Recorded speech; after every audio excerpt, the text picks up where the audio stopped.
What's up, everybody, on YouTube? So I'm about to go live on TikTok. Just bear with me. We got to get through all the things. We'll do it that way. All right, let me plug in my phone, get everything started. Here we go. Oh, motherfucker. All right, let's do that. Here we go. 1 second. Almost there.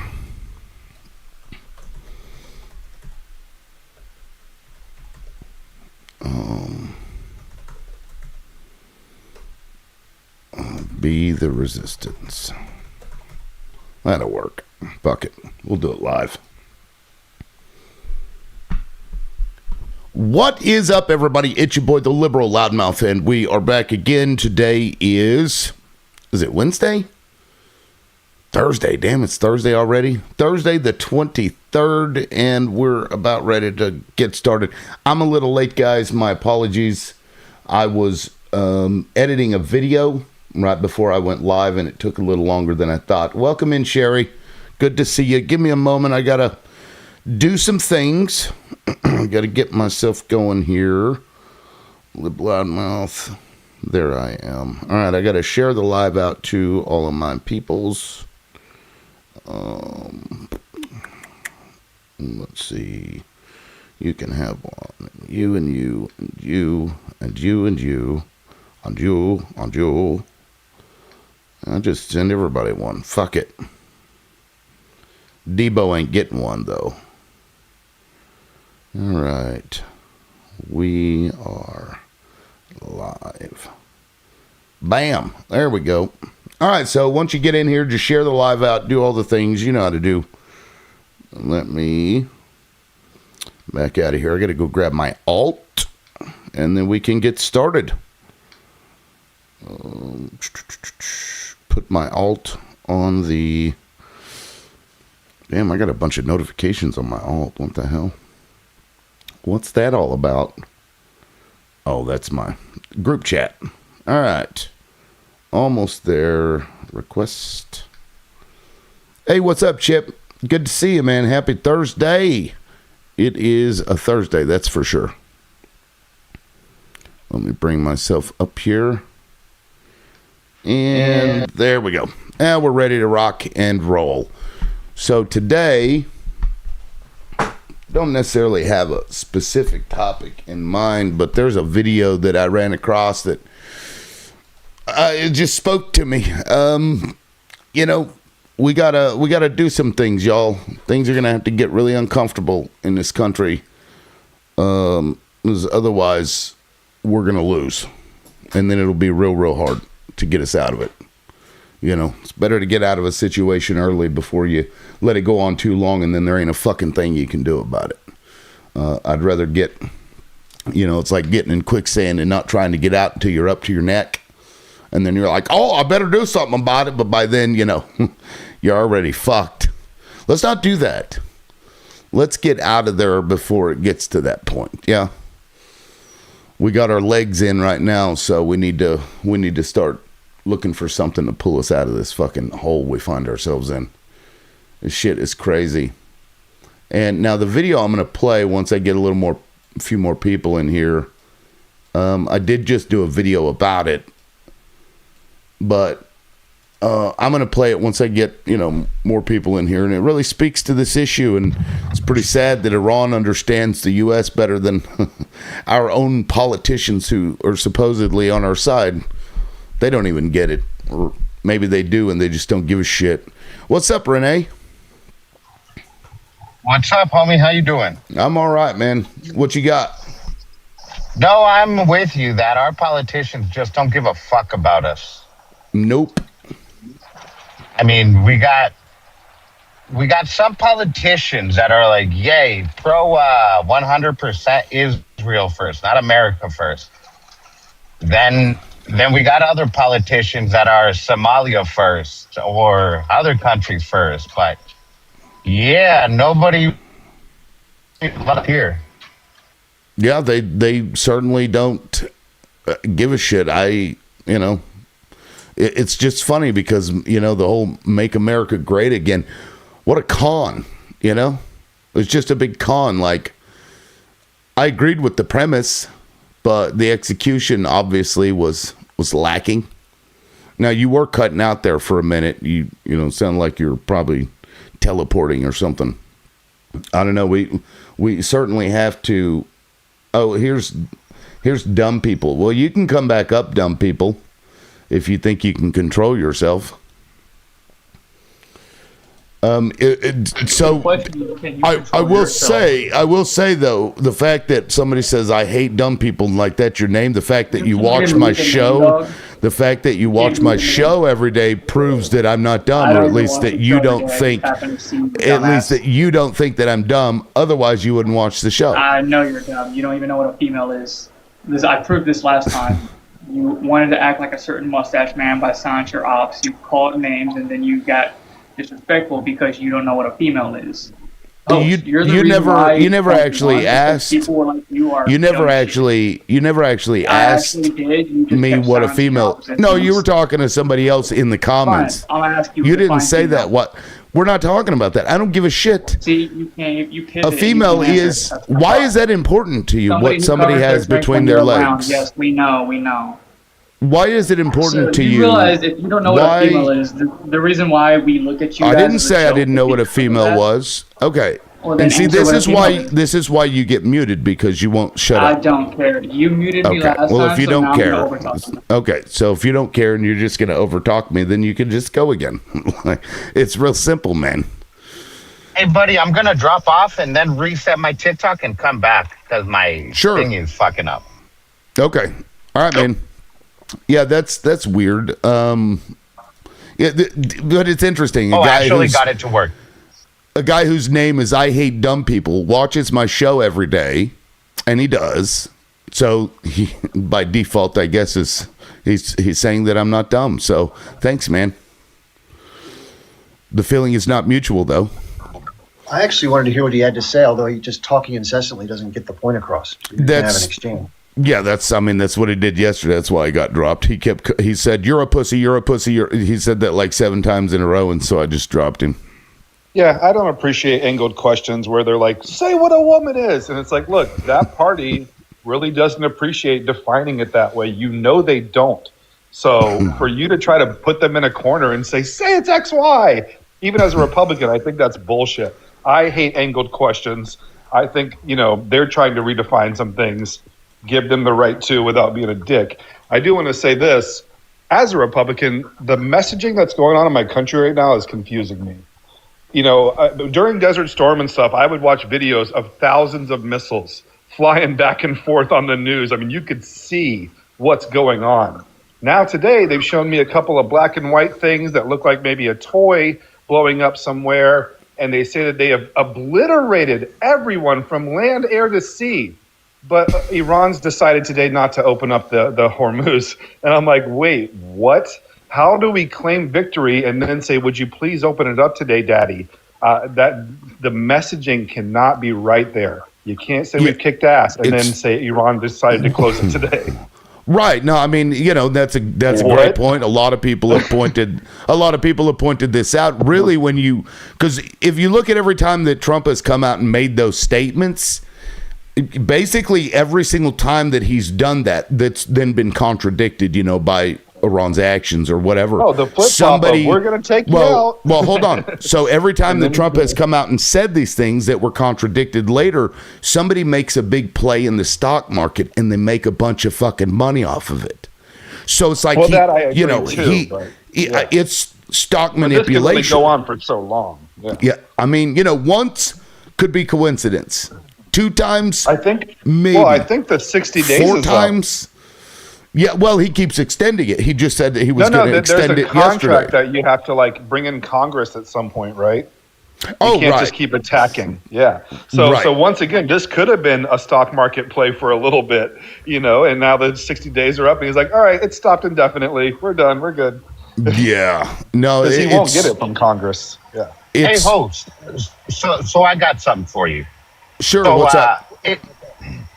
In 2008, that's when my eyes opened up when I figured out that Iraq and Afghanistan were a bunch of shit, that it was bullshit. I figured out that's when Julian Assange came out and said about all the torture programs, what we did over there, who was actually involved in 9/11, blah, blah, blah, right? I hated Bush for that. And then years after, we did Syria, Libya, and Yemen. And I'm like, oh, there we go again with Obama. I hated that fucker for that too. Now, I don't hate Trump because everybody tells me to. I like Trump. I don't like his foreign policy, but you can't say that it's different because it's the same. We did Iraq and Afghanistan under Bush. We did Syria, Libya, Yemen under Obama, and now we're doing Iran. Well, let me play a video to kind of put this into perspective, because that wasn't an accident, and whatever excuse they were giving at the time was a lie, and I can prove it. This was, I don't remember what year this was, but this was before the expansion after Iraq and Afghanistan. Listen to what this is General Wesley Clark. Listen to what he said. After 9/11, about 10 days after 9/11, I went through the Pentagon and I saw Secretary Rumsfeld and Deputy Secretary Wolfowitz. I went downstairs just to say hello to some of the people on the Joint Staff who used to work for me. And one of the generals called me and he said, "Sir, you got to come in. You got to come in and talk to me a second." I said, "Well, you're too busy." He said, No. He says, "We've made the decision. We're going to war with Iraq." This was on or about the 20th of September. I said, "We're going to war with Iraq. Why?" He said, "I don't know." He said, "I guess they don't know what else to do." So I said, "Well, did they find some information connecting Saddam to Al-Qaeda?" He said, No. He says, "There's nothing new that way. They just made the decision to go to war with Iraq." He said, "I guess it's like we don't know what to do about terrorists, but we got a good military and we can take down governments." And he said, "I guess if the only tool you have is a hammer, every problem has to look like a nail." So I came back to see him a few weeks later, and by that time we were bombing in Afghanistan. I said, "Are we still going to war with Iraq?" And he said, "Oh, it's worse than that." He said, he reached over on his desk, he picked up a piece of paper, and he said, I just got this down from upstairs," meaning the Secretary of Defense's office today, and he said, "This is a memo that describes how we're going to take out 7 countries in 5 years, starting with Iraq and then Syria, Lebanon, Libya, Somalia, Sudan, and finishing off Iran." And we've hit every country except for Iran up until Donald Trump. I understand, but you know, here's my whole point. All of Did that you hate was, Obama for Syria, Libya, and Yemen, or just Trump for Iran? Yes, I have been very critical of Obama, and in fact, a lot of Democrats don't care for me because I've been so critical of Obama. When I started my YouTube channel, let me just say, I didn't realize it at the time because I'm no marketing genius, but my audience ended up being all Republicans, because when I started it, Obama was president, and basically all that I was doing was criticizing what the government was doing, and Obama was president at the time. And so a bunch of Republicans came and became my audience. Of course, when Trump comes in there, they became sycophants, and then they turned on me and started flagging all my videos, and I got a lifetime ban from YouTube. You're a libertarian, right? No. Oh shit! I'm a lifelong Democrat who doesn't like his party but holds progressive values. You're against war, right? I have a moral compass that I stick to. Yeah, I call a spade, and there's not enough people that do that. Yeah, nobody wants their side to be the evil ones, and I just don't care, because it is what it is. Wrong is wrong, right is right, in my view. That's just. And when you really look at it, I'm a generalist, and we look at China right now. Does China have the right to put a boot in our ass? Have they been doing what we've been doing as a superpower, or have they been growing technologically? Yeah, they hack. Yeah, they hit this and that. Taiwan, this little situation. But they're not doing what we're doing. They're not flexing like we're flexing. And they have a right to step up in this conversation at some point. Yeah, I think so, because, what we're doing is very harmful, to their country. So, in that vein, they would have a right to defend themselves. Yeah, we're cutting their oil in Venezuela, Iran. They had contracts. They had legal contracts with Venezuela. In Asia, in Asia, like what we've done has fucked up a lot of countries because their oil tankers that were traveling from the Strait of Hormuz, they had less time to travel to get there, so they ran out of oil a lot quicker, and they were starting to ration and shit. I think it's still going on. Chip, you may be able to speak to that. I haven't heard a lot of reporting since, but I know pretty soon after the closure of the strait, it was getting pretty bad over there. Chip, tankers are running out of fuel. Yeah. Pirates were hitting them. The latest that I've heard is that the U.S. is stopping ships as they try to exit the Gulf. 3 or 4 tankers have been stopped, but they've stopped the bombardment campaign for now, which is a good thing. But it's probably going to resume. What I think is happening is they're buying time to form the ground invasion, which is crazy. I mean, Iraq and Afghanistan were one thing. That was 20 years later. Yeah, Iran is not Iraq and Afghanistan anymore. Right? No, yeah, they're exactly. They'll gas you. But we're getting into Iran for the same reason we got into Iraq and Afghanistan, because Israel wanted it. Essentially, yep. And Syria, Libya, and Yemen are the same thing. I think that's what Tucker Carlson's saying. Yeah. And to that. Sure, Mike. And then after you go, I'd like to play this video because it really it's Iran. I guess you could call it propaganda, but it's based on truth. So, but go ahead, Mike. Okay. Yeah, absolutely. What I would like to say is that looking at what's going to happen. I mean, if Trump and this administration decide that they're going to do this land invasion. Thank you, Bunny. There's not going to be many options for them to do it, because one thing is that right now there's a history there. And one of the points of history is that the last time a military actually tried to invade Iran, which was the Iraqis, they were stuck there for 8 years, and they lost 300,000 men trying to capture or at least do a regime change in Iran. And now, obviously, we're going to say, oh, wait a minute, the Iraqi army is a lot weaker than the U.S. army. Absolutely, granted. But there's some realities to it, too. Is that the Iraqis only had so many places that they can go into the country. Yeah, I won't deny that they're ready for this, but I also won't deny. Yeah, I won't deny they're ready for this. They've been planning for this, but I won't deny that we are a very dangerous military with weapons we don't even know. Yeah, but we haven't won a war since World War II. What did we do? But we have kicked ass, and I think we will dominate them. Kicking ass and winning are two different things, Well, I think the difference. Can I finish? I think a lot of the guys that fought Mike Tyson landed a lot of good punches on Tyson. That doesn't mean that they won the battle. Tyson won eventually in most of those fights. Landing punches doesn't mean you win. We lost every one of those engagements. Yeah. I mean, Taco isn't wrong there. Look, we do not do well. Our conventional military doesn't do well against guerrilla warfare, and that's just a fact. It's not just but I don't think the point was to win. I think the point was to keep on a war, to keep on spending money, to keep on stealing the resources. Oil, to slow China down. Yeah, we want to be the world. We want to be the world supplier of oil. We want to change the game. We see the dollars are changing. People are using the yuan in many places. We watch our dollar crash. We're scared. Our economist said, "You better do something."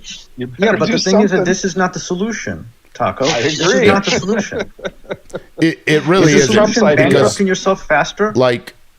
I mean, think about that. If China succeeding doesn't mean that we have to fail. Exactly. We can both have our place, and you know what? Just do better. You don't have to go around and try to drag people down to your level because you're not doing as good. Yeah. Well, he's already talking about China. I see him. As soon as he starts mentioning it a little bit, I know it's the next conversation. Trump. Yeah. I mean, listen. If you go to China right now, go to Shenzhen, go to Shanghai, you're going to see cities that are 20, 30 years ahead of us. Okay, and then you go to the United States and you see where we are right now. The truth is, and you go to New York City, go to Chicago, go to Detroit, and you're going to see a night and day difference. We're stuck back in the 1980s. They're advancing into the 2030s. I mean, yeah. Because I just posted a video. Sir, we're wasting trillions of dollars on military conflicts. We are stuck in the 1800s, and the Chinese are stuck in the 2050s. The rest of the world is going to switch over to the Chinese because of how nasty we are. I Not mean, because you're of how only great proving they my are. point. You're only proving my point that they're dangerous. And, They're and, not and, and dangerous. listen, well, let me say this. I know The you think Chinese we are should. not dangerous. If they Well, were not dangerous, yet, right? And they Okay. can be. How many- The question is, can they be? Have you? how I many just countries posted- have they invaded Well, since no. 1970? Well, they want Taiwan. Don't think they don't want Taiwan. If we weren't there, they would take it. The Chinese consider Taiwan a part of their territory. Okay, well, don't act like they're nice. All right, Okay, that's all all I'm right. saying. Let me say Don't this act like again. they're just- How many Well, countries I have don't they gone fear. to war with? I don't fear China. I don't. Look, them being successful is, they But what if haven't they done it. came after us? Would you fear them then? Why? The only way, We're not the gonna- only they're not- reason that they would come after us, because to them it doesn't make economic sense to do that. It would never make economic cut their sense to do oil. that. Well, if we cut their oil, but that's an attack on them. So if you don't cut their oil, they're not going to attack Economically. us. So there's no reason We to have. drag them. There's no reason to drag them down and try We and have harm cut their them. oil. They have a right to enter the conversation now. Right, but you're saying that's not what we're even arguing. I'm sure Mike doesn't even want to be in Iran, right, Mike?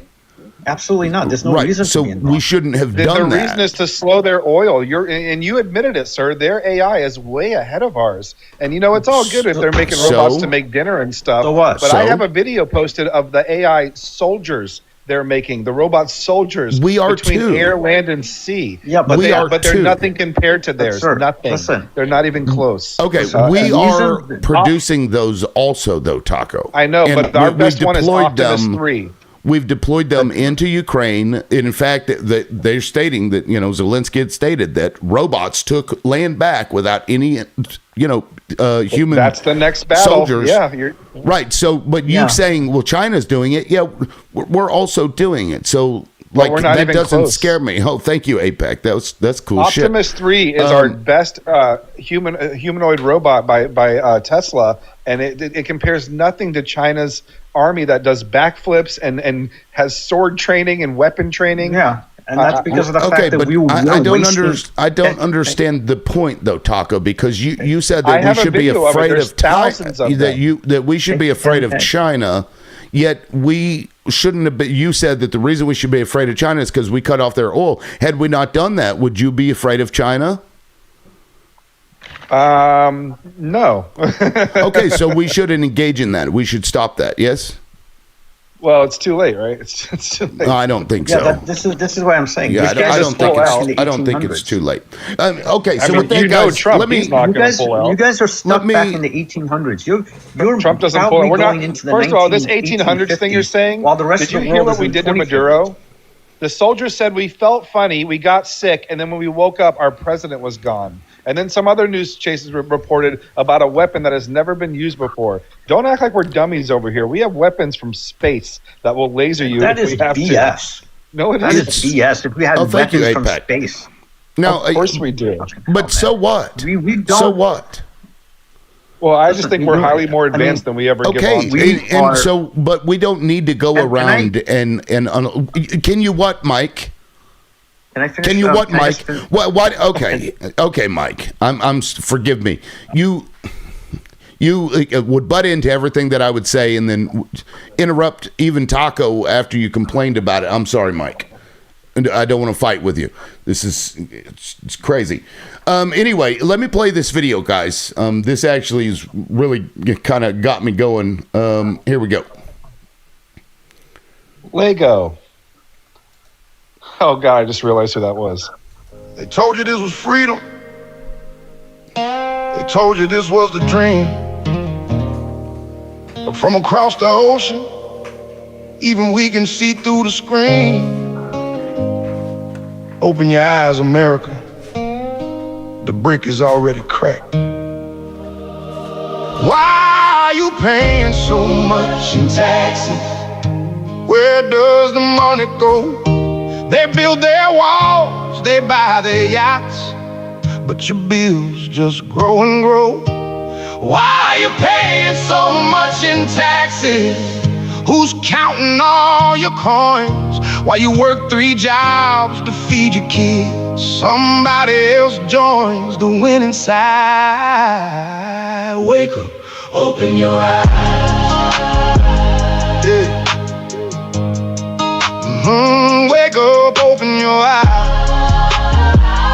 Yeah. You live in the richest land on earth, but can't afford to get sick. You graduate with a mountain of debt while they play politics. A man sits high in a cushioned chair, never missed a single meal, signing papers that cut your rights. Tell me, how does that feel? They print the money, they raise the rates and tell you it's your fault. They tax your income, tax your home, tax the food inside your vault. The ones who make the highest call pay the lowest dues. You're watching that game on a broken screen and still singing that blues. They shake your hand at election time, smile wide for the camera flash. Then the moment the ballot box is closed, they're swimming in your cash. From sea to shining sea, my friend, the shine is just a coat. Beneath the gold is rusted steel, and they're holding all the votes. Why are you paying so much in taxes? Where does the money go? They build their walls, they buy their yachts, but your bills just grow and grow. Why are you paying so much in taxes? Who's counting all your coins while you work 3 jobs to feed your kids? Somebody else joins the winning side. Wake up, open your eyes. Yeah. The media feeds you left and right, a war to keep you blind, while 2 teams fight about the flag, they're robbing you from behind. A woman with the highest gavel once bought stocks the day before the law she passed made millions move. You call that keeping score? They send your sons to foreign lands, say freedom is the cause, but read between the battle lines, it's oil contracts and applause. The veterans come back broken, broke, no house, no hope, no plan, but somewhere in a mansion hall they clinking glass in hand. Your infrastructure falls apart, the bridges crack and bend. The schools are underfunded, yes, but the war machine won't end. $1 billion here, $1 trillion there, but your roads are full of holes. They invest in other people's wars, but not in American souls. Even from Tehran, we see it clear as day. You've been sleeping in a painted dream while they are taking everything away. We are not your enemy, dear friend. The enemy wears a suit. He's shaking hands at the Capitol steps while stepping on your roots. Why are you paying so much in taxes? Where does the money go? They build their walls, they buy their yachts, but your bills just grow and grow. Why are you paying so much in taxes? Who's counting all your coins while you work 3 jobs to feed your kids? Somebody else joins the winning side. Wake up, open your eyes. We don't hate you, America. We hate what they've done to you. Your founding fathers warned you once. Beware of the chosen few. The power belongs to the people. It always has. It's true. So the next time they ask for your vote and your tax, ask them, what have you done for you? Wake up, America. The Lego bricks are falling. Build something real this time.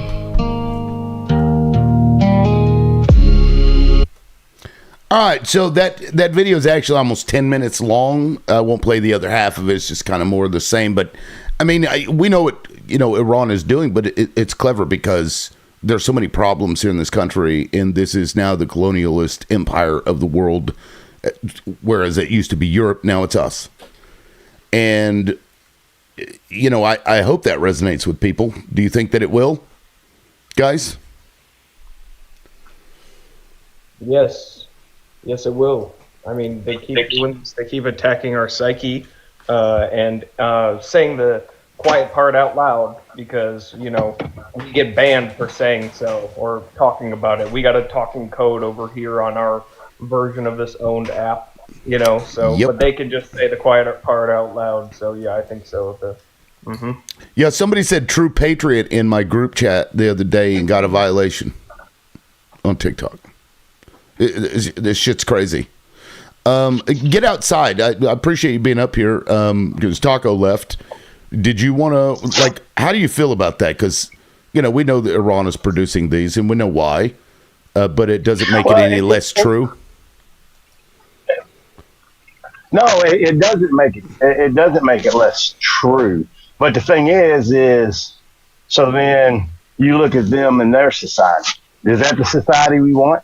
I mean, and I will tell you this, and I've had many of women acquaintances that don't talk to me anymore that were extremely left, super progressive, and I've just told them how it is. Me personally, I'm fine. You want if that's the kind of society that people want, I'm fine with that. I'm a white guy. I can convert to Islam, and at that point, my wife will do whatever I want her to do when I want her to do it, and that's just it. And if not, we'll go to the Sharia courts and everything else, and we'll go from there. Okay, well, to that I would But say. the thing is, Well, I just want to that real is quickly. that Let me side. quickly add that like that wasn't the message that Iran is sending, is it? Like they're not trying to push their way of life onto us. They're simply saying that the Yeah, power but- is in the people, and you can rise up and, But if you and solve read the these Quran, problems. but if you read the Quran and you actually listen to what their clerics say, that's exactly what they want, because that's the whole point of the Quran. Well, It is- if you read the Old Testament, it And- also says that they want to take You're over the right. world. So, Right, but supposedly so we're who's not the under biggest the Old enemy here? Testament. Who's the biggest So, enemy? but The one that is able to but and suppose- is currently doing a takeover of the world, or the ones that you claim are wanting to? But supposedly we're not under the Old Testament anymore. We should be under the New Testament. Well, that to the people in charge. Israel is the one running shit, though. Like, and Well- that's part of their religion. Can I jump in on that real quick, please? Sure, Chip. Yeah. Just want to ask, get outside, and again, this is not a slam on you particularly, but just anybody who's making claims like that. Obviously, the comparison between the scripture and the actual way life works in society can be vastly different. The aims of the few to control things at the theocratic level don't necessarily play out in actual society. So if somebody asked you, if it was willing to give you $1 million, if you were to be able to talk very, very clearly about how life in Iran is, would you earn that money right now, or would you have to do some more research?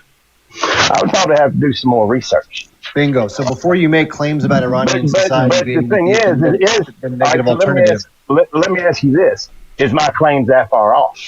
Well, the point is, No, you're making, they're- in my view, they're you're really making what's not. called you're making what's called a false dichotomy. You're saying either we have the American system with its freedoms and problems, or we have the theocratic repressive Right. society of Iran, which I think is an inaccurate assessment of their society.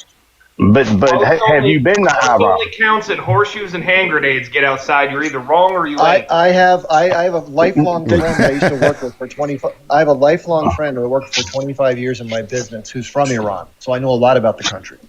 And again, I can say, matter of fact, I work with a guy right now that grew up in Iran. I mean, and he talks about it being terrible. Okay, do women in things Iran he- have to wear hijabs? Yes or no? I haven't asked. I'm sure not all. Yeah, in about 90% of the places in Iran, women don't wear hijabs consistently. There's some few places in remote sections of Iran. Which nation state has the largest Jewish population outside of Israel in the Middle East? Probably Iran. Yes, it does. So the idea that they're somehow religiously repressive, or it's just not true. Iran is a thriving, growing society of 93 million people. They have modern industry. They have modern culture. They have a lot of money that comes in from oil and gas exports, but it's only about 40% of their economy. They have a normal functioning society like we do. Now they ain't perfect. Nobody's perfect. Nobody's Right. saying that Iran is good or all great or we want to be buddy buddy. We're just saying that what's claiming from our side to them is not accurate, and what they're saying about us is way more accurate than we could ever say about them and what's coming out from the top of our shit right now. That's for sure. He said that we should be going by the New Testament. Even in the New Testament, there is a verse in Luke where Jesus himself says, "But as for these enemies of mine who did not want me to be king over them, bring them here and slaughter them in my presence." He also says in Matthew, "I've come not to abolish the law, but to fulfill it," meaning that the old laws are still in place. And I will agree. And I don't have my Bible in front of me. I'm sure there's far more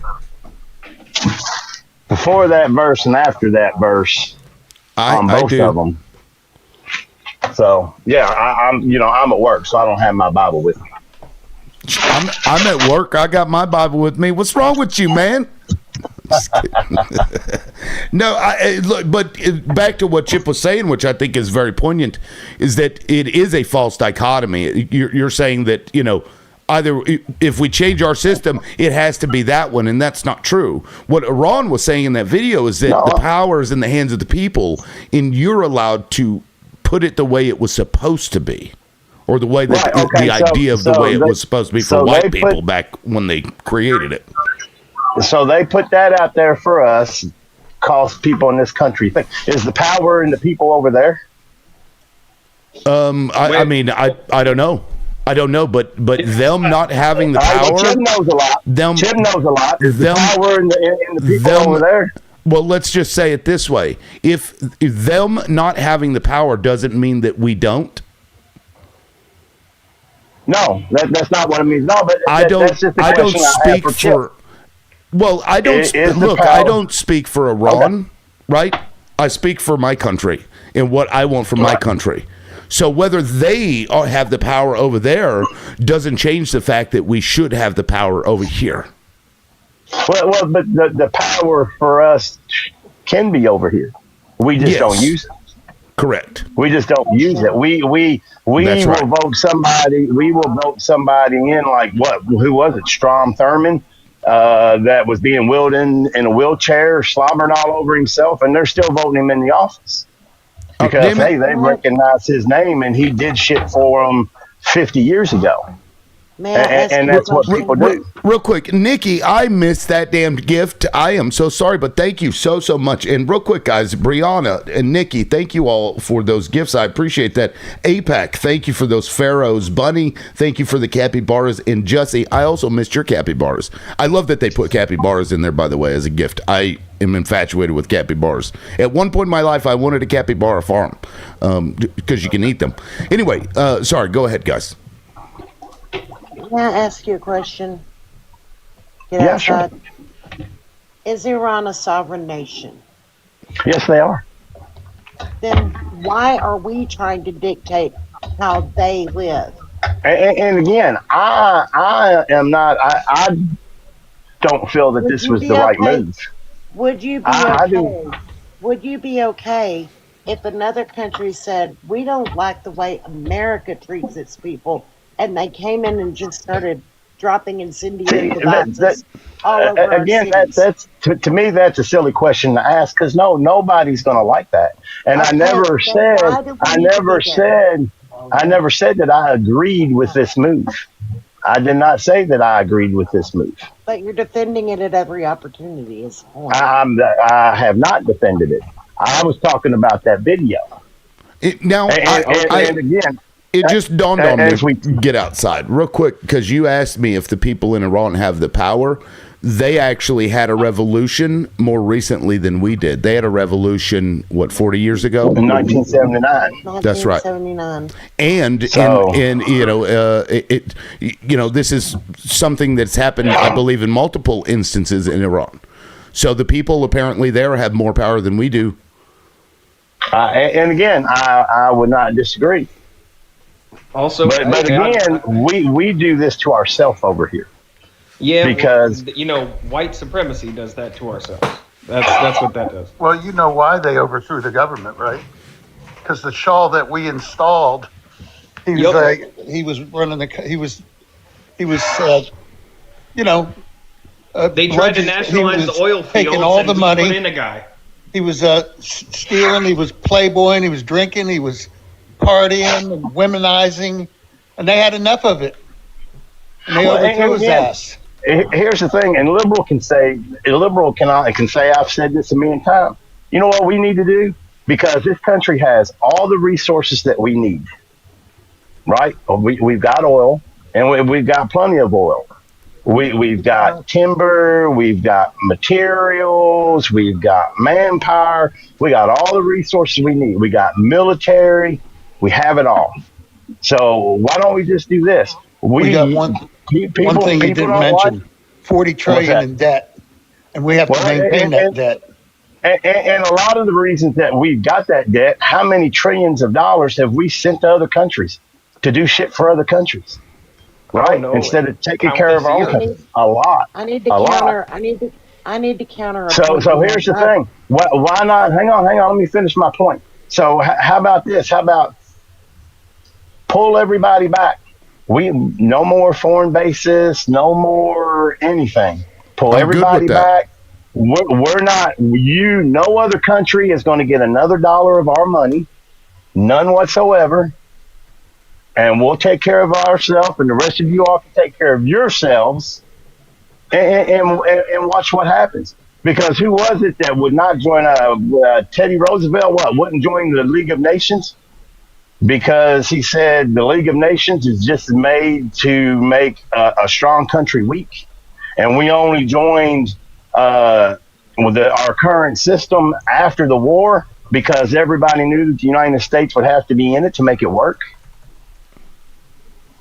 Momo. So that's fine. Draw everybody back, keep all of our own money, take care of our people at home, and let the rest of the world do what the rest of the world does. I'm good with that. Now, Now, counter something you said that was incorrect. Yeah, go ahead, Momo.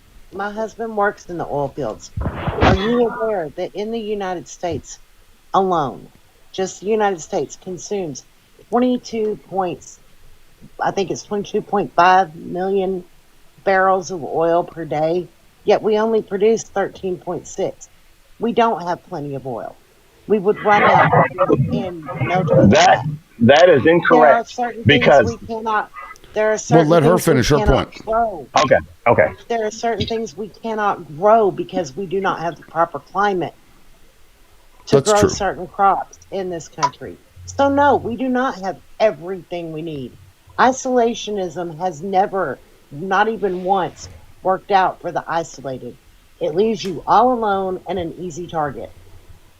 Yeah, that's a fact. And even in that area there in the Middle East and in other places, they've been trading between countries for like ever.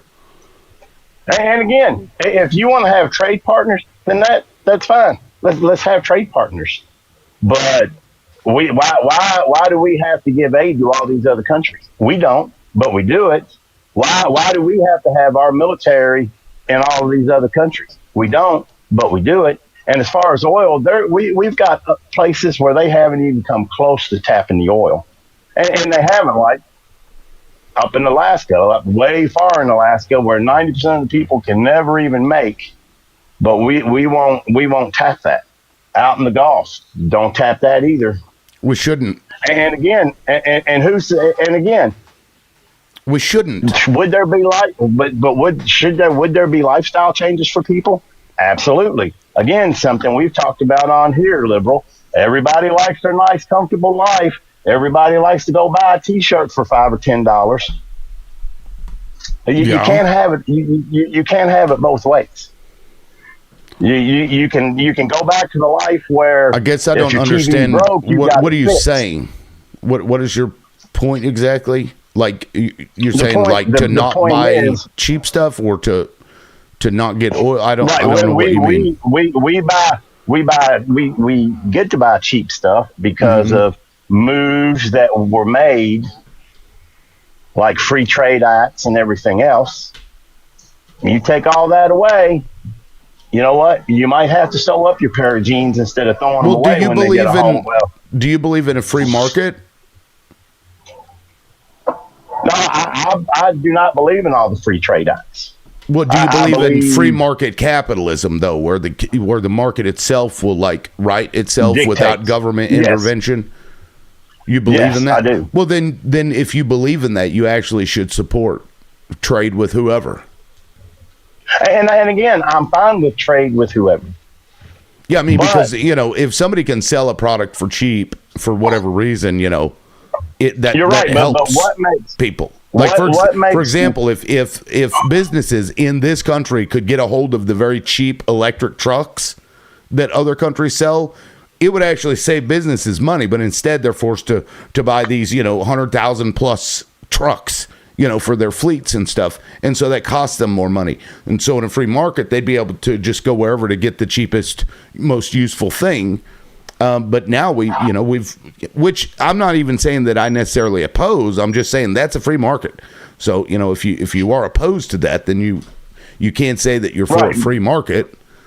But as far as the Free Trade Act, so what makes it possible for China, for a company to go to China and say, build that electric truck and then bring it back here and sell it cheaper than the ones that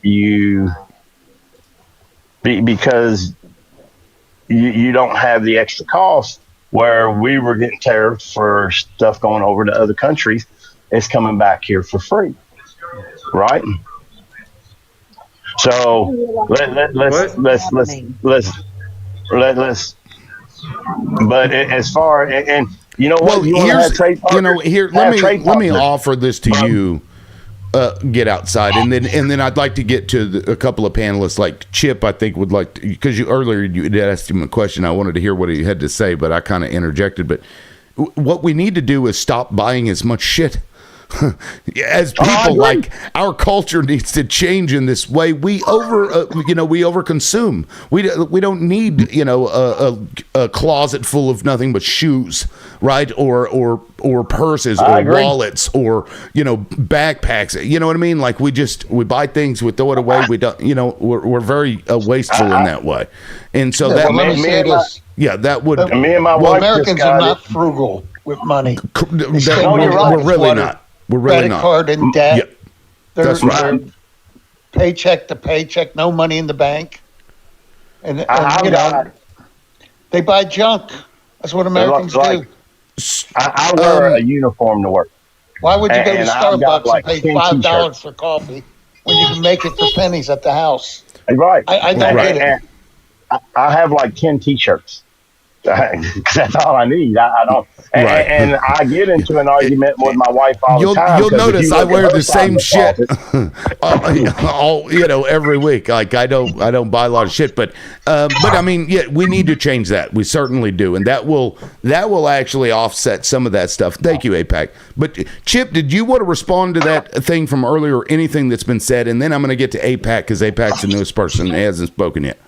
Chip, what do you think? Yeah, and this is something that's, again, taking me a long time to research and read about, because it's a pain in the ass to do the research. But energy plays such a critical role in the international geopolitical stage, as does finance. Those are the two big ones. Energy, obviously, is a physical game, and the physics of energy, this is the key part to get in. Liquid hydrocarbons make up a certain irreplaceable amount of a domestic industrial economy.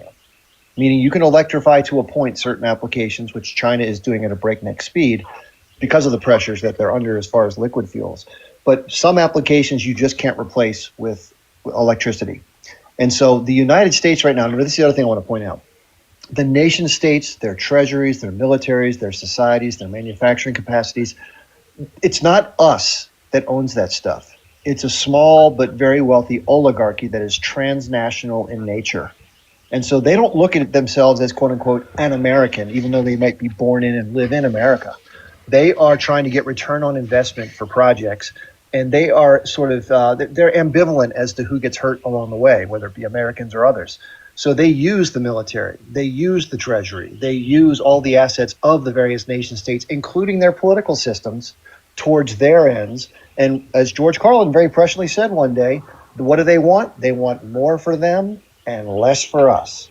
So you got to keep that in mind. It's not the American government that's making these decisions. It's the oligarchy who influences and controls that government that's making these decisions. It's a big club and you ain't in it. Yeah. I'm going to go ahead and take off, but I just want to say one thing about this war with Trump.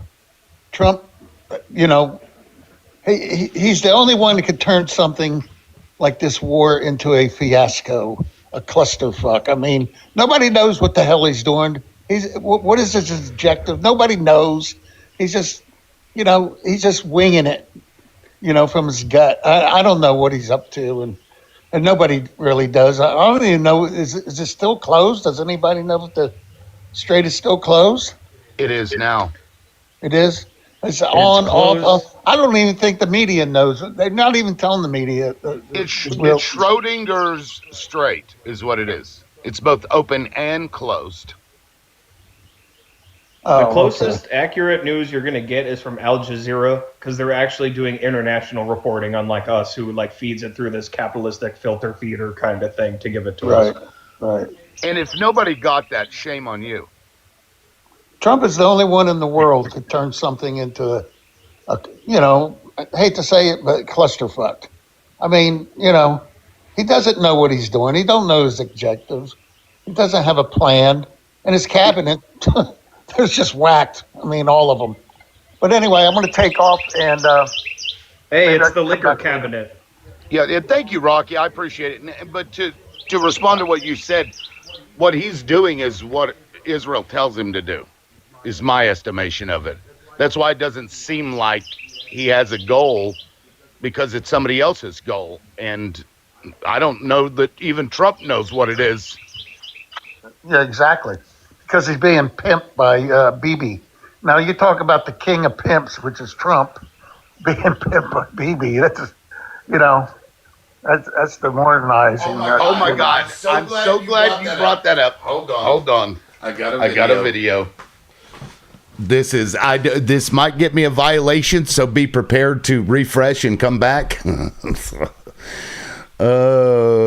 think I downloaded it. I fucking hope I did. Anyway, well, Rocky, I appreciate you coming up. APAC, if you want to jump in there, please go ahead, man. And while I look for this. Yeah. So I just wanted to say, like, on this topic, why do we pay so much in taxes?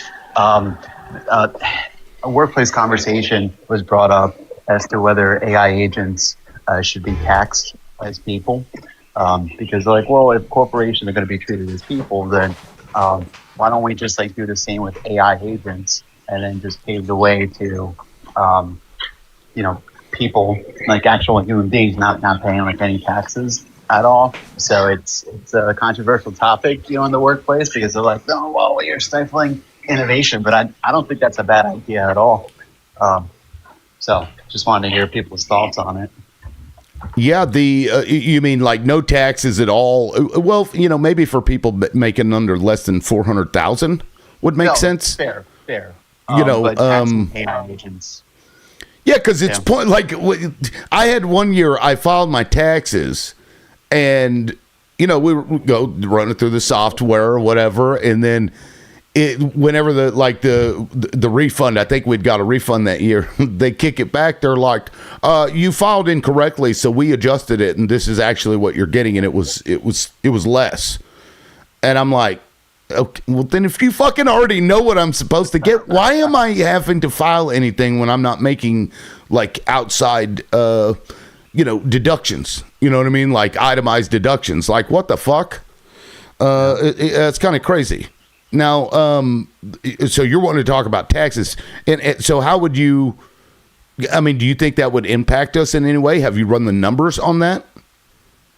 No, look, I haven't run the numbers. Logically, it just makes sense. We're kind of running the numbers, just for the heck of it. So I'll let you know what we come out with. But I think that would encourage, or that would raise significant revenues for programs, and I think that's not a bad idea. Again, if corporations are considered like people, by law, then why not AI agents, right? If AI agents are going to start replacing people, which should be disincentivized, then why not impose a tax on those agents? Well, I called it a labor tariff. So you basically charge that AI, whatever it displaced somebody, you charge it to where it costs about the same. You tax it. So it's kind of like a tariff, to protect an industry or whatever. And in this case, you'd be protecting jobs. So if you tariffed that which would replace a person, they could replace that person, but it's still going to cost them about the same. I mean, that's an idea, and then use that towards something, I don't know how much you would generate from that, but like a VAT on every transaction an AI does for a service or something like that. I mean, you could do it that way, but this would be more whatever the cost of the labor for that position used to be, you would charge a tax for every job that was replaced by AI. I'm sure they could figure that out somehow. But they probably won't do that because they're too busy trying to own everything and make everything so expensive that you just can't. Or like, for example, these new cars, they're charging $50,000-$60,000 for these cars, and then turn around and asking you to get a subscription for the features on the car. Yeah, no, that's true. Like, they're nickel and diming us all to death. Because, like, with the taxes, people are like, well, I always get a refund at the end of the year, so I don't even pay any taxes. Like, yeah, but you turn around and you have to get your tag, which is a massive tax. Here in fucking Mississippi, I had to pay like $1,200 2 years after I had first purchased my vehicle for my tag. $1,200 for a tag. And they're like, that's based on the value of the vehicle, and they use that for schools or whatever. But I'm like, God. And then you permits and you get taxed on taxed, and you buy something and you sell it. You got to pay tax on it on both ends. Like, I don't know. It's fucking weird. Now, real quick, this is aside from what we're talking about now, but the pimp, he brought up Trump being pimped out or whatever. So let's take a look at this video. I hope like hell TikTok allows, but be prepared.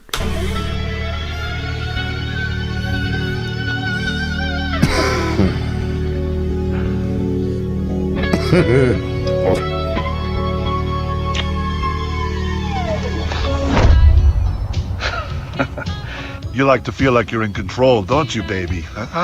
It's cute. Just don't ever forget who's really driving. Yeah, I know. I like when it feels like it's me. That's why it works.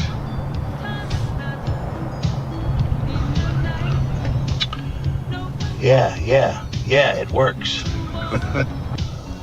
You're damn right it works, baby girl. I made you, and you're gonna make Daddy proud.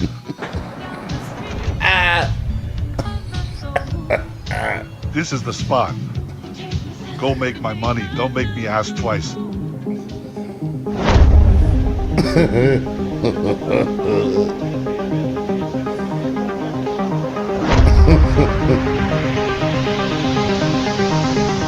had the spotlight, the deals, the illusion of power. But behind every empire, there's someone pulling the strings. This fall, control is an illusion, power is a transaction, and everyone pays.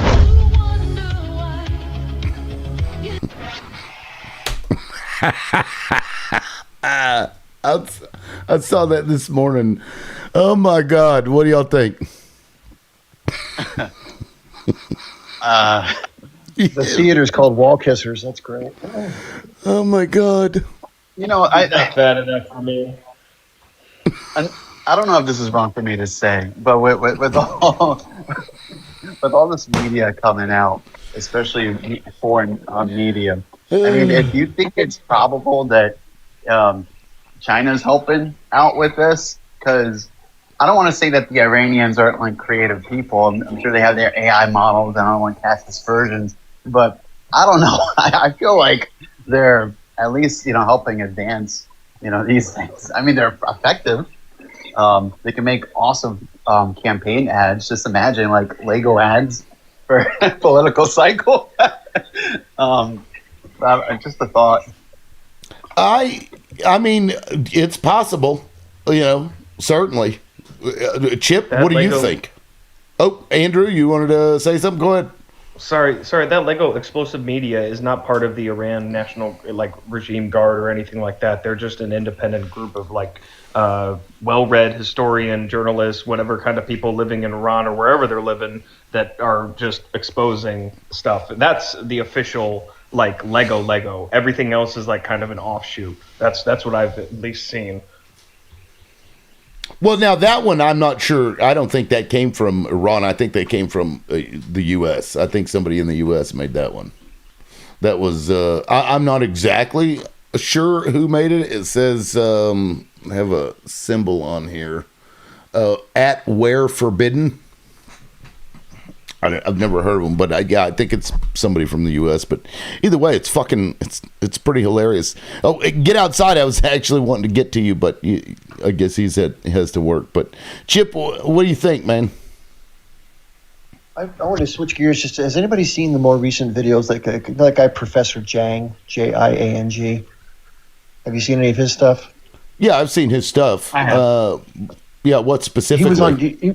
He was on Jimmy Dore's program and gave about an hour and a half sort of outline of how he sees all this, and then he has his own clips of the same. But what he's arguing, and I think it makes a lot of sense, is that the main goal of all the stuff we're seeing right now, and it doesn't seem to make sense with how volatile Trump is, but if you think about it strategically, it makes a lot of sense, even though I disagree with it, but it is what it is. We're obviously a waning empire. We've sort of late stage capitalism, financialization of the economy. There's not a whole lot of growth potential here in many ways, but there's a lot of growth elsewhere. But China obviously is on the ascent, right? They're the primary competitor on the world stage. So like you said earlier in the conversation, rather than just sort of peacefully coexisting with them, the military that the United States has is a tool. It's a highly developed, very large apparatus that is something that can be used to benefit that small group of people we've been talking about. And so they're using it, and what they're trying to do basically is to block the major pathways for energy, to squeeze China, to contain them, to make their lives more difficult. It's a combination of either eliminating or debilitating certain production areas and cutting off or controlling key choke points for international maritime travel, which is how most of the stuff moves, and or destroying land-based or sea-based, pipelines, which they did with Nord Stream. So you're limiting the ability for others to sell or to control the energy resources and forcing people to buy stuff in certain denominations, US dollars, and to buy some of their energy from the US. I didn't know this, but we only consume about 18% of the natural gas we produce in this country. And for many, many decades, the gas producers have had to flare off a lot of that gas. They just can't consume it all. Well, now they're bottling it at liquefied natural gas plants, shipping it over to places like Europe and Asia, and they unliquefy it and distribute it through pipelines there, but it costs about 5 to 7 times more per unit, 1,000 cubic feet, than does the piped gas from Russia, for example, into Europe. So Germany, I have friends that live there, the average power bill in the last 3 years has gone from, let's say, 85 euros a month to 750 euros a month, which is it's like a sevenfold, eightfold increase. That's crazy. And that it makes the European economies harder to grow, and it just creates a situation of dominance and dependence. And I believe that's what's going on. I think we're going to see more and more of that, because the other solution for the empire is to give in. And as long as we have a functioning military and all these bases around the world, the elites are going to leverage that to maintain supremacy economically and controlling resources to the benefit of them versus the emerging Chinese and others. Yeah, and I mean, they're leveraging that software now, and they're trying to take even a bigger, upfront position in the world with, like what Palantir posted the other day.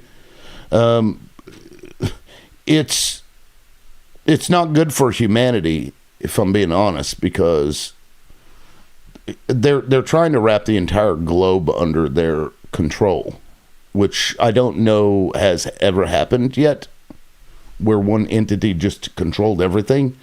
I mean, I think it got close, but even they had infighting. But this goes beyond that in the energy, and maybe that's why they pushed so hard against renewables, because they knew where it was going, and they needed that fight and that reliance on it, on fossil fuels, in order for this to work out for them in the end.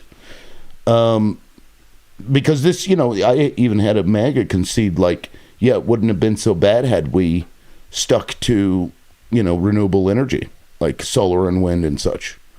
But we pushed against it. I don't know. Energy. Can I chime in here? Well, sure. Go ahead.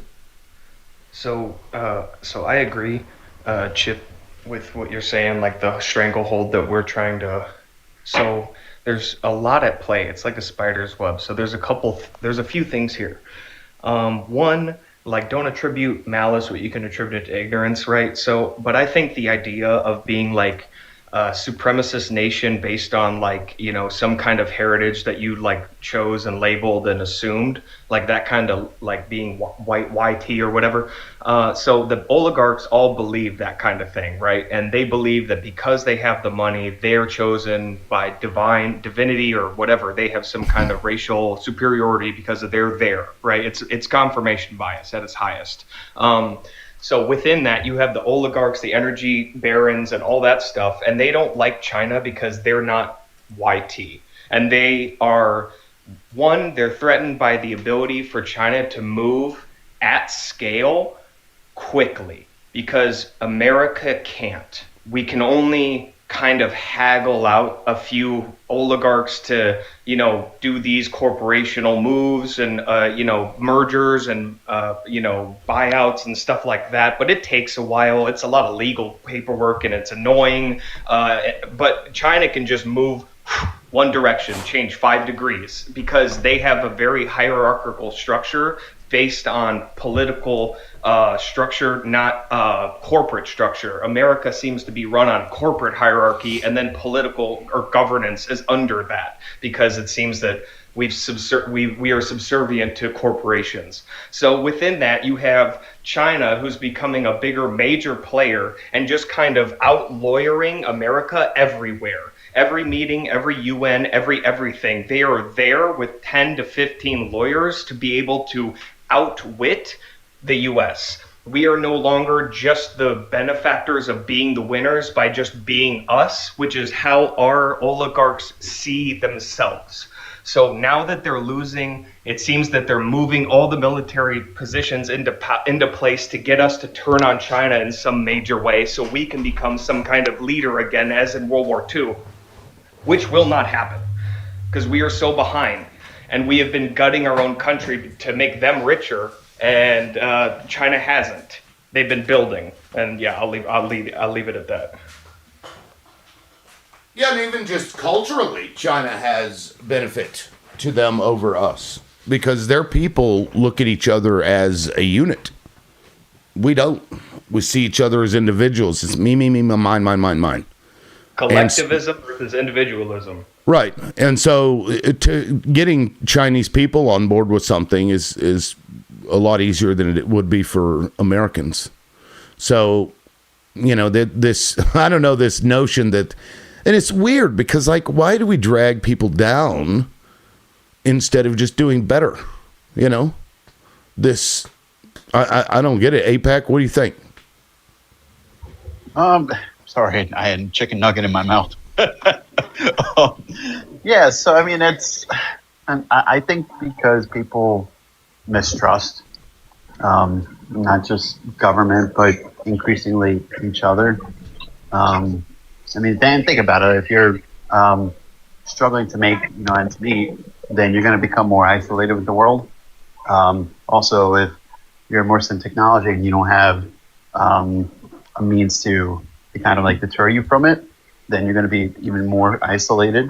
So I think we live in a world where people are focused on, visual because they just mistrust that others really have their, their health in mind. So, I mean, I think there are a lot of people that have been burned. I think government has burned a lot of people too. There's been people who are increasingly disenfranchised. So I think that's definitely, part of it. So that's, yeah, no, I'm so angry at my countrymen and women, like there's no anger, right? Especially from people who aren't in a position where they're suffering. It's like, we'll get through it or whatever. There's no want to change anything because, they're okay. They're comfortable. Maybe that's by design, but people should be pissed right now. People should be really fucking pissed what's happening. And they're not. I mean, we got federal agents going into schools, stealing people's parents. We're going around the world just bombing children, bombing people, stealing their shit. We're pirates now. And, in the what a pro corporate fucking hedge fund run by a fucking Israeli protest. No Kings protest. I don't know. I'm losing hope for the country, really.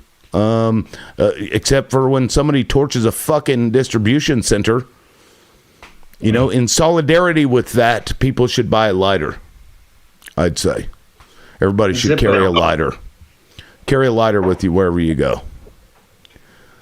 And I think the unfortunate reality for us, and again, this is not to be, I certainly don't want it to be this way, but I think if you're going to assess the playing field, just look at it objectively. I think most Americans are absolutely cooked. There are a few that have resources that can buffer themselves from the society, get away from it all. But there's going to be a lot of civil unrest here as things degrade. And, you know, Ryan Matta, for those who don't follow him, he's a guy over on X and other platforms, but he moved to El Salvador. And he's been speaking about this for a while. You know, think about it for a second. You know, what do we have ahead of us right now? We have this dystopian future of what Catherine Austin Fitts refers to as the control grid. I call it the digital dystopian future nightmare. But it's going to be a control system. It's going to be the worst of both worlds. In China, they have it. But in China, for the most part, the average citizen gets access to basic services for their part in society. So the compact is obey the law, you know, contribute through work, and we'll make sure you have health care, affordable housing, and a reasonable standard of living. And they've brought 850 million people out of poverty doing that, building out infrastructure and not spending money outside the country and not having as much corruption as we have. Where are we going? We have terrible corruption. We have leaders that fight for the 0.25%. We have foreign influences that influence our decisions internationally. And the average person is going to sit there on the vine and just, we're like dying on the vine. So I don't, listen, I wish in all my heart, I wish there was a way we could get up and do this. If everybody right now got up and did something, we could do something. But the problem is that we're divided politically left and right, obviously. We're divided and people are fearful. I think that's not unreasonable. If you're a father with 4 kids and a house and a car, and you're trying to keep that together, then yeah, if you're someone who's even going through the hardship already, you don't even have time to watch your tail. You're literally working 2 jobs, or maybe you're unemployed and you're just trying to struggle to get by. You know, most people don't want to participate in a big movement. They think it won't work. They're fearful of the consequences, and I think rightly so. The odds are stacked heavily against the average American right now. Doesn't mean it's impossible, but I think it's not going to play out. I think the control grid is going to come in. The data centers are the key to this. If we allow these data centers to be built and these camera systems we put in all of the country, which those flock cameras are going out, we're cooked. So that's the first line of defense in my view, is those data centers have to stop. Yeah, because now they have AI that can just run through all of that information and find you and create crimes where they didn't exist before. But like, get it wrong. I think we are fucked. And I'll give you an example. Myself, my experience here on TikTok is an example of how fucked we are. Because liberals have been pushing against this type of government takeover, this corporate fucking rule for a while. And yet, these wealthy liberals have made it their life's mission to destroy this fucking show. They put so much time and energy. You can go to my live and they've watched all of them. We're talking hundreds of hours of footage that they just watch so that they can find one clip to try and make it like I'm a terrible person. I seen this other lady the other day. She has like 500,000 followers. Now, I don't know how wealthy she is, but she seems like she's wealthy. She's very smart. She finds this guy on TikTok who's a stay-at-home dad, and he's doing like rage bait videos to grow his following. She takes the time out of her day to get her 500,000 people to go and attack this motherfucker because he said something that she didn't like, which was stay-at-home mothers who complain about this, blah, blah, blah. I'm a stay-at-home dad, and I do these things, and it doesn't bother me. You may have seen these videos. I don't know, but it was fucking rage baity to me. And yet she has the ability and the energy to focus on unaliving this dude's entire platform. Why the fuck, bitch, aren't you doing this to these other people? And yet you got this dude's sponsors taken away from him. You got all of this dude's shit that maybe he was using to make money to help out with the family as a stay-at-home dad, and now you fucked him. And you ain't fucking the people that are fucking us. Y'all are so busy. These liberals too are just so busy trying to fuck each other over petty shit, and we keep getting dug down in this petty ass shit.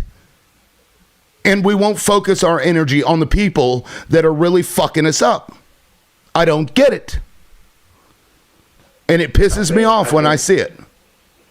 I think I have an idea about that. You know, the rise in like these police body cam videos and like the true crime videos that have come out of like this is what this idiot did and look at how crazy this person is and watch this person get arrested, or crazy Karen goes off on this person. We have no sense of accountability from the top. There is no, hey, don't do that because why? Who's going to do what? No one does anything to the people in charge, so why do I care? This is the whole, like, conservatives, generally speaking, or at least I say Republicans, have lowered their standards of people who can get into the club so they can gain, prowess, power, and majority. And then liberals or Democrats or even have become more finicky and prickly about, well, you stepped this way wrong and you should understand the history behind that step and you should know. And this is like and they're taking the low-hanging fruit of the people they can affect. That's why Dinesh videos and Tizzy Ent are so easily, I love those videos because at least somebody is being held accountable. God damn it, this fucking world sucks. And all these people who are in control of millions of people's lives are getting to do whatever the fuck they want. But at least Karen over here, who kind of made that kid cry for saying something rude to her, is like being lambasted in the comments called like, why are you being such a rude? Like, that's the only sense of accountability we can fucking find because nobody else who does real shit to us is being held accountable. That's in my opinion. I mean, so you're like, go after the low-hanging fruit because you can't reach higher than that? I think it's tone setting because we've had this like dude bro MAGA like come at me bro Ronnie from like Jersey Shore come back to life kind of era, and Ronnie. like that's awesome. That's cool, bro. Like you can do that, but it's become almost instead of come at me bro, because that guy was like kind of in his own head and he actually had serious issues and was like an abuser actually.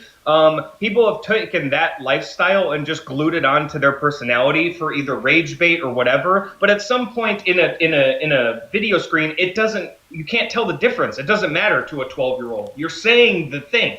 You can't like unironically say the N-word and think like, oh, I'm being edgy. And to a point, to a degree of a person being like 12. Like if you keep that tone enough in the social media sphere, look at X when they unbanned like Trump and unbanned Tate and unbanned everybody like that. It's like, oh, we're setting the tone now. Start over. All the work you did to try to get people to be cordial and nice to each other. Fuck that social contract. Let's start over again. Everybody to the fences, That's what it feels like.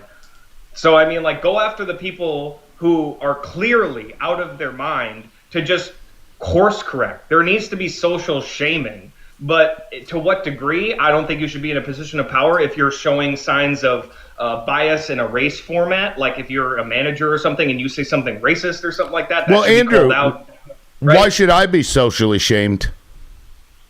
Who? Me.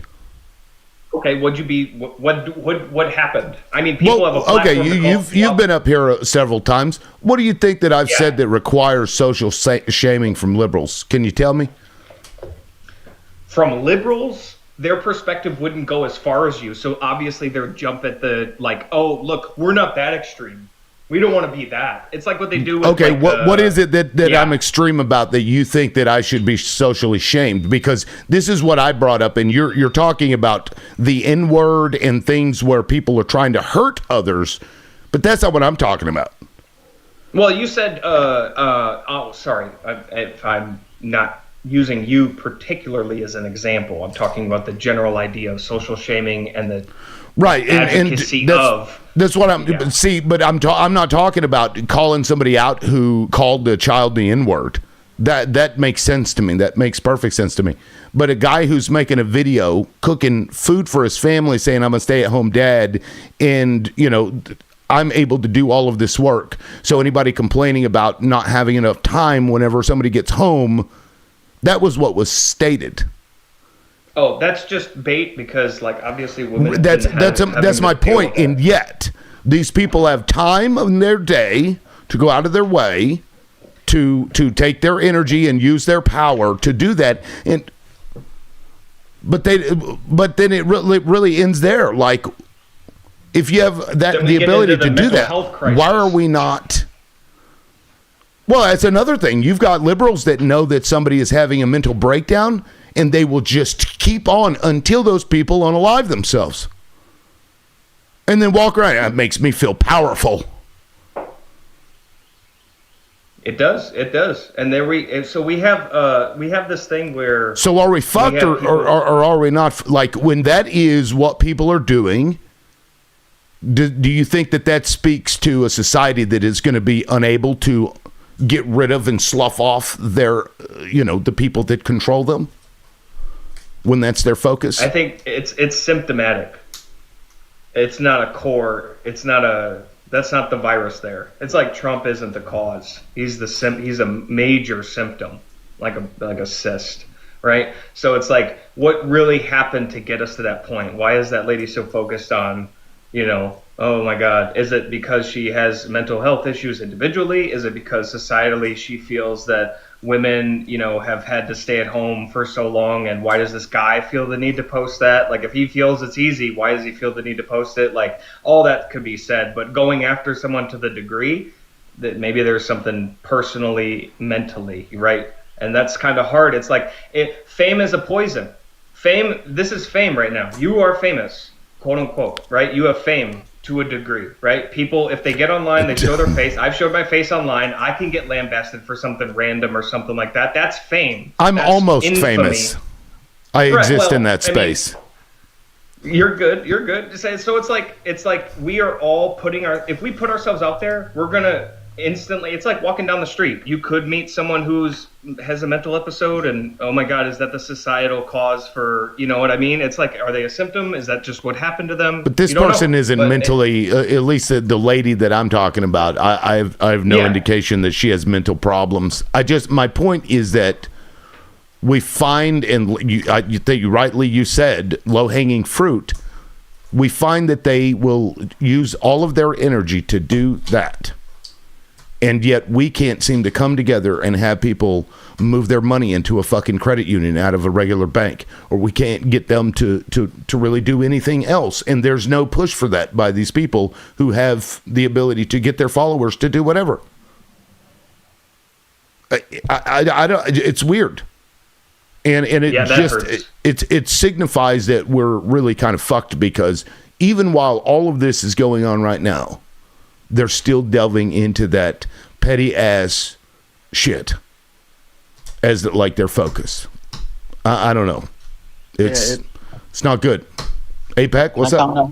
Yeah. So I mean, I think it's just important for just people to stay on message and as a part of personal attacks. I mean, I agree. I mean, I see that happening all too often. I feel like the left is more prone to it. Not trying to bring them down, but for some reason. But I think liberals or the left, they have a real opportunity this election cycle if they just stay on message. Just stay on message. I wouldn't even spend too much time on like character attacks on like Trump, because people already know who like Trump is, right? Just what am I gonna do? What are the action steps that I'm gonna take? Because I think that's one of the reasons why we want people like, hey, we want someone who actually, engages in actions. Of course, a lot of the actions were not good, but at least he's a person who, he moved a lot, right? He moved the needle a lot. He took action, and I think that's when Democrats go to the White House too. Yeah. Well, Ball Talk. Did you came up here? What's up? Yeah, I didn't want to talk about this subject. Just a whole different subject. Remember when we were told that our electric bills were going to skyrocket no matter what we do, keeping the lights off, not doing this, not doing that because of AI. Do you remember that? Yeah.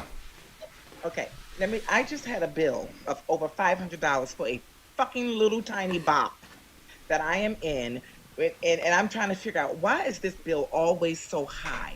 So maybe that's kicking in right now where this AI is starting to affect us in ways like that, because I have never ever in my life got a $500 electric bill. What the hell is going on with this nonsense? So is there anyone else that knows or has heard that this AI is going to cause us to have rising costs as far as our electric bills? The gas bill hasn't been affected, but this electric is out of control. I've heard other people complain about it. So I'm trying to figure out, is it real? Because every time you call them, oh no, your box, the meter is this and the meter is that. I'm like, this is impossible. From 1 month to the next, 1 month is $100. The next month is $500. Make that make sense. Wow. Isn't that crazy? Yeah, I mean, I've seen reports of this and warnings of this. Chip may be able to speak more to that. Chip, have you seen that or do you follow that?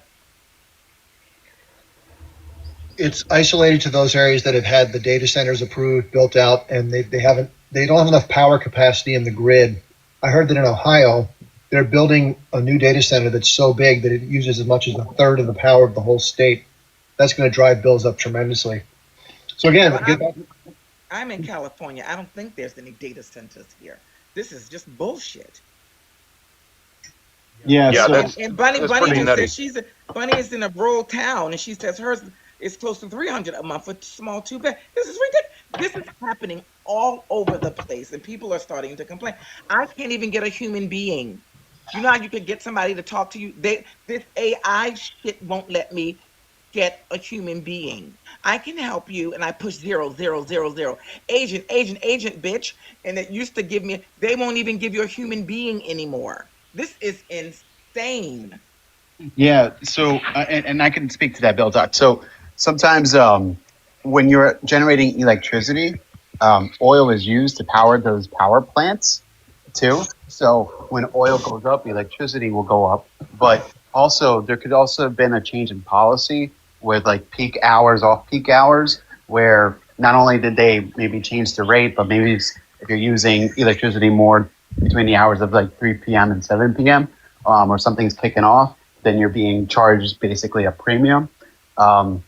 So, I mean, it could be, but I think it's oil and data center location. The rest would just be peak hours. Craziness. Yeah. This is why we need to destroy this. This is absolute insanity. When they get to the point where everybody is going to be choked to death, I think it was somebody that Liberal knew that said that you're going to find that your electric bill is going to be more than your mortgage or your rent. And Liberal was like, well, that's not happening right now. It may be Mr. Global. Mr. Global. So maybe he's on to something. It's not happening now, but he's getting fucking pretty close to that. Because even in the comments, another person said 1 minute, what was that? That was Wrath of Aries. 1 minute the bill was $250, and the next it was $548. What the fuck is going on? So maybe Mr. Global is right. One day we'll be paying $12 and $13 and $14 and $3,000 electric bills.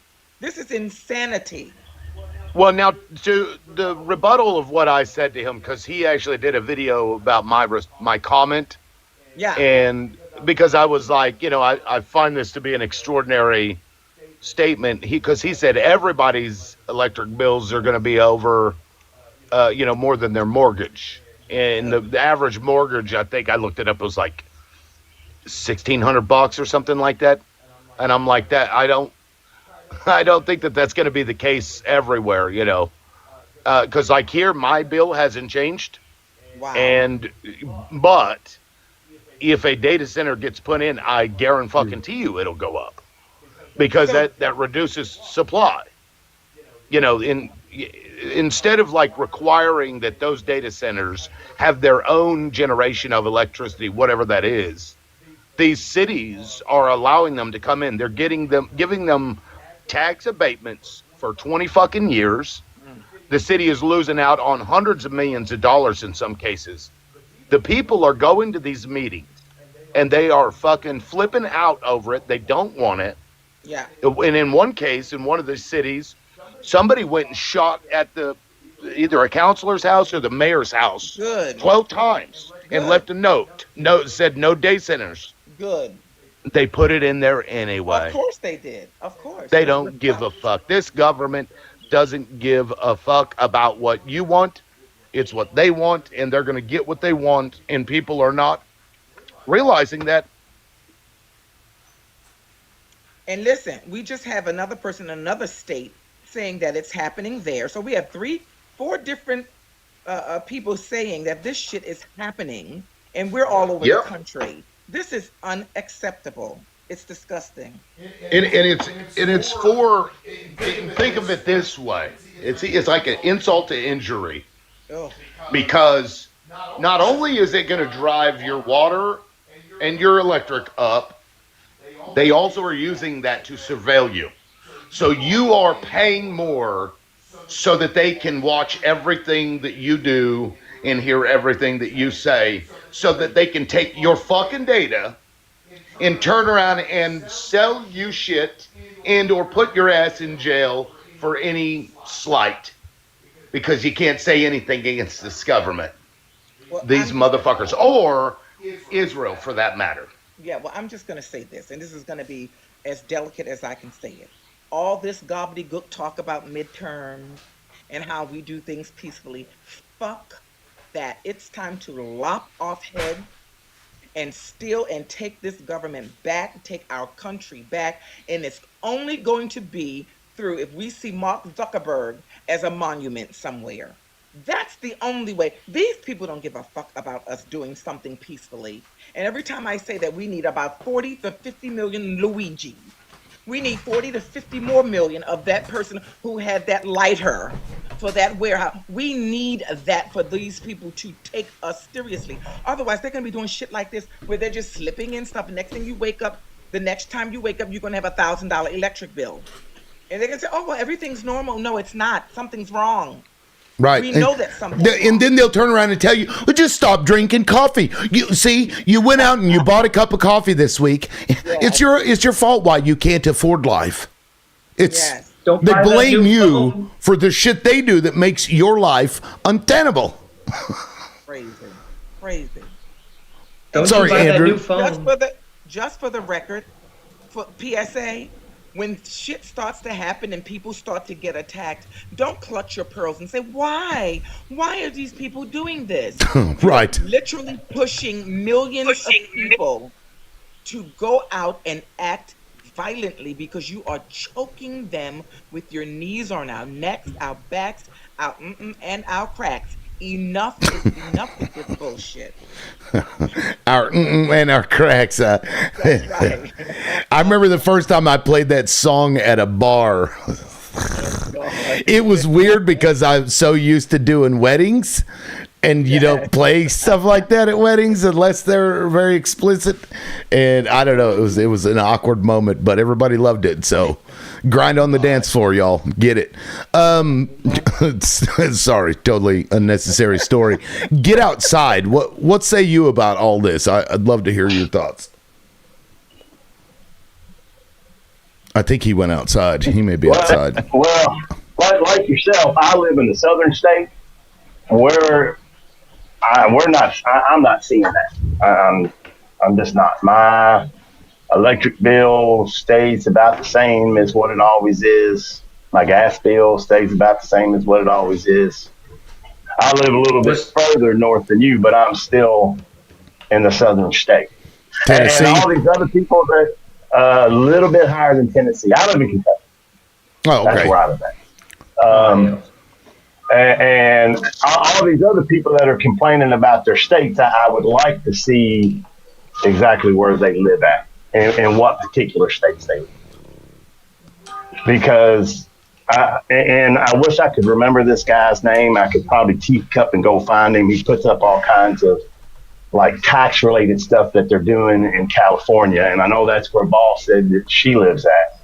And I know Kathy Hosko in New York was just crying that she needs the millionaires to move back because they always say we're going to tax the millionaires. But the problem is those are the people that can leave. That's not So true. then when they You leave, just made that. She just made that up, or you Who? made it. No millionaires have left New York. That's not true. So if oh my God, are you out of your mind? New York and California has lost more people than any other state. See, right there it is, liberal. Right there it is. You can look. You can literally look. Excuse me, I live in California. You're a liar. You're a liar. Am I? So, what two big oil companies are moving out of California? Who's moving? Hang on, look. What, so she can just come on here and cut me off? Gavin Newsom did not have a wealth tax on the wealthy. You're lying. Yeah, he didn't. And who just left California? He didn't have a wealth tax on California. Who just left California and why? Because they've not been taxed. They're not. You're lying. What two major oil companies just left California because of potential tax hikes that are coming? Are there tax hikes coming in California, Ball?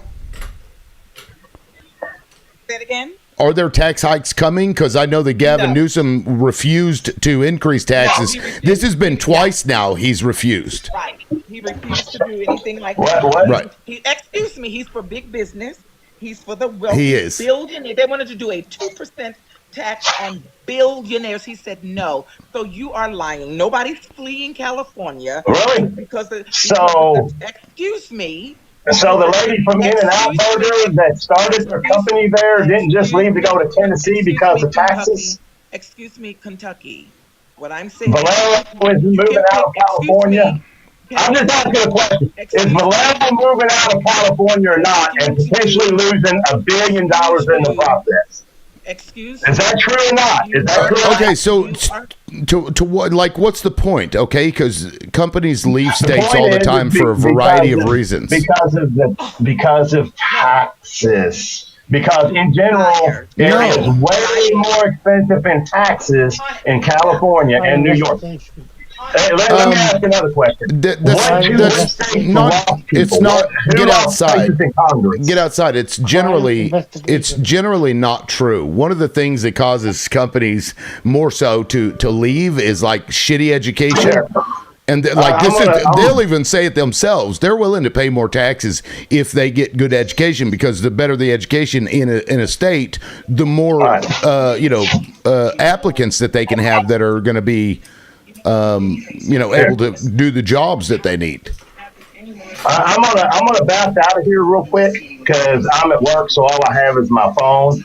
But I'll bounce out of here. I'll get the exact bills that we're talking about, like the unrealized gains bill and shit like that. I'll get all that and I'll come back. I'll give you the numbers. I know you got a computer. You can look it up. Yeah. And then Ball can try to deny it at that point. Hang on, I want to go get this shit. Well, no. Let me make this point before you go. If taxes drove people out of California, it wouldn't be the largest economy, like the fourth largest economy on earth, if it was a country. Hello. It wouldn't be, man. Like they do pay higher taxes. They do pay higher taxes. Don't forget to listen to what Get Out said. Get out. You also lied to us and pretended that you can get gas very cheap in Kentucky. Gas is going up all over the country. So are you still paying 25 cents a gallon for gas? Did I say that? I didn't say anything about gas. I said my electric bill. No, I did not say anything about gas. I said my electric bill. Excuse me. You said that the electric bill has not been changed, and that gas is the same, and that everything is that's natural gas. That's the natural gas. Right now, gas in my state went down over the last couple of days. It's down, depending on where you go, in between $3.69 a gallon and $3.89 a gallon. Now that is up from what it started, which was. We were right at it, anywhere from $2.89 a gallon to about $3.09 a gallon. It's $4 in the south of Texas, buddy. It's $4 here in the south of Texas. I don't live in the south of Texas. I live in Kentucky. Oil, where they drill. And again, I don't live in the south of Texas. I live in Kentucky, where gas prices, the little filling station right up the street from me, it's $3.89. High, it's coming to Kentucky, sir. Hello. Yeah. But how long has gas been 40 something in Texas? A week now in South Texas or more. Right. So over this last week, our gas was $3.89 to $3.99. That sounds like nearly $4, sir. And it's Right. starting to come down. Yeah. Now it's That sounds like a $3.69. shoeshine spit. Now it's near $4. see, liberal, right there is the problem. See, I'm telling you right now what it is. Oh no, that's not what it is. Okay, real quick, guys, hold on. Get outside. When you get loud, your microphone starts to shit out, and it's so hard to hear you because it's like. I don't know. I don't know what it is, but it's Can I ask one more quick question? You were wrong Sure. about Kathy What Hochul, two by the way. states- She didn't tell rich people to leave the state of New York, by the way. You were wrong about that, just so you know. I didn't say she said to leave. I didn't say she said to leave. I said she didn't told tell for the people to Florida come back. people she told to leave to come back either, so you're Yeah, wrong about but- that. Absolutely not. And I can find that video for you, and I'll tell you exactly. I'll show it. But can I address that? I can. It's her in the video. I'm looking at the quote word for word right now. Like I said, I'll find all this stuff, and then I'll come back Kathy and Hochul I'll is give calling you on liberal. wealthy residents to return to the state as concerns grow over shrinking tax base. That's the line you want me to read, right? But you won't want me to read what she was telling people to get out for. She was telling Trump people and her opponents to get out of New York because they don't represent the values of New York, buddy. That's not who she's And calling to return back to the state. That's why she's crying that they don't have enough money. It Sure, ain't go crying, on and leave. Everybody, I guess. come back. I guess I don't understand your point, and half of the words get outside. I can't understand what they're saying because your microphone, your microphone. Well, hold on. Your microphone is really, really bad, and it's hard to actually hear the words that you're saying. So let me ask you a quick question, and then I'll mute myself, and I got to get back to work. Okay, what's your question? What two states actually lost members of the House because their population depleted by that much after the last census? I think California and New York both lost seats. Exactly, because people are freaking leaving by the tons. And who's picking up in population? Tennessee, Texas, Florida. And? Oh, well, miraculously, it's cheaper to live. Yeah, they're turning and guess what will happen? Well, okay, well, you asked a question. You asked a question. So to that point, what is your point? They're going to drive the prices up in those low cost states. And it's gonna be the same thing. Matter of fact, people in Oklahoma are bitching because the state did this program to bring more people into rural areas, and the people in those towns are like, we don't fucking want more people here. So it's going to drive up the cost of everybody everywhere, and you're like, yay! Now everybody gets to pay. They're overpopulated anyway. Right. That's right. Exactly. Listen what Andrew's. Can you shut up? Listen what Andrew. Why don't you shut up? Well, get outside. When you yell, I'm telling you, it's like nails on a chalkboard. Much like you said the other day, you don't have to necessarily come up here and listen to the bullshit. You said you were gonna I'll come up here and talk to you, liberal, when she's not up there, but she ain't nothing but stupid. Mute your shit. You just hate somebody challenging you. The thing about it is, what Andrew got your ass is he's talking about how people are moving to those hick states, those red states. He said, now congratulations, now they've become purple. You idiot. That's what they've become. He got you. Another thing about New York, I want you guys to think about what he was trying to say. That rich people have fled New York to the point where someone's begging them to come back. Mamdani has been the mayor for how long, guys? Not even, 3 months? Right. And all of a sudden, all the rich people just fled. Do you know how hard it is to sell a multi-million-dollar apartment in New York? You don't move real estate that fast. So stop gaslighting us and trying to make it seem like this administration is doing great because you're doing great. That's what you were trying to do. That's what the game you were trying to play by telling us that gas is still cheap in Kentucky and your electric is fine in Kentucky. Well, guess what? They're coming for you guys last, maybe, because you're the slowest in the country. And also, she made those comments about getting out of New York in 2022, before Trump was even alive. Wow. Really? Wow. We're going all the way back to her election campaign to like, oh, and now, come, give me a break. Wow. Right, and I mean, look, people leave for a variety of reasons, and they're driving up, and they will drive up the cost for everybody, everywhere. It's going to hit overpopulated areas first, which can cause people to lose seats. I know, like Joe Rogan left and went to Texas, for example. I think he even went to Austin, which is one of the most expensive cities in Techno. You got some background, so I just muted you. One of the most expensive cities in there, so he probably didn't save any damn money. But the point is, like, you're like, yes, everybody needs to even it out. It's coming to you. It may not be there now, but it's coming. He took that Spotify deal to Texas with no income tax. That's what Joe Rogan did. And then he tried to create some kind of comedy hemisphere over there, which is failing miserably because nobody wants to hear anti-trans jokes, like just out of whim, half drunk, from people laughing at them own selves out of the green room and then going, yeah, say that. That's funny. Yeah, that'll totally work. That's the whole mothership. And one of the other biggest issues, I think, for California and probably New York is housing costs. Oh, it's outrageous there. It is outrageous. And this needs to be addressed. They could address it, but guess who owns the fucking real estate? The rich people do. And so this isn't like left versus right. This is rich people kicking everybody but rich people out. That's what they want. They want those people to leave. I told you about 30 years ago in California, I could have bought an oceanfront condo. Even though they looked at the other side, for $20,000, and I didn't want it. I was very young and stupid, and less than 10 years later, that same condo was what they call efficiency or studio, sold for over $500,000. That's crazy. I remember you could get a 3-bedroom, 1-bath. You know, they built these houses after the war, like tract houses, but they had nice yards, for the suburbs type. You can buy one of those for maybe $200 at the most $1,000. It's in the 90s. You can't find a fixer-upper at a 3-bedroom or sometimes a 2-bedroom, 1-bath for under 1.2 mil. That's what they're starting at here in this goddamn state, in this city that I'm in specifically.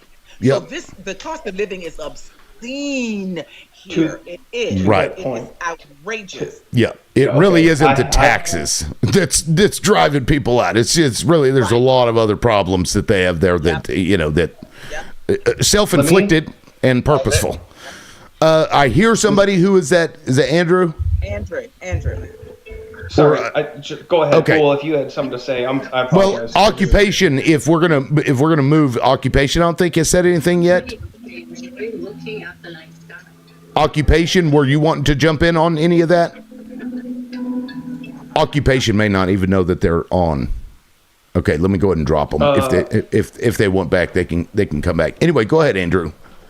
Just real quick. So I did a little research project here. So I'm 30 years old. I don't know when I'll be able to own a house or buy a house or anything like that. So there's no future for me in like anything I'm thinking of. Right? I can't even think 5 years past what's going to happen. So here's the thing. I'm living in an apartment complex in southern Texas, okay? And they're building like houses down the street from this apartment complex that's in the middle of the field outside an outdoor mall, which is okay, cool. They're building houses. That's awesome.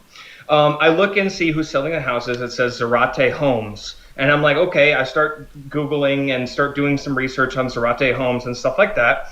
And then I do some research on like DeepSeek or whatever. And I'm like doing some fast, like kind of information gathering. And what I come to find out is that this owner, Zarate Real Estate, is actually been arrested for some kind of Bitcoin like kind of fraud scheme or something. And his daughter is a real estate agent in this area, okay? And same last name, okay? Maybe it's his daughter, maybe not, but what's happening now, it seems, is this project was funded, okay, through ill-gotten gains, and then put on hold because they had to figure out who can take a control over it because the government, the city of Texas had to take, or the city of wherever I live here in Texas has to take over. And then they had to find a buyer to coordinate, and then the building, and then they built the houses anyway, and people are living in them. Yep. In my opinion, I wouldn't trust shit living in those houses. I don't trust houses built in like 3 weeks or some shit. I don't trust any house built in 2018 or 20 or 20, any Trump era house built. I don't trust it. Because that was probably built with some bullshit, cheap ass plywood. They don't let trees grow to the strength that they're supposed to. They get rotted easier. They're doing tree farms that aren't treating the wood as right. Like, it's all crap. It's all just cheap crap. If they're doing this to our products that we're buying today, what the fuck are our houses going to look like in 20 years when our leases are up? And then we have to sell our shitty house that's actually deteriorating from the inside out. Like, what the right? Fuck this. Now to that point, these, even if you buy a brand new house, guys, these fuckers are so greedy. These corporations are so greedy that they will fuck you every which way. Watch this video, and you can look up D.R. Horton. I don't know if you know this. It is endemic what these people are doing, all for the sake of a few dollars. I haven't seen this clip. I just know about D.R. Horton Homes, so I can only imagine what this guy's about to say. Let's listen. Investigates what some owners in our region are describing as being stuck in hell. West and Alicia Dixon bought this brand new home in Youngsville in 2014. Several years later, the problems started to arise. We started smelling the mold, I guess, about 3 or 4 years after. I kept getting sick with respiratory issues. Ours had mold in their house and asked if someone could come and inspect. And when they came, they told us that we had the 3rd worst house in the neighborhood full of mold. According to the Dixons, the faulty HVAC design and building envelope does not work here in South Louisiana. We first told you about frustrated homeowners who say their new build homes were falling apart, putting the blame squarely on the builder, D.R. Horton. D.R. Horton, the home construction company, is known as America's builder. But not every D.R. Horton customer is living the American dream.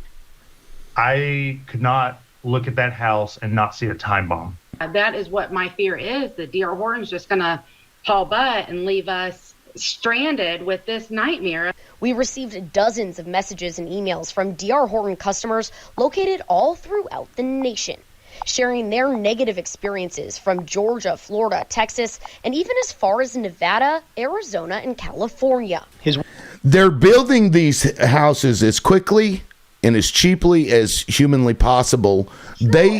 They found beer bottles when they opened up one of the walls because the construction was so bad that it had started leaking from the roof. We're talking a brand new fucking home, like a month into living into this thing. There's water leaking, so they had to open it up. There were beer bottles in the wall, like in the fucking.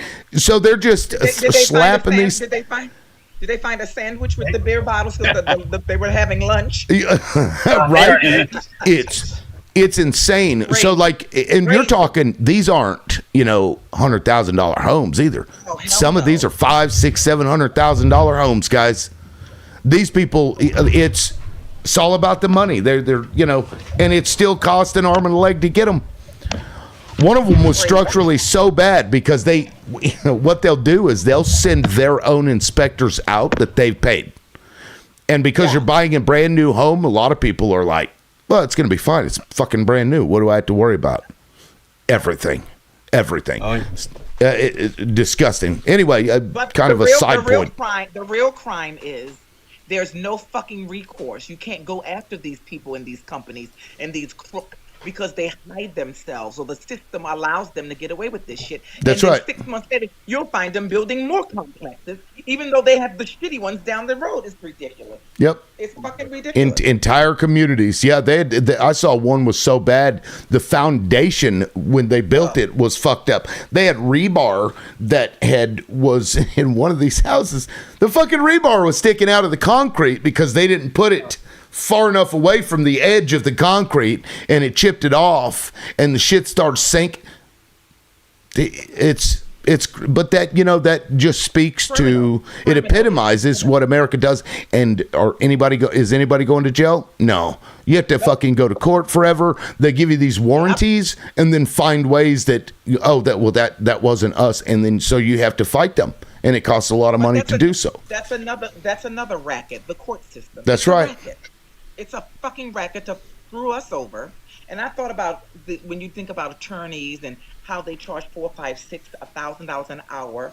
They're not meant for the average working man. Let's say you make $200 an hour as an average working person, which $200 an hour is a ridiculous amount. You still are too poor for an attorney who's charging you $1,000 or $3,000 an hour.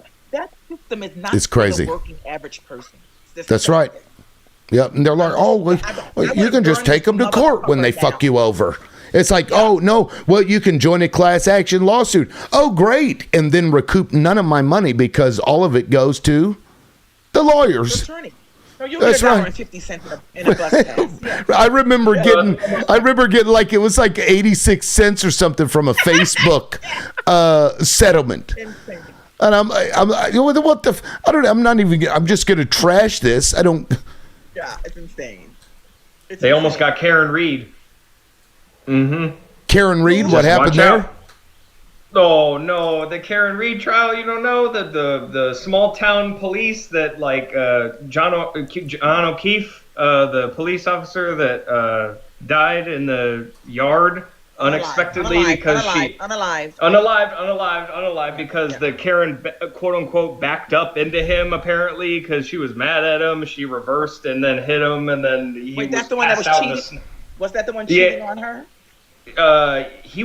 So neither of them were. They were actually cool. Everything was chill between them. Really, they were just kind of ticked off at each other that night because she thought that he ditched her. That's it. And then it turned into a whole conspiracy and hiding evidence and the mistrial and then a retrial and I don't know anything about this case. The criminal justice system has so much discretion. It's disgusting. It's disgusting. And police start it. They start you on the ball. That's why people are so scared of cops because as soon as a cop goes, stop right there. Let me talk to you for a second. So was she a cop or? No. She was the girlfriend of a cop. And this cop was an Irish cop in a small, Irish white town or whatever. And they were, this guy who was a cop or something was friends with one of the other cops, was hanging out at the bar. He was infatuated with John O'Keefe's girlfriend, Karen. And he invited John back to the house where they all went. And that was where the head chief, whatever, sergeant or whatever, his house, and they were all hanging out. They went down into the basement, so to speak, and then he unexpectedly, stopped moving. His phone stopped moving. Then his phone got colder, and then he was found in the snow. And they said that they found pieces of tail light in the snow, and that inexplicably, Karen rammed him from reverse at 35 miles an hour. But she got away with it? She got away with it because the tail light pieces weren't found the first day of the search. They were found the second, the third, even after more snow was piled on. So why didn't they find them the first time? And also they gave the recording of the car being handled in the investigation in a reverse manner. So the camera was mirrored.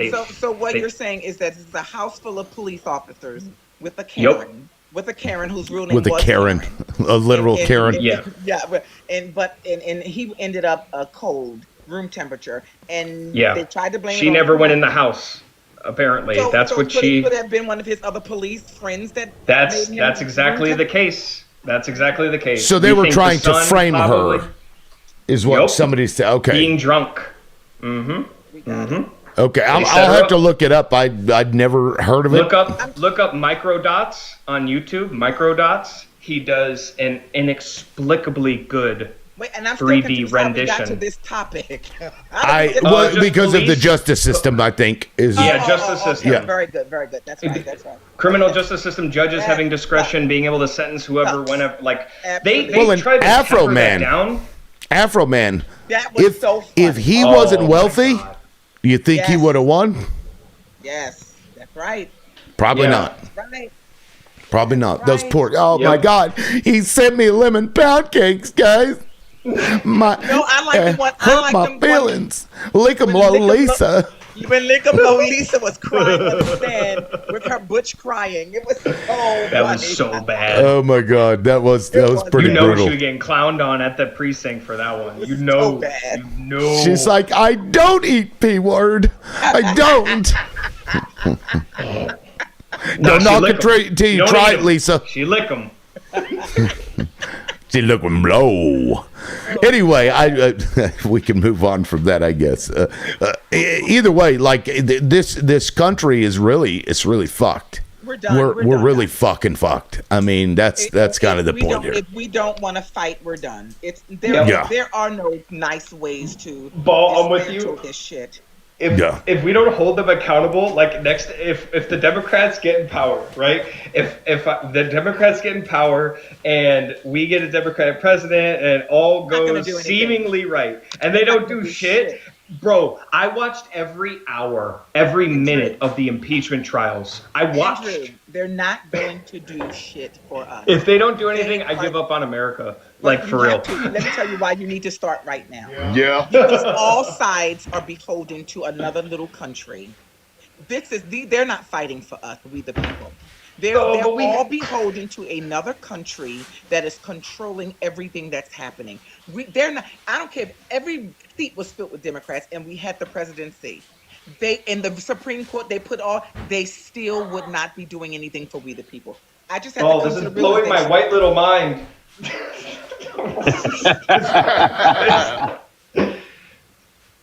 But we gotta vote, right? We gotta We have to try. We gotta vote, right? Yes. Like, get out and vote. That's Right, what we I. have That's to try. We have to. We my have to brain try. just flatlined. I said, get out and vote. Just.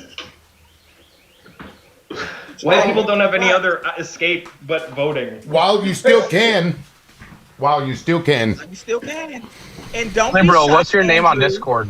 Don't be shocked if you Lib Loudmouth. if the midterms will not happen. If the midterms do not happen, because we're in a WAR, remember, and all of a sudden something might explode in Los Angeles or New York or Washington D.C. to the point where we're going to have to cancel all elections. Don't be surprised if that happens.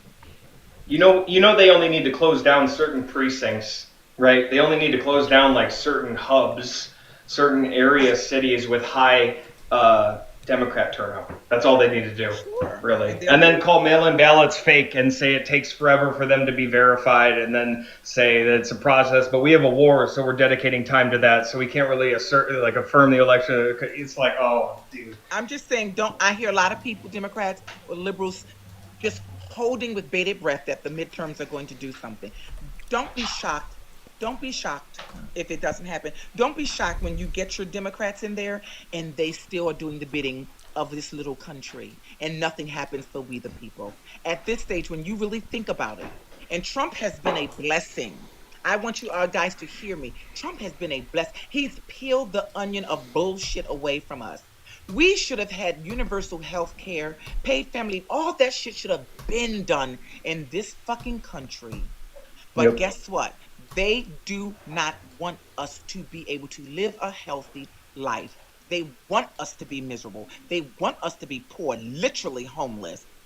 It makes those people who are at the top very happy to have something to look down on. So we better wake up and decide if this system is worth fighting for. Do we still want to fight for a system that fucks us with a cactus cock? Imagine a cock that has cactus things on it going in you every 5 minutes, right? This is what we're being fucked with. It's crazy that we're not angry to the point where I was livid. I was ready to take a lighter to my own place. It's just crazy that no one's really angry to the point where we're not seeing a lot of real craziness. So that lets me know that we Americans are really controlled people. We have breakouts with pew-pewers and things of that nature, but they're never going to the elite. It's always us hurting us, the people, the working class. When we start seeing the elite start to feel that fire, I guarantee you things will change overnight. Yeah, I mean, even they know that. You know, some of them have come out and openly said it. Like, for their own survival, they're going to have to start doing things.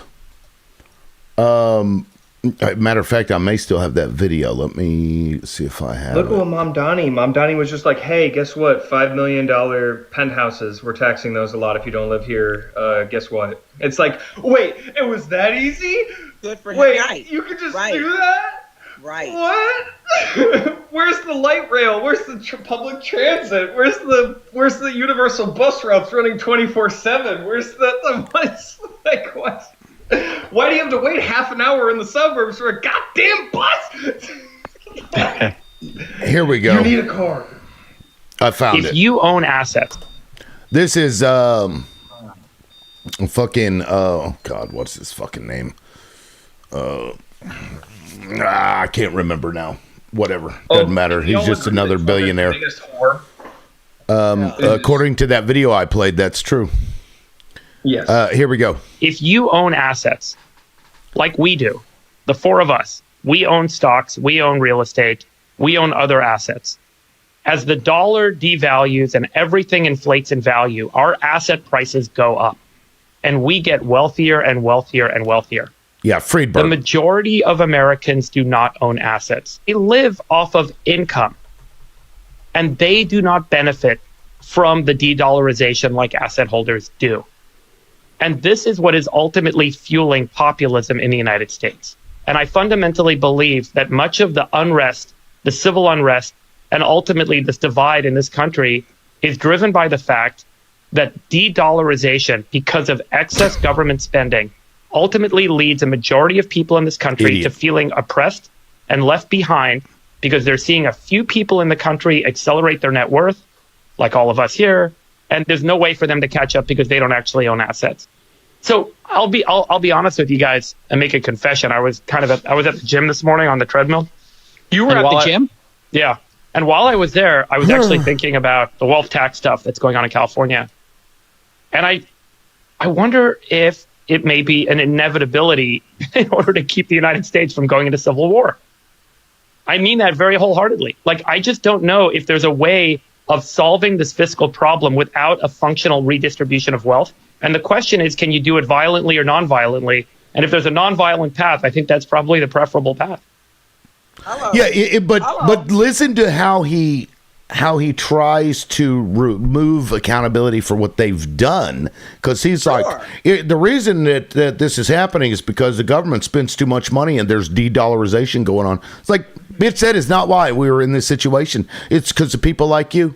This is the Monsanto guy. This is the guy that he got into Google, or he worked for Google, and then he goes into genetically modified foods. He's now running a VC, like an incubator that pushes like farm products, food products, or whatever that they modify and control. But that's a scientist, is that not? Yes.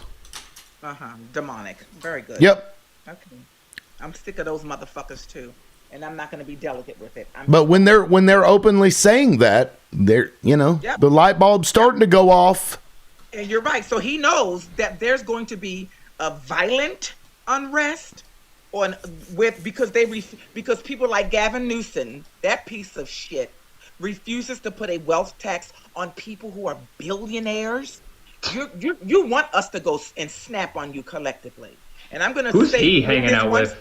One statement: white people who are working class and poor, or even upper middle class, you better snap out of your bullshit. You better start deciding that you're going to be with people of color, and you better start voting that way. Oh. Look, fuck you, TikTok, and kiss my black ass. I knew you were going to do that, bitch. You dirty whore. You're still going to have a revolution, whether you like it or not. Drop me, please. All right. Fuck Thank you, Ball. Dirtbags buying your pieces of shit that run TikTok. I enjoy that. So live visibility restricted for 10 minutes for harassment and bullying those poor billionaires. You guys can't pick on the billionaires, okay? Jesus fucking Christ. Jesus. Are they a protected class already? I didn't know that legislation went in. They are. and it got These approved motherfuckers. Yeah, they're protected by fucking demons and the devil. yet. You know, what's the number way for poor people to build wealth? No, you don't buy coffee. No. I mean, You don't buy like, coffee what's at the usual- coffee yeah. shops. What's the usual way that in order for the poor or lower middle class people to reach upper middle class at the least, right, or at the most at this rate, what is the number one thing as an asset that you have to be able to transition up? Oh, a home and land. Right, your home, right, usually, because you can modify and upgrade and change and make, change to make value changes to make it worth more. And it's a safety net for your family. Correct. So what happens if they start building houses really fast, really cheap, and a lot? What's the baseline value of a house going to be when it was built in, let's say, it was built in the 2025 era? So it's trash. 2020s? It hasn't settled. We don't know what it's going to be like. Is it going to, I'm not sure I follow. Fracture. Because, let's say, right, the things were made to last back in the 80s, in the 70s, in the 60s. They were made to last forever, okay? And then Reagan came along and things were made to fail, and then that's when this whole rigmarole started, and now everything's planned obsolescence. Now, if we have construction companies who are liable for that, yeah, but if they have materials that they can pawn off to somebody and say, well, we got supplied by this supplier, and that was their contract with us, and that's their fault for that, and it's not... They wash their hands of it, or they pay a fine, or it's all in it's already written down. They already have it worked into the cost of their business. So it doesn't matter. It's like, we're working with crappy materials that won't last a lifetime or 30 years mortgage or something like that. That's okay. They're devaluing our ability to even move up in the class system with the number one asset that people with low income have. Is homes. If they're not built with quality, who the hell is going to buy them if they're breaking down in 20 years? That's my point. Right. The McDonald's of home your car construction. You already lose $1,000 or $5,000 of your value of your car when it leaves the lot. You're not doing, your house is already, now what, your house, you don't even know what's going to happen. You got to put $10,000, $15,000, $20,000 into repairs into the walls, the electrical system, because the fucking electrician was an idiot or fucking didn't do it up to code, or the code, or the fucking guy who does the fucking, sees if everything's up to code and fucking shit was paid off or didn't really do his job because he doesn't care. I've seen that. And won't go to jail for that fraud. And they won't go to jail for the fraud. Yeah. No, because the city council protects him because he knows a guy. That's how it goes. Yeah. I mean, we're fucked, but these, that David Friedberg really acting like, all right, we're only getting wealthy because of our assets going up because of de-dollarization. Dude, shut the fuck up, dude. What are you talking about? Because you're they need to redistribute their wealth. They need to redistribute their wealth. That's a fact. He's not saying the why. He's saying the how. Yeah, it's de-dollarization. That's how you're poor. It's okay, but why? I think we should. Well, no, he said because they have assets and we don't. Yeah, but why are they de-dollarizing? Why? He won't say their. Yeah, but that's not the reason for the wealth. That's not the reason for the wealth inequality, though. It's why do they have all the assets and nobody else does? Yeah, I can hear you. What's up? I got a comic relief video for you to look up real quick. It's called look up spiritually depraved misery inducing on YouTube. And they're North American landscapes. It's hilarious. Spiritually depraved what? Spiritually depraved what? And is this related to what we're talking about right now? Hello?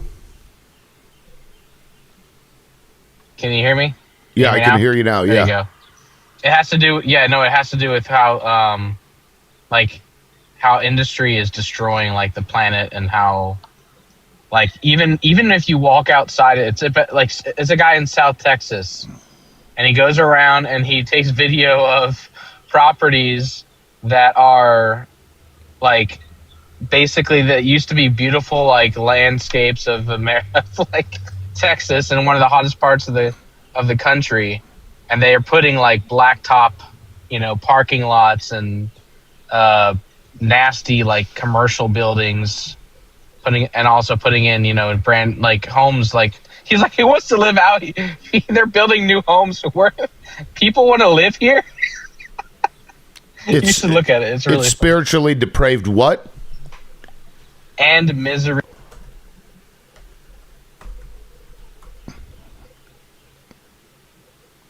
Now can you hear me? Yeah, it's spiritually depraved and misery-inducing landscapes of North America. The 18-minute video? You don't have to watch the whole thing, but it's fun if you start watching the way he does. All right, I've got it pulled up. Yeah, I'm not going to play the whole thing on here, certainly. But either way, the point of that was to say that they're... Oh, that not only are they making a society where you can't afford to fucking live, they're making a society where even if you walk outside, it's depressing to just look around at the landscape that they're creating. Right. Yeah, well, I mean, this, exploitation of the world is part of the issue that I have with even our culture. Like for example, like Get Outside was talking about, we got to go to the Gulf and get the Gulf oil. We got to go here and get this. Well, like, why the fuck do you want to do that? For oil spills? For, you know what I mean? Like, how about instead of that, we move away from that shit? That'd be fucking great. How about that? I don't know. It's, but that's a cultural problem. Or at least a worldview problem. Like, we're humans and we get to rape this world and this earth because we feel like it and we need stuff. And it's funny too because like the plants, like he points out how there's literally trees and stuff and plants that we see as weeds that are actually like they're helpful to the environment. And we see them as weeds and want to remove them. But they're the only natural shade that doesn't require oodles of water, in that part of the region. Yeah, like the prairie grass in Oklahoma, leading to the Dust Bowl. They were told to not do what they wanted to do, and they did it anyway, and they were like, yay, and it fucked everything up. Fucking wild. Hooligan, I don't think you've said anything since you've been up here. Did you want to say anything? You are muted, Hooligan. And do you hear these birds? Beautiful. I love it. That's one good thing about Mississippi. You always feel like you're in the country, even when you're in town. So are we familiar with the nodule harvesting in the deep ocean? That's to Techno's point. Saw that documentary a little bit. I hear MAGA, that's why they use Grindr for nodule harvesting. Sorry, I had to. That's beautiful. It's the same thing as like just harvesting to harvest shit because we think we can. It's like there are these damn Clarion Clipperton Zone. It's like that's what the area it's called. It's like 4,000 to 6,000 meters deep. There are these like potato-sized nodules in cobalt, nickel, and manganese, and the whole idea. The corporations were just like, yeah, go get it. Let's just scoop it all up. And then it's like the environmentalists are like, yo, do you know how long it took to make those things? It took like thousands and thousands of years for those to even become potato size. And also that undisturbed water, imagine a giant hand comes down from the sky and just like punches the Sahara Desert. You think that's going to cause a stir for quite a while? Like that's the kind of crap that the corporations don't think about is like the actual at that scale. They just think about getting the return on investment rather than like the destruction of their actual acts. And that's like you're going to cause an underwater sandstorm for like years on end, destroying that entire area for how long? And that sand's going to get into the gills of the fish, kill the environment, and all that crap. But it doesn't matter. It's like the movie. Hoot. over again. It's like put on like a grand scale. Or Fern Yeah, Gully, now- you know, the bad guy in Fern Gully, the oil monster, Parallax, I think his name was. That's who these goons are. The oil monster on Fern Gully. That's exactly what these people are. Welcome aboard, Lonnie. What's up? Nothing much. Hello, how is everybody? Doing fine. Just getting through it. You know, sick of this fucking the people in this country and these corporations. Same old shit. Yeah, you know, it made me, like, I was listening for probably about 20, 30 minutes now, and I read the prompt up there, and I know it says taxes, but it made me think about the fact that, like, here in Pennsylvania, we have what's called the Pennsylvania Turnpike, and the ground for that was broken in 1939 or 38, and they predicted that once they got it completed and opened, I can't remember when it at least got open, but they said initially that by 1987, the tolls would have paid for the construction of the turnpike. Well, there's still tolls on the turnpike, and tolls keep going up. And that's because they are taking that toll money and not using it. Like, they paid off the building of the Pennsylvania Turnpike already, but they keep using tolls on these tolled roads because they're using that money for everything other than PA roads. Like, the taxes and things like tolls and on roads and stuff, same with Social Security. The government keeps borrowing out of it and not paying it back, and then keeps taxing us more and more so they can continue to borrow from it and not pay it back, or not pay it back with the interest that they should be paying it back on. Thank you. Keeping us under their thumb so that, yes, they can remain in power, and they can also keep their donors, who are, you know, the millionaires and billionaires, in power. Because if we ever rose to power, they're afraid, like everything else, we're going to overthrow them. We're going to treat them like they treat us. And so, yeah, I think it started out as a good thing, like having people pay for the tolls to pay for the construction of the Collectively, yeah. If they'd stuck to the plan, would have been great. Yeah, and I feel like that with a lot of the taxes that we pay today. The reason for paying some taxes helps, you know, the community you're in at a local level versus, you know, also with the national level as well. But they've gotten greedy with it, you know, and they exploit it now. And that's my issue with the taxes and the amount of taxes that we pay, and the fact that they dropped the wealthy top 5% under 30% of their income being taxed. Like, we need to go back to that and put that tax money back into the system.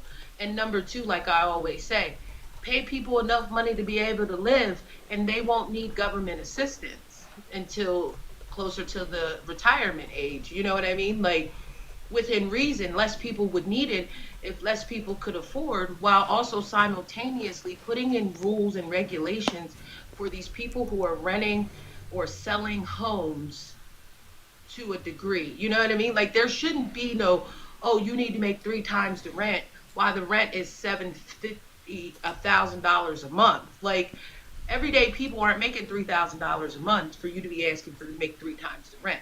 Like, there has to be some rules on that so that everybody can afford to live. So that's my opinion. Yeah, or you'll get a fucking mortgage, and your mortgage will be like $1,200, and then 3 years down the road, all of a sudden it goes to $1,500, and then it goes to $1,800, and then it goes to $2,200. Yeah, it just keeps climbing and climbing. Your fucking insurance is going up, and now your electricity is going up. Like, this is real. They're just pricing everybody out. They are unaliving us slowly. You know, death by 1,000 cuts. And we're all just like, oh, but that guy did a video on TikTok that said stay-at-home moms shouldn't complain about being at home. Oh, let me use all of my energy to go after that guy. there was a lady, I think she's in Baltimore, Maryland, and she bought her home, I want to say 2019, and it was a rehab home. And at the time that she bought it, I think it appraised for roughly $100K when she bought it. And now, because they've gentrified the neighborhood, for lack of a better term, they appraised her home at over $300,000 or something like that. So her taxes went up. And so they are taking her to court and trying to take her house because they raised her taxes and didn't notify her. And she's like, I haven't had my house appraised since I moved into it. So where are these taxes coming from? You know what I mean? Because these people went in, like these organizations bought up all these single family homes in her neighborhood and updated them and then started selling them for ridiculously high prices. But when she bought her house in Right. 2019, it was $100K, and now they're saying her house is worth $300K. And she's like, wait a minute, why didn't nobody tell me? And that goes into your point of people getting priced out, because now Yep. taxes on a $300K house, which didn't change any in the past 6 years, is unaffordable for her to do because this is what they're doing. Yep.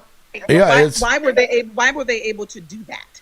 It's not like she was selling her home and somebody new got into the $300,000. I've never heard of such a thing. I've known people who had their homes for 40, 50, and 60 years, and their taxes were like ridiculously low. But when they passed on and you bought that new property, that's when the taxes started. So how could they even do that? They try to base it on the neighborhood value.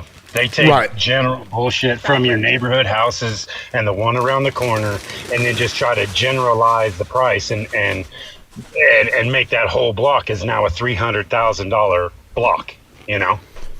Yeah, but I never heard that they could, if someone bought their houses 10 years before at $100K, and now the place is worth 300, that you're going to be taxed on the 300 evaluation. Right, I never knew they could even do that.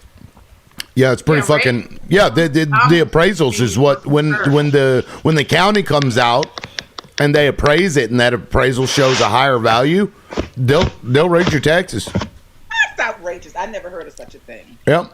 Yeah, it's all based on the neighborhood. Yeah, but here's the thing. So if I have another Karen come up and ring my doorbell 5 fucking times in a row in a 5-minute fucking span, what I'm gonna say to that lady is, listen, bitch. That weed out there is to ensure that the home value stay down so you don't have to pay more taxes. You want to pay more taxes? Fuck you. I'm helping you. Now get off my property, bitch, and stop ringing my doorbell and slam the door in her face. Right. I know that's right. You know what? Look. They just look. I'm just surprised we don't have a lot of Luigis running around. Because baby, this is not cute. It's not cute, TikTok. It's not cute for all you people who are in here doing this to everyday working Americans. Meanwhile, other people get to have free health care and free this and free that. And our soldiers get to unalive while they don't have to send their soldiers. See, something is wrong, and it's just, listen, I'm going to just say this. I might get dropped again. If I find out I have a terminal illness, motherfuckers, y'all better look out. I'm going to take a whole bunch of these bitches out. You know what they did in the They're going to be watching they're going to be watching your medical records. Oh, shit, she got cancer. Somebody's going to go get her. Better watch it. Cancer in the twat. So the bitch is really mad. Okay. She want cancer. Oh. That's the worst. Oh, man. God damn. That's terrible. Hey, Lib, if I could, real quick. Yeah, what's up? First off, I just want to say morning all, morning everybody. We need to tap this screen, get these numbers up. Yeah. Go ahead. Sorry about your PSA, right? No, please go ahead. Yeah. So I actually wanted to take it back. I'm at work, man, so I've been in and out, so I apologize. Thank you, Lil Red. Holy shit. Nice. And Bob might have more understanding of it since she's from Cali. I live in Colorado, and we've had a major influx from folks from California and Texas, places with money that have come out here, mainly Californians from the fires, right? They lose a house in the fire, insurance pays off, very well or whatever, right? And instead of staying in fire zones, a lot of them have come out to Colorado and buying these mountain homes. My friend is out there. My friend. Okay, I would think it's because you get the similar scenery, the similar, environment or whatever. Holy shit! Thank you, Lil Red. But it is definitely pushed up housing prices in certain places in Colorado. Yeah, because that's what it'll do. When we're here and we're dealing with normal hourly rates and our normal pay, and you get millionaires coming out from an insurance claim that can just drop millions on a home, right? And all this property. Now all of a sudden, these mountain towns or this certain areas are now $1 million neighborhoods, and that's, I don't want to say it's unheard of, but in Colorado, I've been here for 30 plus years and I've seen it gradually grow. I'm sure everybody has in their area, right? But, it has gone crazy. I mean, I drove by a neighborhood the other day. The sign out on the road said $1+ million neighborhood. And I was just like, I was fucking floored. Yeah. Like, you drive by and you say, oh, from the 300s and from the 400s. And you're like, okay, Right. Like, okay. And you drive by a fucking neighborhood that said on the fucking sign out front, says $1+ million, starting at, and I'm just like, are we fucking kidding? Now I'm an electrician. I don't make the worst wages. Okay. Certain jobs definitely pay better, obviously, but it blows my mind that we have a population, right? We have people that are like, oh, houses started at $1 million. Let's go take a look. Right. You know what I mean? Like, where the fuck, I mean, fuck me, dude. Like, I don't know. I mean, a $500,000 house, $500,000, that's going to be. Thank you, Ray. My max limits. You know what I mean? And that would probably be pushing it. Right? Yes, ma'am. Go ahead. You can't find a $500,000 house in California where I am. Oh, I'm sure, ma'am. My fucking inky dinky condo that I did have city views before they built this massive fucking structure for the fucking dirty homeless, I guess, whatever. But this shithole is over $500,000, 550,000+. You know what a starter home here for a 3-bedroom, 1-bath, old from the 1940s, a fixer-upper is what they're calling it, starting at $1.2 million. That's what's happening in this dumb bitch. I remember you could get those houses for $170,000, maybe $200,000 at max. $1.2 million, and you look at it and you think, are you? And it's in Beirut. Someplace you people think of Compton as when you hear the rap music. Compton, motherfucking houses in Compton are starting at $1 million, baby. So you pay $1 million to be around gang members. What's crazy is when I went to Compton, it was actually well kept. It was very clean when I went there. Yeah, it was very well clean. Well kept. Hey, so what's the I mean, does the pay move accordingly though? I mean, you would almost think it would have to. The minimum wage is $16.90. Okay, well we're still get $1 million house on $16.90. Right. I think we're still at $8 in Colorado. So I mean, the minimum wage, obviously. The fast food industry in California, supposedly, their minimum they start their workers off at $20 an hour. But if you made $50 an hour, how the fuck are you going to get a starter fixer-upper that's starting at $1.2 million? No, you ain't. Fucking break. You ain't. Yeah, you ain't. That ain't happening. They know what the fuck they're doing in Compton or in Watts or in. Okay, so then, Bob, with the influx that I've seen, I was always led towards it was because the fire and the insurance and the extra money. No. But it could be. It sounds like it could be more just period prices, right? Or prices period, right? Yep. It's not about the fires. The fires happen. The fires happen almost every year, and they're always in very, very wealthy $5-6 million property places, and they all are heavily insured. Now insurance companies are screwing them over for this last fire. Yeah, that was bad. They tried to cut them off. It's been gradually going up. I've been here for Thank you, Ray. Years. Gradually going up because that's just the way they are doing it. Listen, at one time I would go down to Los Angeles, which is about 30 minutes from Long Beach. That's where I am. Ooh, I found a cheap one in Compton. And you, how much was it? $400,000. Check it out. Bullshit. That's a shame. Oh, winner, chicken dinner. Roaches are free. They come with the property. Roaches, they come with it. Hell yeah. Showing you the body. It's not the regular ones. It's those fucking ones that are like the size of your finger. Yeah, but they're not showing Water's you the body right, that you have guys. to walk over to get to that. So get the fuck out of here. That's crazy. Anyway. So Los Angeles, I would go down there. It's called the Fashion District. Bunch of stores where you get like rugs and you could get all kinds of Oriental rugs and fabulous things. This was years ago, and for cheap, on the cheap. I went down there maybe 4 years ago. It was the fucking homeless, intense, all over the place, taking over those parking meters. Where you have to put the coins in to park because they make you park everywhere you need to go in California. And then what is this one? It's $418,000 for a 1-bedroom, 1-bath condo. That's right. Oh 720 square feet. $418,000. What the fuck? I want you to look at this one. This one is a 300 square foot place. It's in I forgot what that historic building name.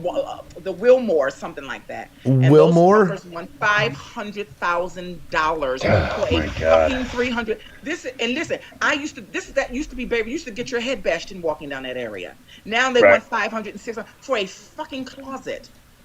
That's insane. It's Look at this. insanity.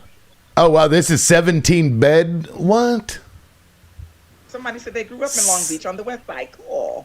17 bed, 10 bath. What the fuck kind of shit is that? That's an apartment. Oh, okay. I was like, they want you to own the whole building. I was like, good lord. How much is that? 6 million. 2.3. It's only 2.3. Oh, that's not bad. Like HGTV doing all them shows about flipping homes in California, and that's all they do is they just buy them from each other. It's like a game of shuffleboard over there. There you go. They're buying them from each other and then claiming an upgrade, and then selling putting them on the market for a ridiculously high number, like I said, which rolls into if you've had that home in your family for generations and now all of a sudden 10 homes in your neighborhood have been upgraded to where property value has jumped. They're now taxing your family home, which isn't nearly estimated to be as much as these new ones, at a similar price, and then people can't afford those new taxes now. And so that's how they're getting people out. That's right. Yeah, that's exactly. And they're going to switch to employee housing, like where in my area, they definitely, years ago, I live in an industrial town, so there was a lot of employee housing here, and that's what they're going to put us back into. Yes. Employee houses. You got to work for a company to have a place to live. And if you don't got a job, you don't have a place to live. And then you're going to go into the justice system and become an enslaved person. Like, that's the plan. So, liberal, you should look be, at this. You should be a real You're finding cheap houses. 2-bedroom, really 1 bath, 933 square feet for $924,000, y'all. That's cheap. What? You'll find 2-bedroom, 1 bath. That's $100,000 a fucking square foot, dude. Yeah, with faux that's a starter home. And it's old as shit. It's old as shit. Sorry, that math is Some wrong. of that shit is That from math the is wrong. 40s. But liberal, look at Virginia Country Club. That's where I used to 10,000. live. Virginia Country Club in Long Beach. What See the what those houses fuck? Are. But those are fabulous houses. But these places, Virginia Country Club. Let me see what that address Oh, is. it's 3128 Fiddler. Wait. Let me. I have to see the. Now, what did you say? What country club? Yeah, it's $1,000 square Virginia foot. It's Country Club crazy. Virginia Country Club in Long Beach.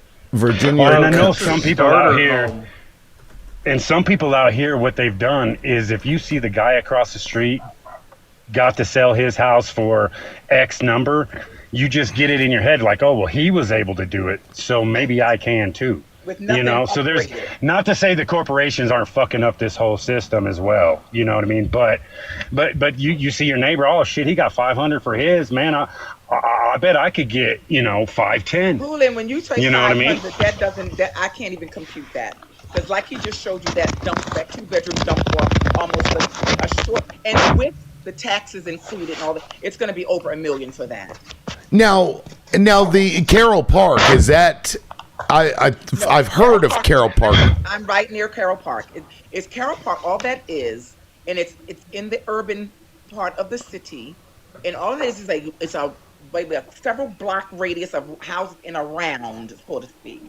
But and it's like at one time it was maybe 100 years ago. It must have big hippity doo dah. But now you just ride by it. But those houses are very expensive in that area because it's not really gated, but it's like a gated community. They watch you if you drive through it. But it's literally, you can have chaos all around you, and it's just little section that has these houses, and I guess the neighbors watch you. That's Interesting. It's just, Yeah, it's like a big circle. It's got multiple circles on it. Circle of shit.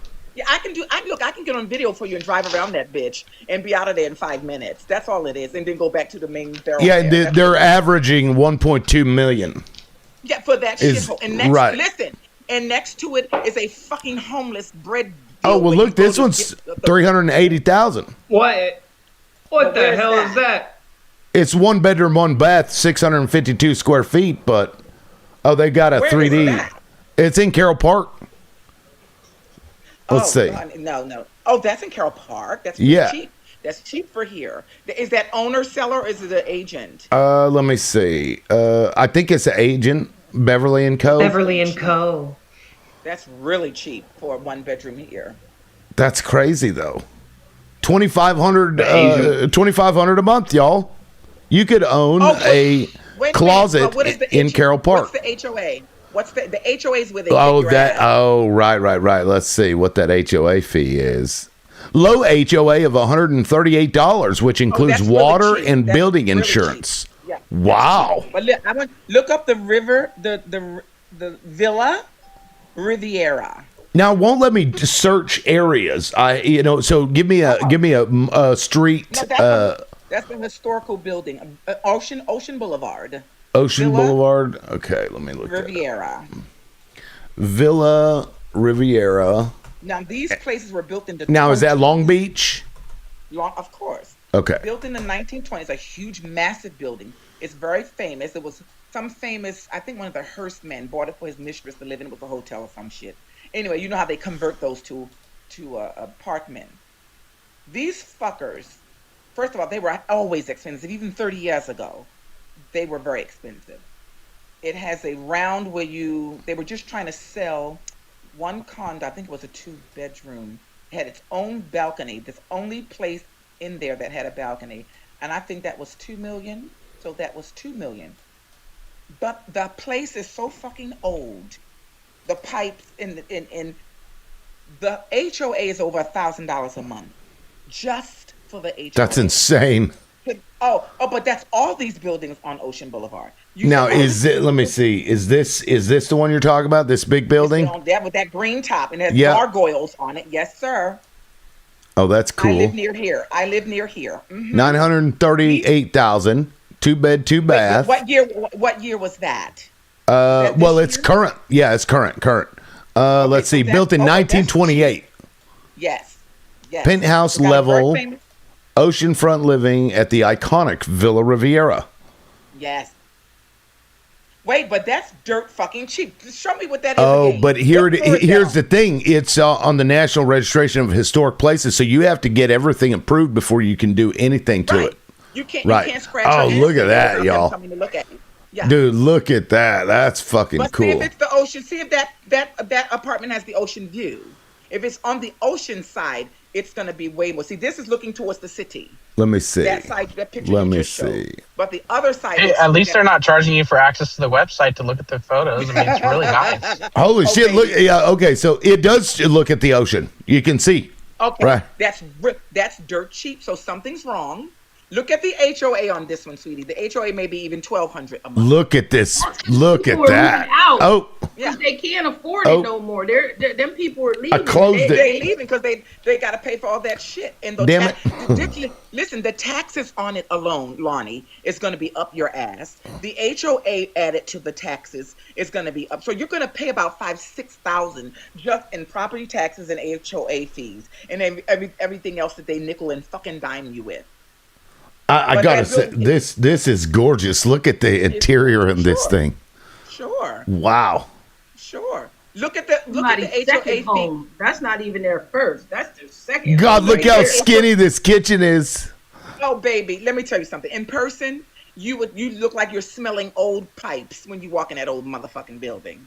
Oh, I bet. And they did a major renovation of that, and they did. But look at the HOA for this particular apartment. Yeah, let me. Oh, look at that. I wonder how much different in pricing Manhattan is from that section of California, like because Manhattan's much more expensive. They have $25 million apartment. Yeah, I feel like even for like standards in Mississippi, that actually is probably worth it. So that's interesting. I wonder if it's looking at the ocean. Yeah, but there's a catch to this. There's a catch. I was gonna say. Yeah, because all the stuff. Let me go back to the list. All the stuff you're showing. I live right down the street from all this shit you're showing. Locals don't go to that shit. Don't nobody go down to those what do you call them, restaurants, rarely, and all that shit. They just had that Grand Prix here, all them goddamn cars zooming around, driving people crazy.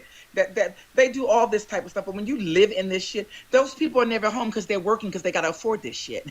Right. You know what they're doing now is they're doing like the mobile park thing with homes now, where I've seen somebody, I forget what state it was, but it was a southern state where they had a home for sale. They had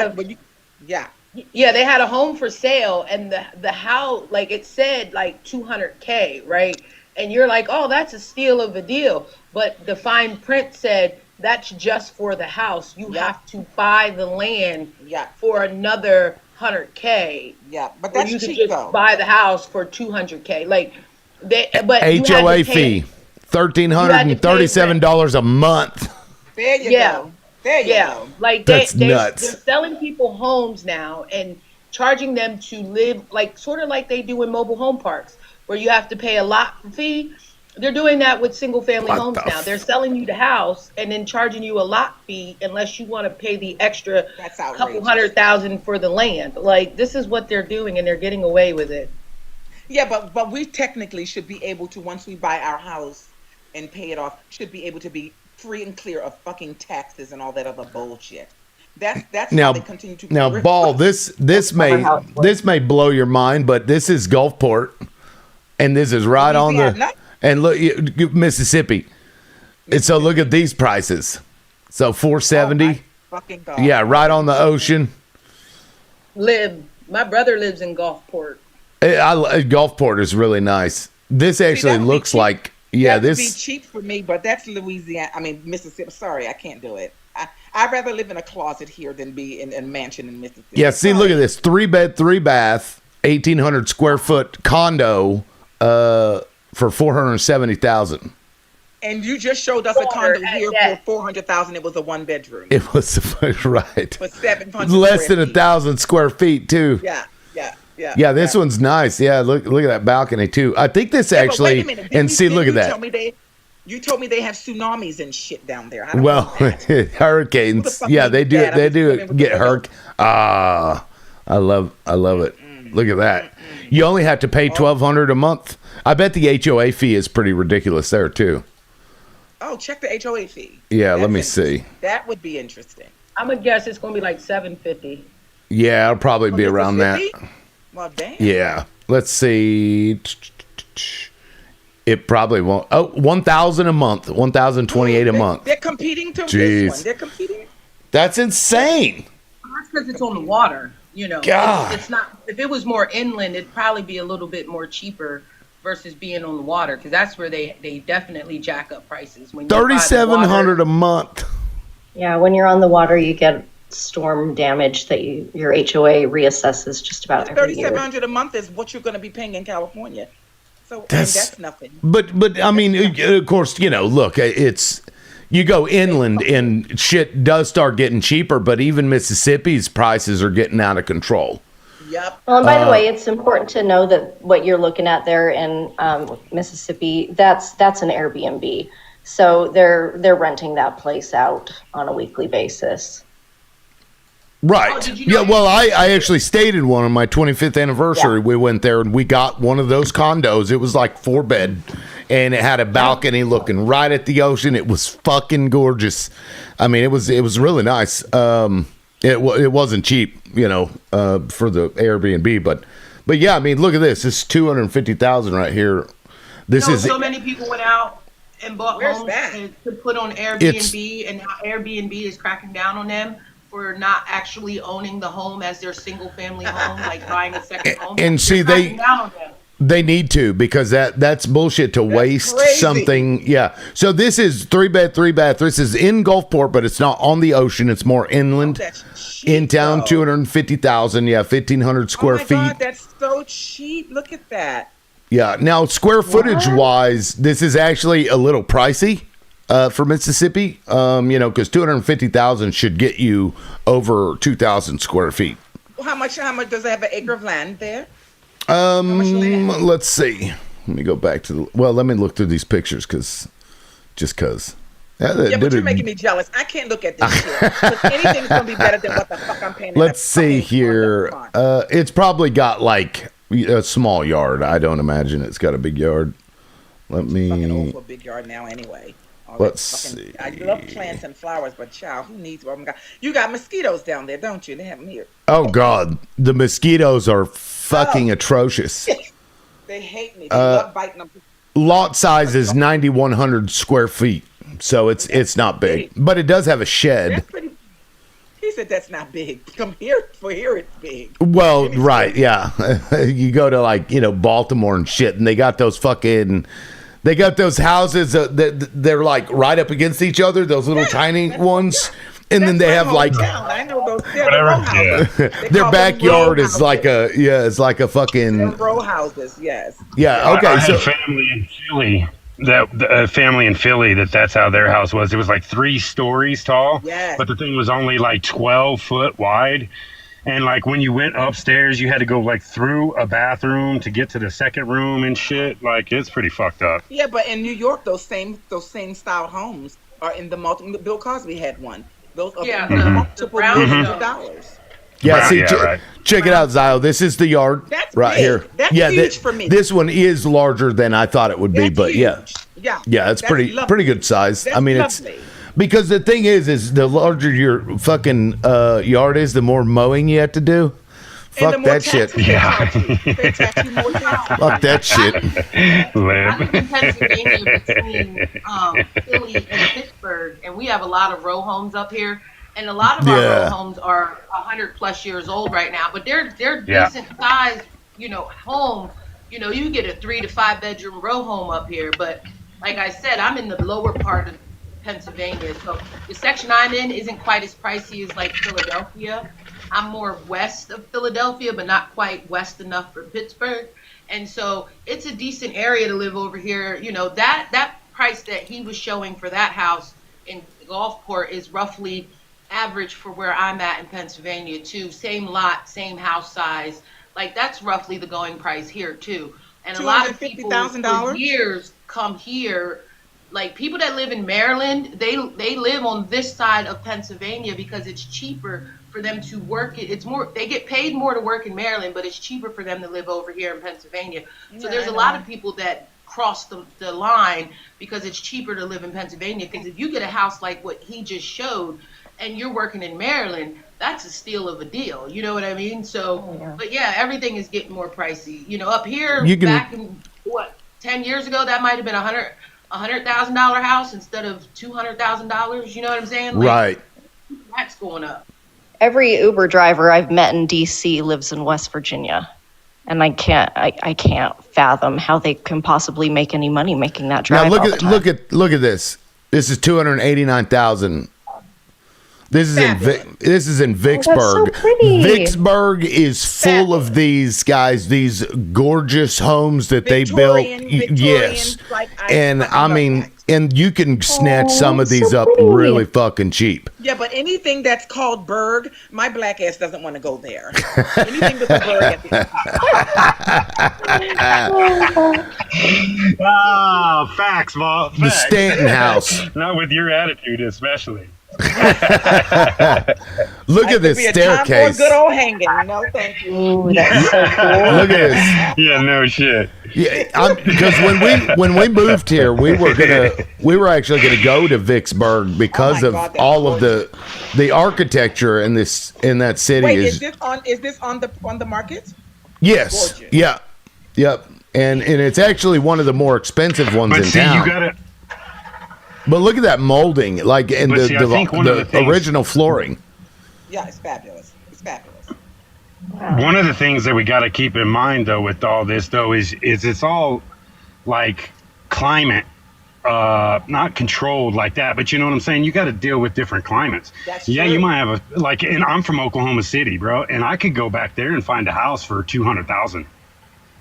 Like just a normal little 2 or 3 Right. bedroom with a front yard and a backyard. You can. Just kind of your standard home for a couple $100,000. But you know what you got to deal with?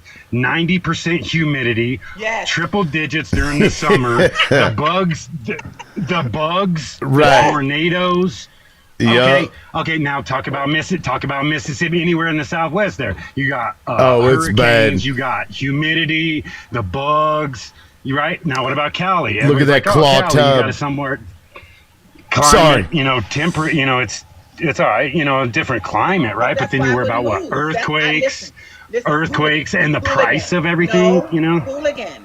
I live Yes, in a ma'am. very temperate. It stays about 75 degrees, 80 degrees. Sometimes Right. it's hotter. It's people. Right. My friend want me to come to Colorado. She's every fucking time we're on the phone. Oh, I just got cracks on my windshield because it's hailing at 3:00 in the afternoon. Then the next day Oh, it's yeah. snowing. Then the next day it's Yeah. raining. I'm like, "Bitch, I'm not coming there. That's crazy." Baseball size, baby. Look at Baseball this. size. Look hail at this in the man fucking cave springtime. or she shed. This is. I think this is the top Oh, that's floor. fucking nice. That's fucking. I turned that Now shit you're into a giving me- dance you're floor. giving me envy. I can't stand this. I Look at that.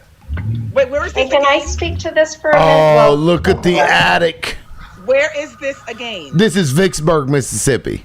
Oh, Yeah, I'm telling you, if Vicksburg is a gorgeous, gorgeous town, it really is, and there aren't many So people show me there. The local town square. Show me the local town square. Let and me. show I'll you pull from it my- up.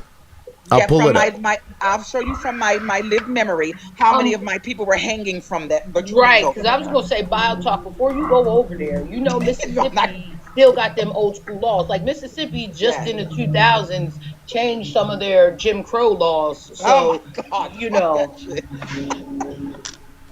Like you gotta, because there's still houses that have deeds on them down in the South, even up here on my end of the Northeast, that right. say that do not sell to That's black right. people, That's but right. with the inappropriate word written in them, and they have to take it to court and get it redrawn and With the fun redone. word, yeah. Yeah, because it says no black people are allowed to purchase this property Wow, in the are you fucking serious? it's Dude, yes. that's so listen, hardcore. Listen, Luligan, that's That's what so fucking hardcore. That's what HOAs really are about. Yeah, a I'm lot not- of these things come out of racism and white supremacy to keep people out. A lot of the prices on houses. Don't forget, I have a 95-year-old that I take a black woman. She can remember when you could buy a house that we're talking about for $3,000 because she's talking about 1931 when her aunt bought a house for $3,000. Now they're worth over $1 million today. So we still have lived history. And a lot of those places, like he said, Vicksburg probably has the same thing in their deed that they haven't removed yet about not selling to the Negro. And I'm being kind by saying that. with the HOA. So there was a time where they didn't want black people swimming in the same pools, right? So absolutely. then they came up with the HOA. So they and the what is it called? The country club. The country club came out of that too. They came up with a space where they didn't have to allow certain people. They could charge you a membership fee and decide who'd enter to be able to use the grounds. So they didn't have to intermingle with people of color, black people. But think And about so this. that's where you got HOAs and country Right. clubs from, to keep black people out of those. They didn't have to mingle with us, and then they put cement and acid in our pools so that we didn't have nothing to swim in. That's just why a lot of black people, the joke is black people don't swim. And you're like, oh, but, what do you mean? Because when there's a story, you can find it of them putting acid while people are literally in the pool while people are in the pool because they didn't want black people in the pool. So, yeah, a lot of these laws and things like HOAs and country clubs came out of white people not wanting to live in the same area as people of color. And, it's Liberal. crazy. Liberal. I think my surprise that more. town looks lovely. That square looks absolutely quaint and beautiful. But I tell you, if I walk through there, my spirit will tell me where John Brown and all the other people were hanging from. because it has. And those houses are still there. The houses Yes. of the people Facts. that did those things are still there, Yes. and you can snatch them up for real cheap. Yep. Yep. No, I think I'll have a hard pass. I think if somebody bought me a house down there, I think they were trying to unalive me. Yeah. Yeah. It's I cute, think but- you shouldn't be allowed to own certain properties. I'm going to say specifically plantations anymore unless you're black. I think it's But that's I'm a beautiful so thought. That's a beautiful thought, Aaron. The local fauna. I'm so disgusted when people like host, and I'm talking about white people, host their weddings there. That's gross. You don't get to own a plantation or anything that was, like built on the labor of black bodies unless you're a black person. Listen, I want that to somebody- happen. somebody Are you talking had a about the live- one that's in somebody had a- Mississippi? Somebody had a live, guys, that was making fun of owning slaves. Remember that live, Liberal? Yes. And they had a live, and everybody was hoo-hoo and kiki, and oh, if I had a slave, I would. And so I said, well, let's play my game. And it goes to what Aaron is saying. Let's say we're going to tell a group of people, we're going to all take a group shower, but it's really a gas chamber. Boom, boom. Nobody was laughing with me. Nobody thought that was funny.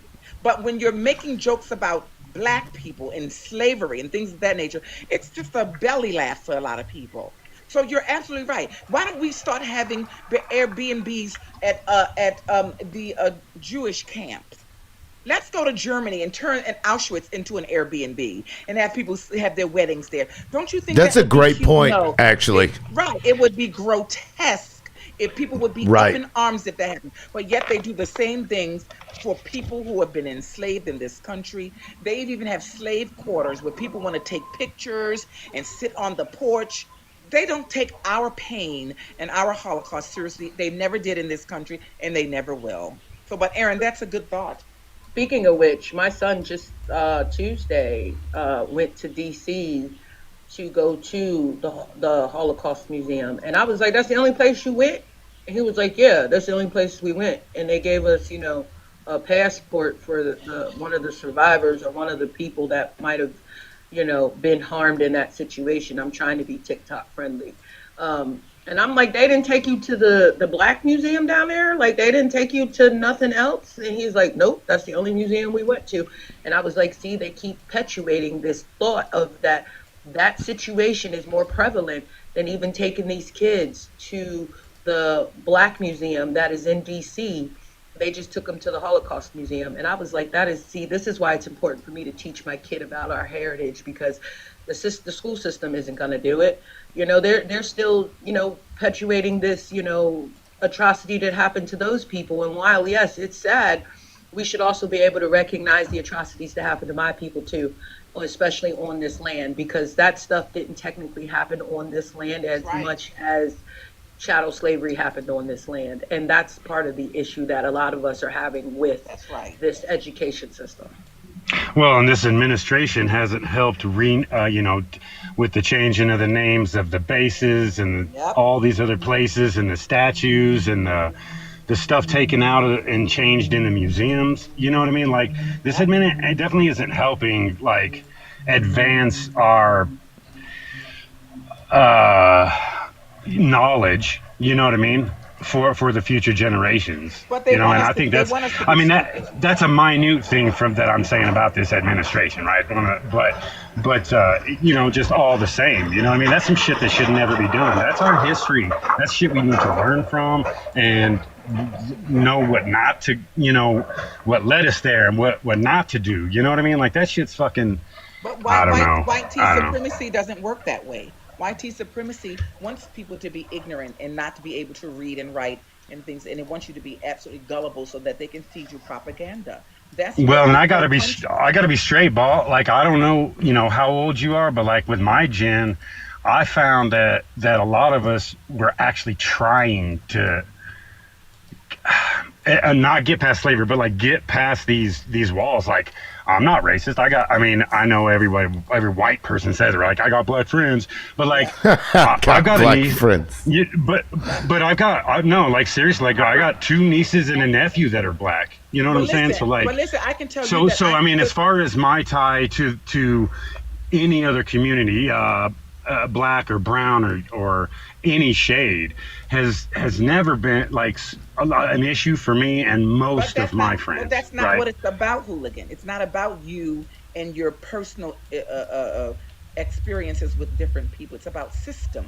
When you say you're not racist, I can guarantee you, I can show you how you are racist. I can say people call me racist all the time, and I say I'm not racist. I have a white refrigerator. Right? You got black friends, I got a white refrigerator, right? So I can show you how you are racist, and it's not your fault. It's because you're in a system that is about racism. From the day you were born, you came to this world with a privilege, Hooligan, in the system that you were born in. Yeah. If you are not racist, then you must be doing anti-racism work. If you are not racist, then you are a miracle, because this system told you from the time you could remember as a little boy, Santa Claus is white, all the angels are white, Jesus is white. Now, none of that is true, but everybody was white, white. Everything good is white, everything bad is black. Black male. Well, no, that's white male, or let's call it Zionist male. Zionist male. Schmooly male. Schmooly male. Oh, wait, that's the dildo. That's right. Wait, like Muhammad Ali said, you talk about angel food cake is white, devil's food cake is black, it's chocolate. Crazy. Why is everything black evil and everything white? I told a little white lie. Yeah, but your little white lie got me hanging from a tree. And now I'm no longer here. Okay, so a lot of white tea women told little white lies and got a lot of black people unalived. That's wild. You are racist because you're in the system. It doesn't listen. We can say about Thomas Jefferson. Oh, Thomas Jefferson wasn't racist. He had a black slave and he slept with her. Yeah, but he still was a bigot, a racist, and he slept with her and had babies with her. Still a racist. Just because you're married to a black person or a white person doesn't mean you're not racist. Still there. Sorry, we're just taking it. Some of those right words. Now, liberal, 32 viewers. Oh, that's okay. That's pretty normal. Usually around 11:30, 12, the numbers start dropping. I want to say to you, Hooligan, I don't want to come off and jump down your throat or anything, but the thing that we have to understand. Wait a minute, I'm not jumping down his throat. No. I'm not saying you are. I I'm didn't feel just that. letting him know I'm not. I'm not doing that when I say what I'm about to say. Like, understand that. The system, Is that that's the whole. With all due respect. Yes, that's exactly what that is. With all due respect, you know what I mean? Yeah, thank you for the future disrespect. I appreciate it. Right, a lot of us don't say it out of animosity or to be villain or whatever the case is, that we say that you're racist, because a lot of us understand that the textbook definition of that is the descriptor, right? It's descriptive, right? It's not prescriptive, right? So the word in the dictionary tells you what the word means, but it doesn't tell you how it works, right? Like if you look up lungs, it'll tell you what lungs do, but it won't tell you how lungs work, right? So understand that the dictionary definition of that is a broad stroke of what it is, going into what BioTalk is saying, right? The system is designed that way, like we were explaining how they still have the N-word saying you can't sell this house to an N-word in a deed still to this day. You know what I'm saying? Like, we have to understand that, like I said earlier, country clubs and HOAs were invented to keep black and brown people out of this area because white people didn't want to be with them. Like the fact that, like I said, they went to DC with my kid and they took him to the Holocaust Museum, but they didn't go nowhere near the Black Museum to teach people about the black, experience in this country or atrocities in this country. So when we say that, we don't normally mean that as you specifically as the individual, because I do think that you are actively trying to not be that. So my advice is admit that, yes, the system has guided you, has given you more privilege than someone that's not white, and understand that the system is screwed and it is diluted and it is made to be this way. This is why a lot of these people that come up on Lib's Live and crash out the way they do, like Drew the other day, because Lib called him a racist. Fucking Drew. He was crashing out for days on He that. sure as fuck did, didn't he? But listen, because he doesn't understand the nuances in that statement, right? There's a lot of nuances that a lot of people, because a lot of white people seem to think that just because I don't say the N-word, I'm not strange fruiting nobody, and I ain't burning no crosses, that I can't be. But the fact of the matter is we look at the system and how the system was designed. It's been designed and it's continuing to be designed to keep people that are not white out of the system. This is why when we look at even Congress, the diversity in our government isn't as diverse as it should be, with the fact that the country is so diverse. And that is part of racism, right? So to anybody that's listening, Right.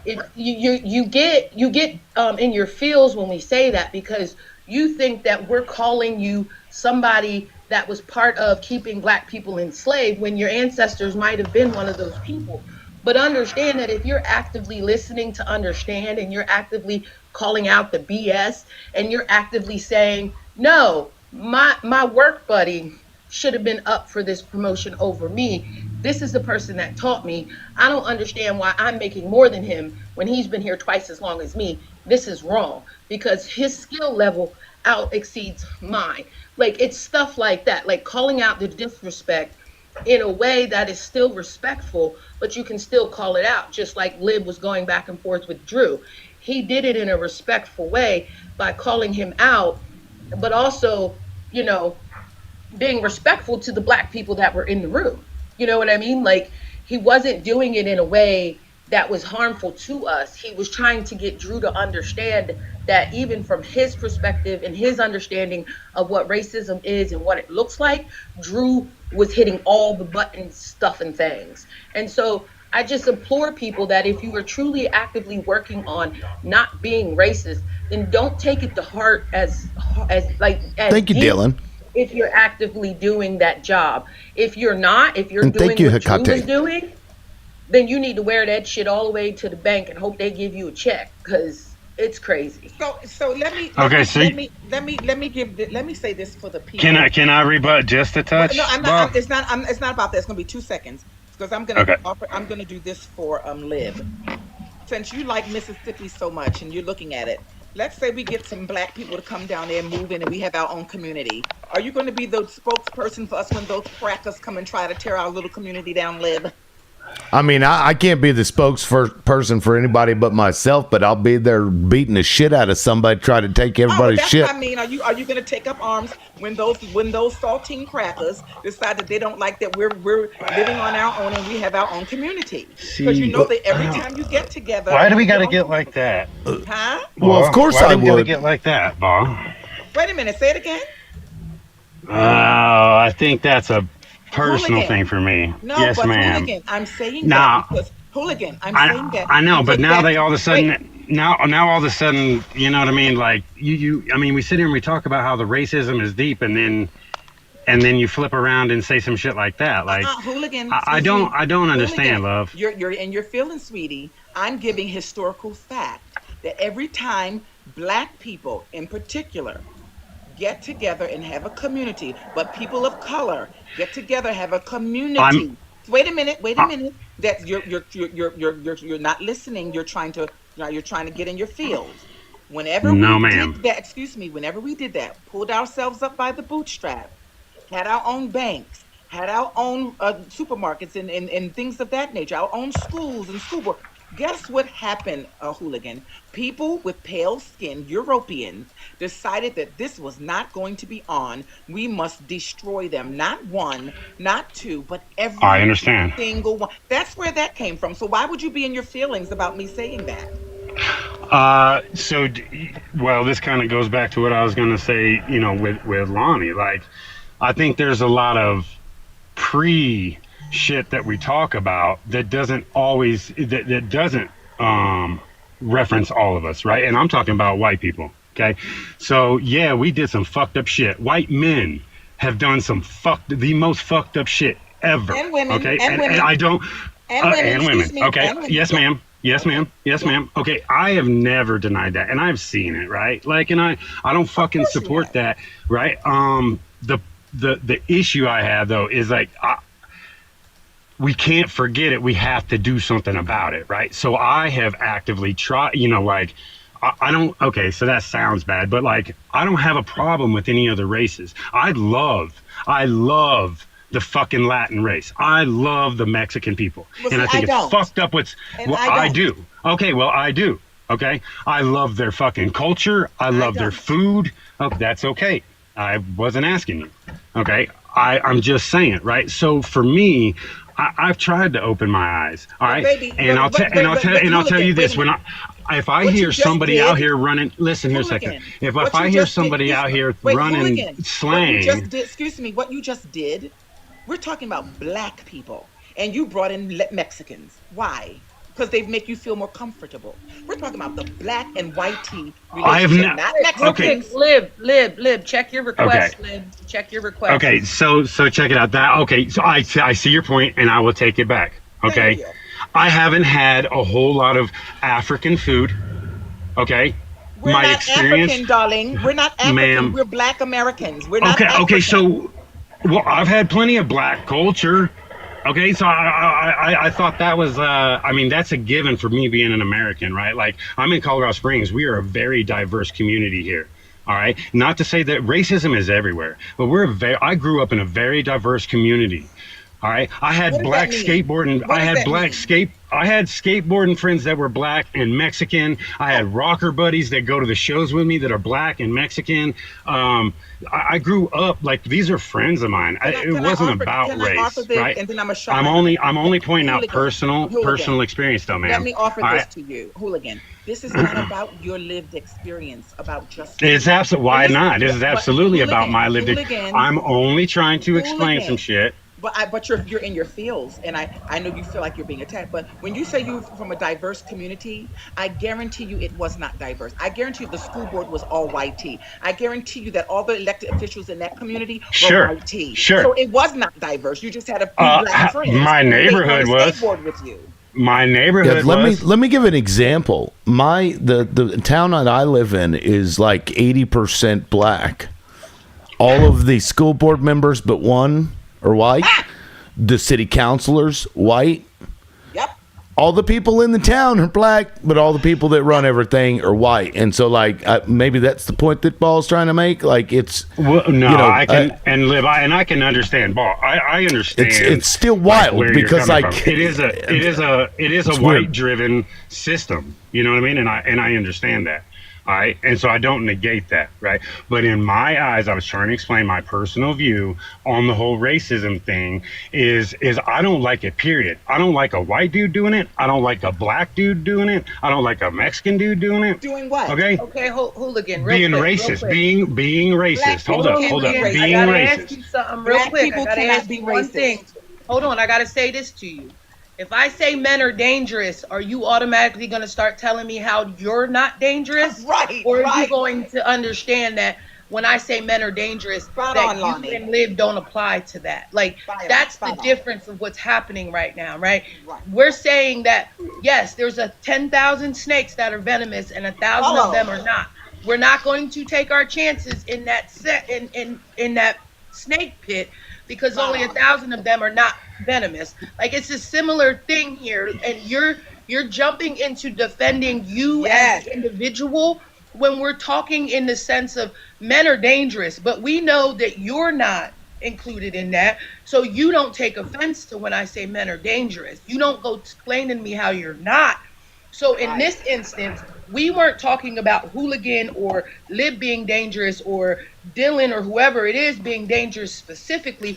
We were saying Right. the system was designed. I am dangerous though. You see these guns? Right? You know what I'm talking about? Right? Oh shit!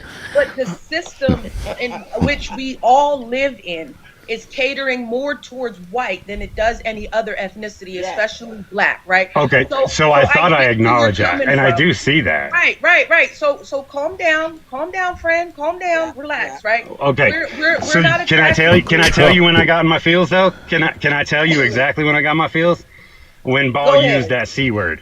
When Ball used that C word. Cunt. Saltine cracker. Oh No. Oh, I see. What Is C that what word? you got? Yes, ma'am. Yes. Oh, ma'am. I see. Okay, so what I find I'm interesting lost, is but that okay, is a go ahead. racist term, right? No, Is that actually- a racist term or not? No, it's not, darling.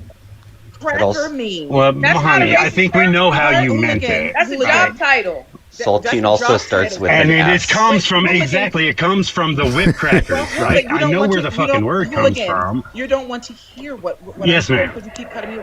You said you were offended by me saying saltine. How is that noise? Somebody is I don't know, welding. Hooligan, you are in your fields because you haven't unpacked all the things that you need to unpack. You say you're not racist, but you hold on to defending racist behavior. That's what it feels like to me. I'm not attacking you. I think you're a swell guy, but you have just proven. Lonnie made a We love us some brilliant- hooligan. Right, we love a hooligan. But Lonnie made a brilliant analogy with the fact that I love y'all. if she says that men are dangerous, you're not going to sit up here for 20 minutes and try to convince her that you are not the dangerous man. It's not about that. And the word cracker comes from what? The person who was on the horse beating the shit out Whipping of it. Yes, the ma'am. enslaved people. Yes, ma'am. So that's not a racial slur. That, like John Lonnie said, was a job title. Why would that offend you, hooligan? That in us calling, wait, hooligan. Us calling you that does not stop you from being able to move into the neighborhood that you want to move into. Does not stop you from being able to go to the schools that you want to go to. Does not stop you from being able to read and write. Hold on, real quick. Dylan, I don't know what just happened. Were you token on something? No, I did have my smoke in my mouth though for like a second. Yeah, so I they might got have to you. drop. Yeah, they got you. I got to drop you. That's so fucking wow. You might be able to come back up because it didn't give a time limit. That's fucking weird, man. TikTok is so fucking weird. Well, they're watching. They put it on the screen like they normally That's do. crazy. They don't put it at the bottom like warning, don't They're watching the live. participate They're in such waiting. and such. Yeah, here let's try it. Dylan, request backup, and then I'll see if it gives us a violation again. Yeah, that's crazy. I've seen people toting all on live, toting shit and drinking at the same time. There we go. All right, yeah. You can't even show it on there for a fucking second, man. They're on it. Jesus, that's crazy. Anyway, go ahead, guys. Y'all were talking. I'm not attacking you. Lonnie's not attacking you. But what you are doing is you're trying to put. It's like you're putting on a cape for white supremacy, and then you want to turn around and say, "Oh, the reverse," because I'm offended by the word crap. You have to ask yourself why you're offended by that. It has no power over you. Well, if y'all give me a second to just explain, dude, I've acknowledged that the system is fucked up. I acknowledge Lonnie's point that not all men are fucked up. Okay, right, but I have to acknowledge because I'm a white man, right? So I try to acknowledge that pre-me, there's been a bunch of idiots and a bunch of fucking fuck off, okay? I don't like racist terms. That's all that is. I don't think if anybody up here was throwing around the N-word, anybody be okay with it, right? And that's how I feel. I got a white boy from Texas, dude, that he says that shit, and I'm like, bro, he knows I don't like it. I just don't like it. I know you're not talking about me. You know what I'm saying? I understand that. I think just throwing around racist terms, racist terminology, racist verbiage, whatever, I think that feeds that same mentality, right? Because if you're trying to look for justice up here, or not like justice, okay, I don't want to, you know what I mean? But like, you know, you've got very good points, Paul, and I don't want to negate that at all. And Lonnie, okay, like it's not about that. But I mean, you can't be up here like, oh, we need to be fair, all these crackers. You know what I'm saying? Like, what the fuck is that about? Right? I don't throw the N word around. I don't throw that C word around. I don't say that shit. I don't say the fucking H word. I just stay away from that racist shit, dude. Like on any side, right? Hold on one sec. Just on any side. That's how I got in my feels. You said it the other day, and I actually left the live because it's like, man, come on. Like, why do we got to be like that? It shows, it doesn't show, and I understand when you point it at that direction, and I understand when we see it, we got to call it. I fucking 100%. We got a bunch of fucking racists, a bunch of bigots, a bunch of misogynists. We got a bunch of that bullshit in our uppers right now, and it's fucking ridiculous. Okay. And I'll say, so you're I not don't like want to Drew. be. I don't want to just say like I. It's not like I'm offended by the word. Okay. I got a pretty thick skin, you know, so it's not like that, right? And I know you aren't personally attacking me, right? So I understand, but I don't think it benefits the situation or the conversation when, you know, I'm going to say a white person comes on here to listen and to find out some other shit, and then some words like that are thrown around, right? I mean, can you agree to that? No, Listen, and I can I explain can- to you. I Why. can- Wait a minute. Oh, Lonnie, you said- wait a minute. did you say Wait a minute, no? Lonnie. I said no because what you're doing is really absolutely racist. You're trying to make the N word equivalent with the word saltine cracker. Do you realize how insulting that is to the millions and tens of thousands of black people who were unalive because of that word while that word was used? I guarantee you, hooligan, not one white tea person was unalive and hanging from a tree and called the cracker. I guarantee you. Right. So for that false equivalent where you have to be so, oh, that's like saying the N-word, that is insulting to me. And I'm just going to let Lonnie finish the rest. 'cause Oh, you're just okay. insulting. And look, so I just want to be clear. I apologize. I'm not trying to be disrespectful to anybody.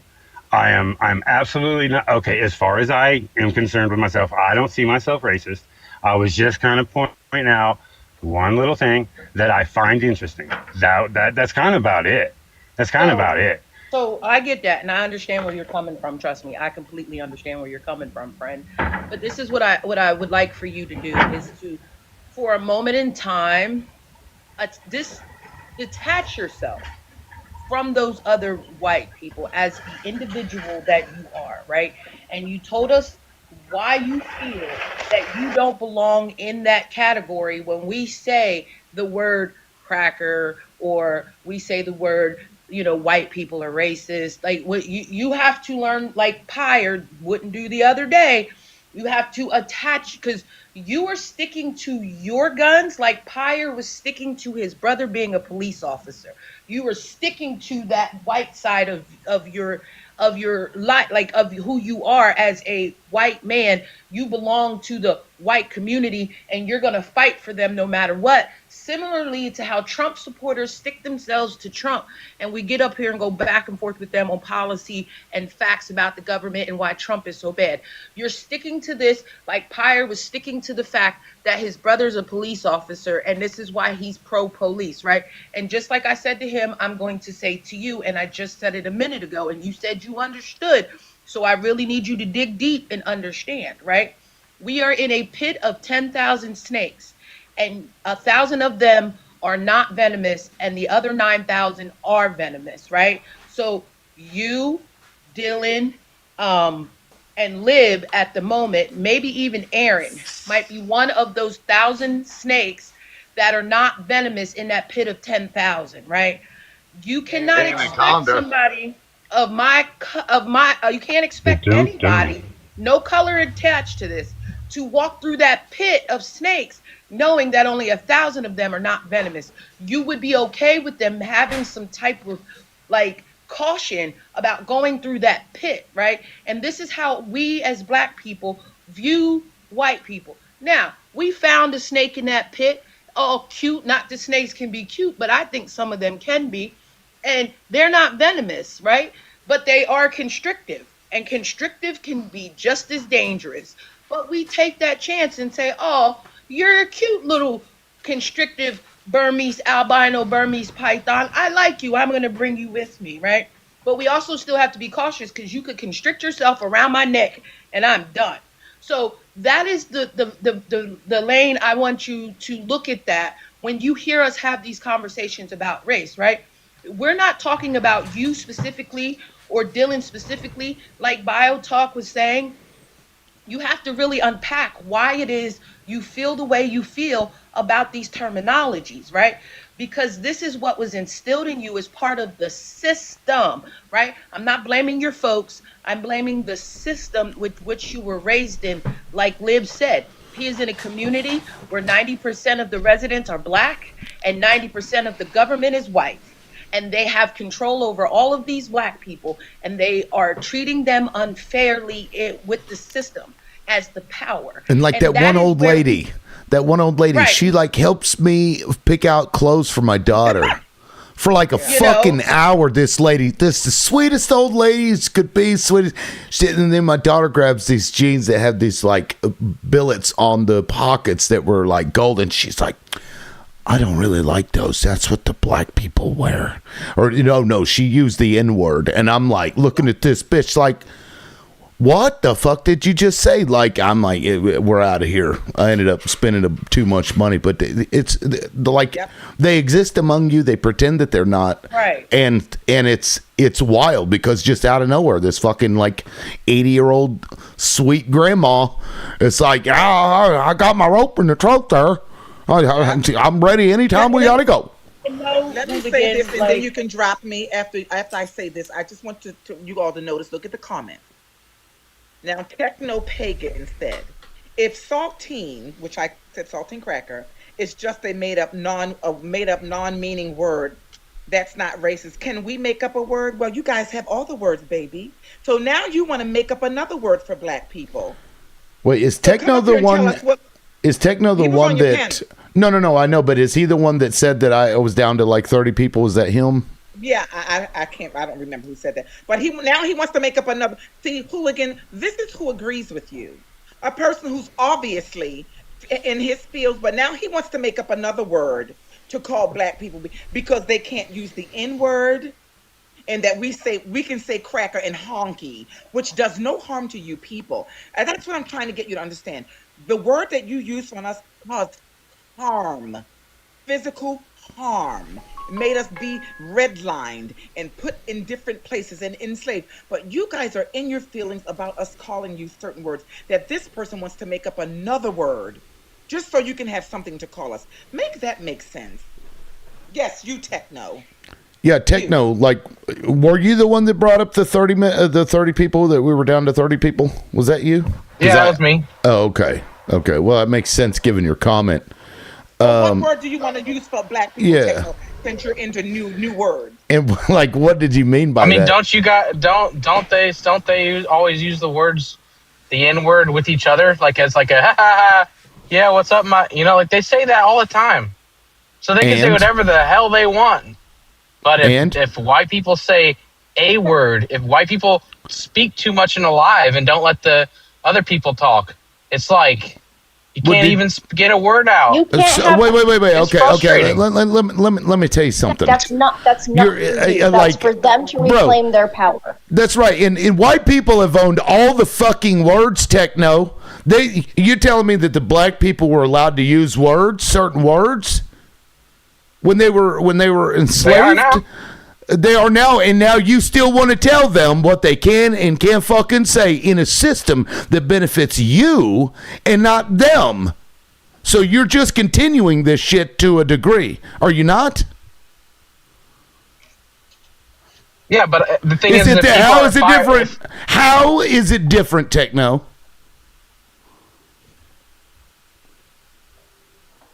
Why do you think you get that fucking right? I'm just saying, I think that there's people that you, as a white person, you could still be fired from your job if you work around a bunch of other white people and you speak up about all of this, include any kind of racism. If you speak up about it at your job, you'll be fired because they don't hire other. Who's other firing races. you for speaking up? They only hire white people. What? It happens all the time. Be specific. No, be specific. What the hell are you talking about? I'm talking about like in the construction industry. If you speak up, if they're not hiring any, like in my community, right? So I live in the suburb, a mostly YT suburb, and we have companies that are construction companies that do all sorts of different things. But they rarely hire people of other races. They only hire YT people. Okay, and they have their little comfort zone and all that. And me as a leftist, I'll go and work in there. If I bring up anything about racism, if I bring up anything about even economically, just what's going on right now, currently in the world. You're proving they Ball's will point. automatically eliminate you from your job. They'll Right. terminate you. They're They'll find a way to racists. terminate you as a YT person. Yeah, So and they but I control will everything. report to You, your the labor person division. that's over you, is firing you for not being racist, and then you wonder why black If that people use person words. goes out and no, but if that person goes into one of these lives and says, "Look, don't tell me that I don't recognize any of it, that I don't recognize racism. Don't try to mansplain to me anymore. I've been that person has been let go from work because they spoke out, but they don't even get the accolades. But I'm not fucking asking for the accolades. I'm just asking to be able to have the right, the ability to speak on a live. I'm not asking for you to lick my nuts. I just want to be able to speak on a live and not be interrupted, and not, just because you're another race, you get to just have the mic the whole time. Nobody else gets to Is talk. that why you were You upset? call everybody else racist. That's why you were upset, because you weren't getting a chance to talk because you're fucking entitled to the space on my panel as a fucking white person. Really? Yeah. Bro? Really? And see, this is the problem. Listen, I've got a crazy bitch doing the same shit you're talking about right now. She just happens to have a vagina. And she's been coming after me for a fucking year now because of what you just said. She feels entitled to my space, and she feels entitled to all these spaces. White people feel entitled to fucking everything, and it's sickening to me that you come up here with that fucking audacity to explain to everybody, well, why don't I get a turn? They were talking about race relations. I shut the fuck up because I'm not black. We got black people on the panel. I'm going to allow them the space to have that fucking conversation. But no, the white Malcolm X goddamn liberal has to come up here and say, let me be the advocate, please. Let me speak for these black people. What the fuck is wrong with you, bro? I sat up here for the same amount of time as you, Techno Pagan, and I kept my mouth shut. What the fuck? Because, what Lib's doing here is he's giving them the space to talk, and he's amplifying their voices by letting them use his live, and that's what he should do. That's what we should do. Sometimes you need to just keep your mouth shut for a while. When it's your turn, when they're ready, then you can go ahead and talk if you have something useful to add. But the bottom line with Techno is that he wants to have a new name for black people. I want him to come up with those. But let me say for you, Hooligan, I think that you are a person who is really wanting to have this conversation. It's a very, touchy subject for a lot of people. People don't like to hear real talk. I don't think you're a bad guy. I think that your intentions are good. I still, like I said before, if you're not white, and this is from Jane Elliott, a white woman who does anti-racism work. If you're white, born in America, you are racist. If you're not, then you are a miracle. That's coming from a white woman. And the reason is because of the system. That's why you felt a certain way about certain words, because you thought it was attacking your whiteness.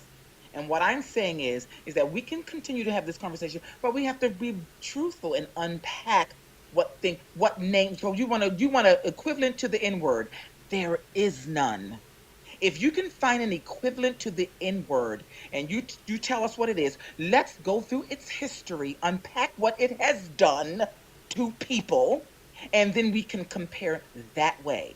But I guarantee you will not find a word that is so vile and vulgar and evil when it comes out of the mouth of YT people. Now, for you, Techno, even though I find you to be a clown, and I don't think that you are doing what Hooligan is doing, for you, the reason why a lot of black people call each other that is because they were taking the sting out of when it was talked to said to them by white tea people. They were calling each other that in love to let you know, yeah, this is what the world thinks of us, but we're going to use it and turn it around. Now, I don't particularly like to use the word that way because I use it the way it's supposed to be used when I'm cussing out blagger, but that's why black people are able to talk to each other and say that word. Just like other minorities, like the LGBTQIA community can call each other the F word or call each other lesbo or whatever it is. You can't come into those communities and start calling people those names if you are not that. You know that, techno. Just like Spanish people can call each other whatever they want to call each other, or Italians can call each other certain slur names that are only for those people. You know that, but you all seem to only want to use the N word because we're told you that you can't. Get over yourself. You know, I just, Yeah, and oh, go ahead, Lonnie. this, right? Like, understand that I am 45. Me and my mother are 25 years apart, right? So that means that she'll be 70 this year. My grandmother will be 90 this year, and she is still alive. 90. My grandmother was born in the early 1900s, and the word Negro is on her birth certificate, okay? I understand that, yes, things have changed over the years, right? But my grandmother, who is still gracing us with her presence, remembers living in South Carolina, being raised on a plantation, and the things that were done and said in front of and to her and the rest of her family before she had children. Understand that this is stuff that has been taught generationally, right? Witnessed, even still to this day, depending on where you are at in this country. There are so many people who feel entitled.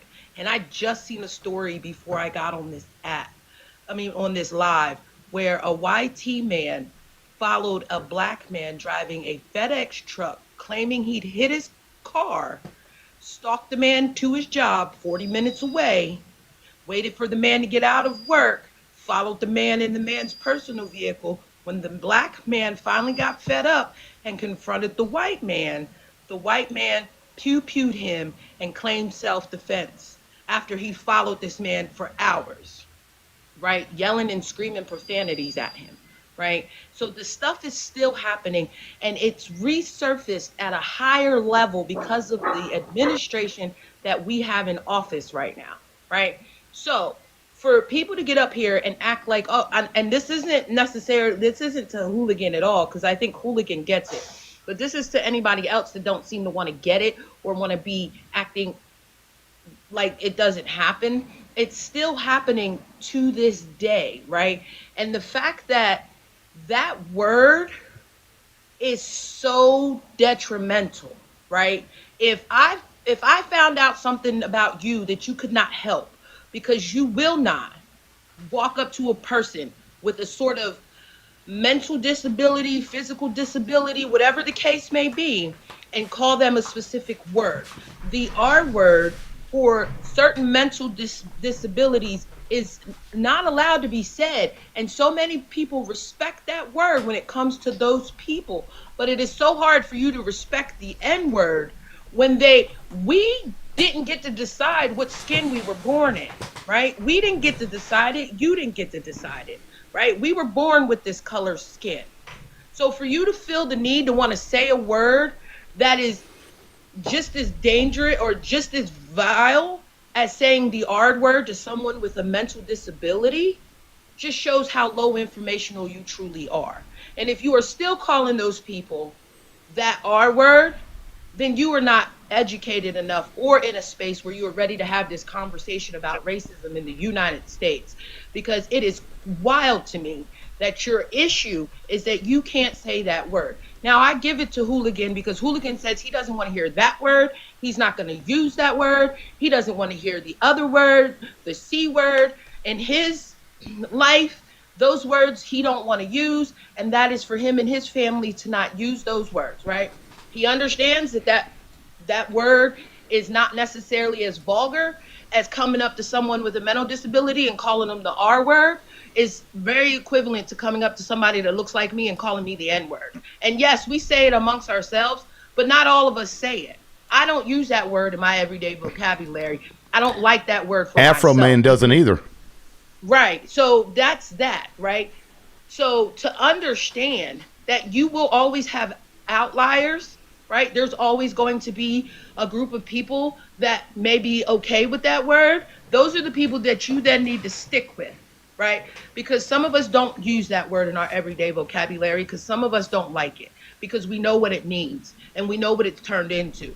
I mean, if you're so concerned about the word, then I need you to go research the origin of the word and follow it all the way from whenever it was invented till today and everything in between, and then tell me you still want to say that word, because that word is a virtual smack in the face. And the fact that so many white people are so upset that they can't say it, but y'all are not just Right. that upset about the R word to the mentally challenged people. It's crazy. Well, and Lonnie, And I'm our really fault. glad you said that because I think that is more so like where I was coming from. I know why words are said, dig, and I know that Ball has a lot of feeling behind it, so I can respect it. But it's just like that in general feeling, right? I don't go say that R word either. I have friends that have kids with Downs. Like, I love the shit out of them. You know what I mean? So, like, I'm trying to be way more about love in general, right? That's kind of it. Well, and the thing with saying the R word, and I don't use that either, obviously, but the same as with using not the N word, not hard R, but the, like having, you mentioned your grandmother had Negro on her birth certificate, was that at one Crazy. time but at one time these were acceptable because it was just the term that you used for someone of that color. The R word was the term that you used for someone who had developmental disabilities. But what happens is when the people in power turn around and use those words to hurt those people, that's when they turn into slurs. And when they do, we cannot use them anymore. That's how language works. And so I don't want another word for N-word. What I wanted to bring up with Techno-Pagan asking about, another word. Look, I'm a white person. We know that there are other words. We know that in the company of other white people, there are codes that people use to discuss people of color. I mean, you hear it when you hear like, well, Culture. that's a bad, that's a not a great neighborhood, or I don't want to, this The is what I hear hood. so much, it drives me nuts. You don't want to go Right. on Carnival because of the type of people on that cruise. Yeah, Like those we people. know. Yeah, exactly.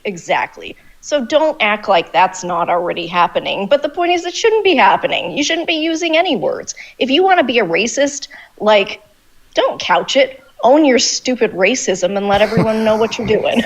Right. Yeah, For the exactly. record, once again, I am not going because YT people are in their feelings about the word saltine cracker or honky or any of those little words that have done nothing to you all at all. So if you're in your feelings holding on to that word as something that's so offensive that you cannot learn about racism, guess what? You're not ready for this conversation because those words really have no meaning for you. That's like you calling me a mermaid.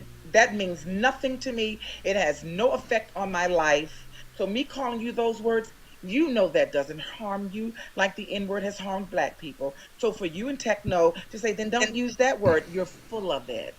Go ahead, Aaron. I'm sorry. Oh, yeah, no, you're correct. Not a bit.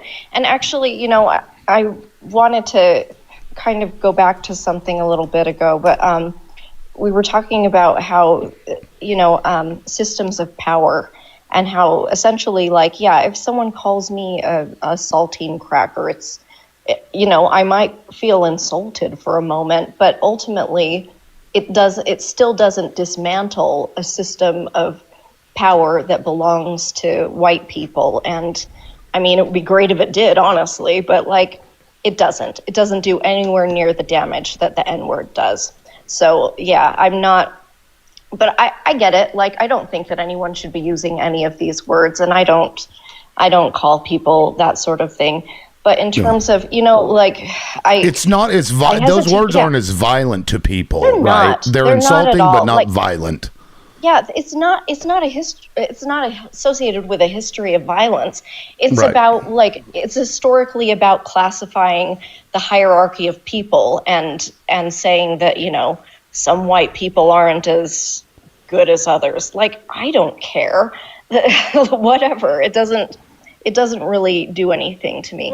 But look at it this way, Aaron. The word saltine cracker, and the word is cracker, but TikTok I know. blocked me before for saying cracker. And the word honky was that's the only thing an enslaved person could say under their breath about a person who was beating, raping, torturing, selling their children. The only thing you had that made you feel a little bit human was to call that person a cracker who was actually on a horse with a whip cracking your skin, or a person this is mind-boggling that people would even find that offensive, especially white men, but they find anything offensive that just, when it comes to holding them accountable. So I'm saying, even if you think about the reason that those words were thrown, it was to try to throw something back at them. It has no effect on them, and it was basically the enslaved person trying to have some kind of say for their torturer. So if you don't want to have a torturer have a name called on them, then spare me, because you're full of it. I 100% agree. There's no comparison there whatsoever. And I live enjoying some crackers. I've never actually heard the word honky. The funny thing is, I'm like actually sitting here eating Cheez-Its too at the same thing. I'm just, look at that bitch eating crackers. Bitch eating crackers. I'm sorry. Club crackers Those are are my favorite. man, I'm sorry. those oyster crackers are like 3 years old and they taste horrific, but it was worth it. It was worth it. Keebler Club crackers or Ritz crackers is my go-to for putting in soups. Listen, I don't do saltines. They taste like flour to me, and that's no shade to nobody. I'm just stating, if we're going to stick on the lane of crackers themselves, it's either Keebler Club or Ritz. Like, you Hold on. keep them oyster crackers too, lid. I don't. but I'm with sorry. all this being, these conversations have to be had, right? If we want diversity, we gotta listen. Don't listen. Hold on, you gonna make me We got to turn my bring camera some on. levity to the conversation. Shit got real for a minute. Right, it did. Eating crackers. Look, right here. Listen. You see them? Listen, I got, they're chips, but they're crackers too. Listen, I got them. Listen. And Hooligan, from now on, you're going to be my favorite saltine. Just love y'all. Yeah, it's all love, and see. So I've had to. I try to be accepting of all that shit that has gone down. Like, I personally have had nothing to do with slavery, right? But somewhere down, and I don't think my family actually did. I don't come from money. My family was all pretty much like poor white trash. Okay, rednecks from the South, dude. Generations upon generations from Oklahoma. You know what I mean? So I still try to, I don't know, the black race was done fucking wrong. You know what I mean? That shit was done fucking wrong. And if there was something I could do to change it, I would. Well, we know that there's not. So I just try to live on a daily by loving all my brothers and sisters on the planet, right? Well, not all of them. Some of them are fucking assholes, and I don't care to do it. You know what I mean? But so that's really, I try to put some shit in the text, in the chat, just so y'all know, man, it is all love on my side. All right. I ain't have my feels. I just think it was an interesting, way to go about things. So that's kind of it, dude. Yeah. But, No, look, I mean, I understood your point. I understood your point. Yeah, you know what I mean? And there's not enough, I don't know how to say it, reparations I could pay back, right? If there was something I could do to fucking right the wrongs that these fucks in front of us have done, I'd be one that would try, but so I just do it on my daily, right? on my daily grind, I just try to pay it forward and pay the love to everybody, all races. You know what I'm saying?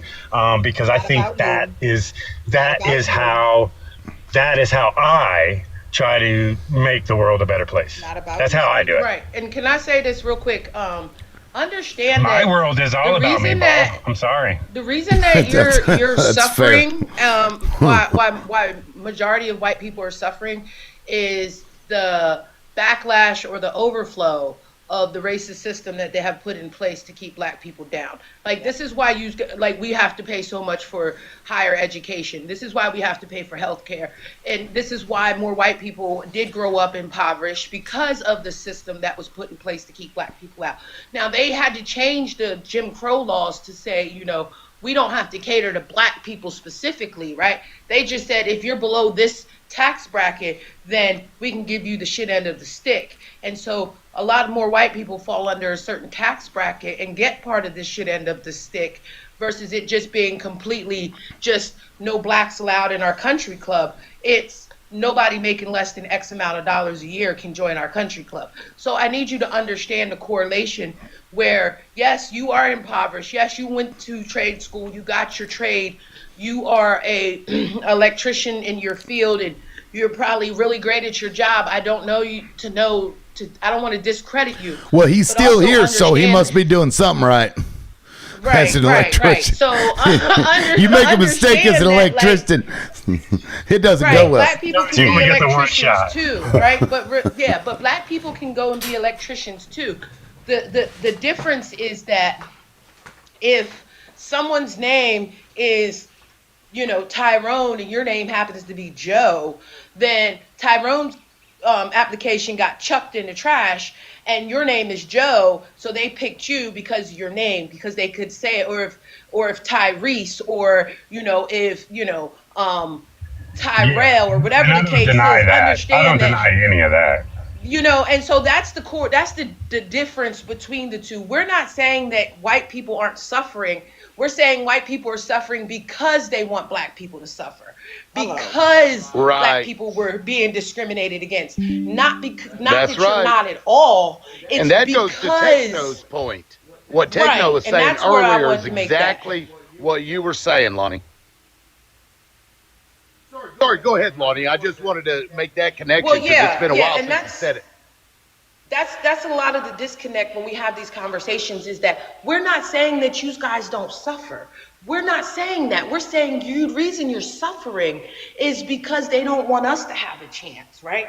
They are pricing us out of neighborhoods because they knew that we were getting paid pennies on the dollar, but they couldn't necessarily keep doing that, paying black people less than paying my white counterpart. So then they said, okay, we'll just pick a threshold in yearly wages. If you make less than $100K a year, you can't move into this neighborhood. Well, guess what, hooligan? Me and you make the same amount every year, and neither me nor you can move in that neighborhood anymore at all, because we both make under that threshold. And it's not to say that you're not, you know what I'm saying? Like, I would never try to sit here and say that any white people suffer like that. Lonnie's in a cathedral. Are you going to mass, Lonnie? Yeah, I'm about to pray to the gods that this administration. You've got like this. You've got like this angelic godlike. Yeah, no, it's like echoing, and it sounds like one of those concert sound effects you can add to vocals. Pretty funny. A big fix to hooligan. You asked the question. You said you're trying to do everything you can, but there's a big difference. And I mean this from the bottom of my heart, and it may offend you, but the major reason that this country is in the state that it is in is because of poor and working class white people. You choose to continue to vote against your own self-interest because you do not want black people or other people of color or in any other marginalized communities. You don't want them to have success. And you all, when I say you, I'm talking to editorial you have to figure out, and I'm talking about 2024, why you all decided that a 34 times convicted felon and a child rapist and all that was better than a black woman, a woman of multiple races, but who happened to have a twat. That person who was the rapist was better for this country than that person? Those are questions you have to start asking people who look like you, Hooligan. You have to ask yourself, and I do. why are I we do. in this? We are in this position, and the world is getting worse for us because we continue to choose to keep our knees on the neck of, and most importantly, Black people and other people of marginalized communities. That's the question that you have to ask people like you. I do, actually. Any fucking red hat that I run across, I fucking start drilling them. You know what I mean? I do. I try and like to fucking Drew, get at that. you saw that conversation with Drew, right? Did you see that conversation with Drew? Yeah. See, it's like that subtle shit. It's always subtle, and it's hard to detect if you aren't like paying close attention to it, because I don't dislike anybody like Techno. I ain't even mad at Techno. I don't think he's being shitty on purpose. You know what I mean? I just think it's like ingrained in us, and without that self-reflection, He is. Without actually like digging deep and looking into yourself and seeing all these little fucking subtle things that are created from this fucking system, without that, like it'll just perpetuate itself. And it is hard, calling somebody out on that stuff or whatever, but I don't. But even that, I don't think is going to change it, because the people that run this shit are, they exist in that way. And so I think, Lib, this almost breaks down to kind of some of our shit on that Monday panel, brother, on your Manly Monday, that patriarchy, right? That shit that has been done before us. I feel that some of us, and we could tell by the votes, it's still a split fucking country, right? But I think that there are some of us that are trying to work that fucking shit out of the fucking system. We got to get that shit out. There's a lot of problems. There's a lot of fucking problems. But each generation seems like they have tried to get a little wiser. I'm not sure about this new one. I've heard some and then bad we things. come back You know because what of the I'm saying? backlash. Because of the backlash, and it's like we're right back in it.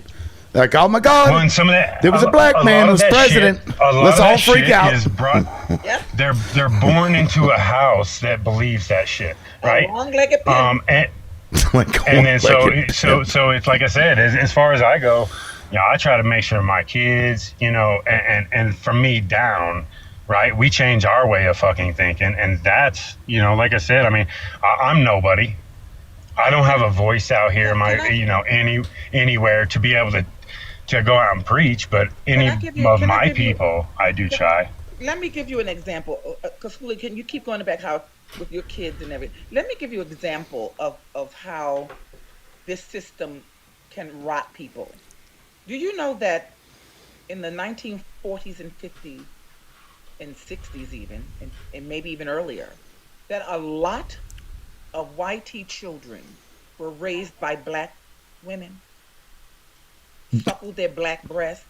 They were in their house as their maids, and they brought them up and treated them better.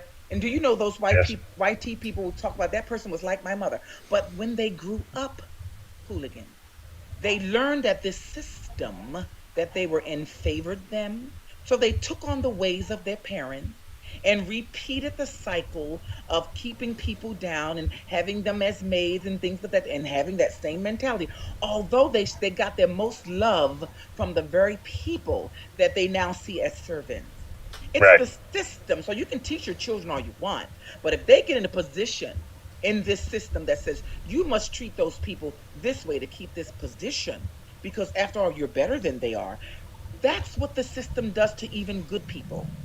So it's not about you, being nice and kind. It's about how this system can corrupt. We're seeing that in real time with politicians. Totally.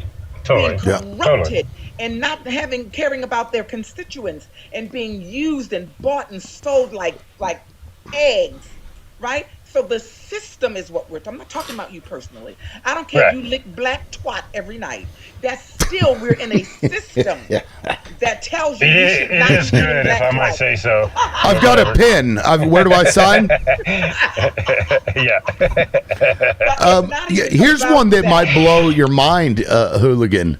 You've heard the term grandfathered in? Yeah. That's a racist term. Yep. Did you know that? because you could only vote if your grandfather was able to vote. I believe was where that came from. You know Fucking what else balls. is a racist term? No Yes, shit. that's exactly where that came Yep. from. You know what No else shit. is a racist Well, term? It's Guys, and it's so mother- subtle. But motherfucker is a racist term because on the breeding farms for the enslaved, they would have them breed with their mother.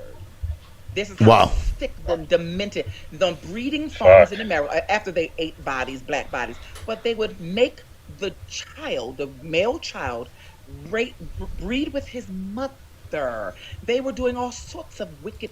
So motherfucker comes from that. Look, Man, that's fucked up. That's like my favorite word. mine too. Listen, I'm gonna say this real quick. There's another term. There's another thing that we use all the time, and we don't think about it being racist. And I'm gonna tell you what it is. It's called Black Friday. Black Friday was the Friday that they sold slaves. Yep. That's where Black Friday comes from. And it's so ubiquitous they now. coined, It's just right, and then they changed it to meaning retail sales, but it was actually the day that they auctioned off slaves and bought slaves on Black Friday. And That's where that name comes from. and that made them fortunes. That's why. And you know what- That's why when they say you're in the black, your business is doing good. When you're in the red, it's doing bad. Because on Black Friday, when they were selling slaves, it was absolutely a wonderful money making.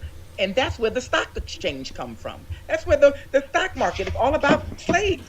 It was all about enslaved people. it's fucking All of nuts. Yeah, all of it. Yeah.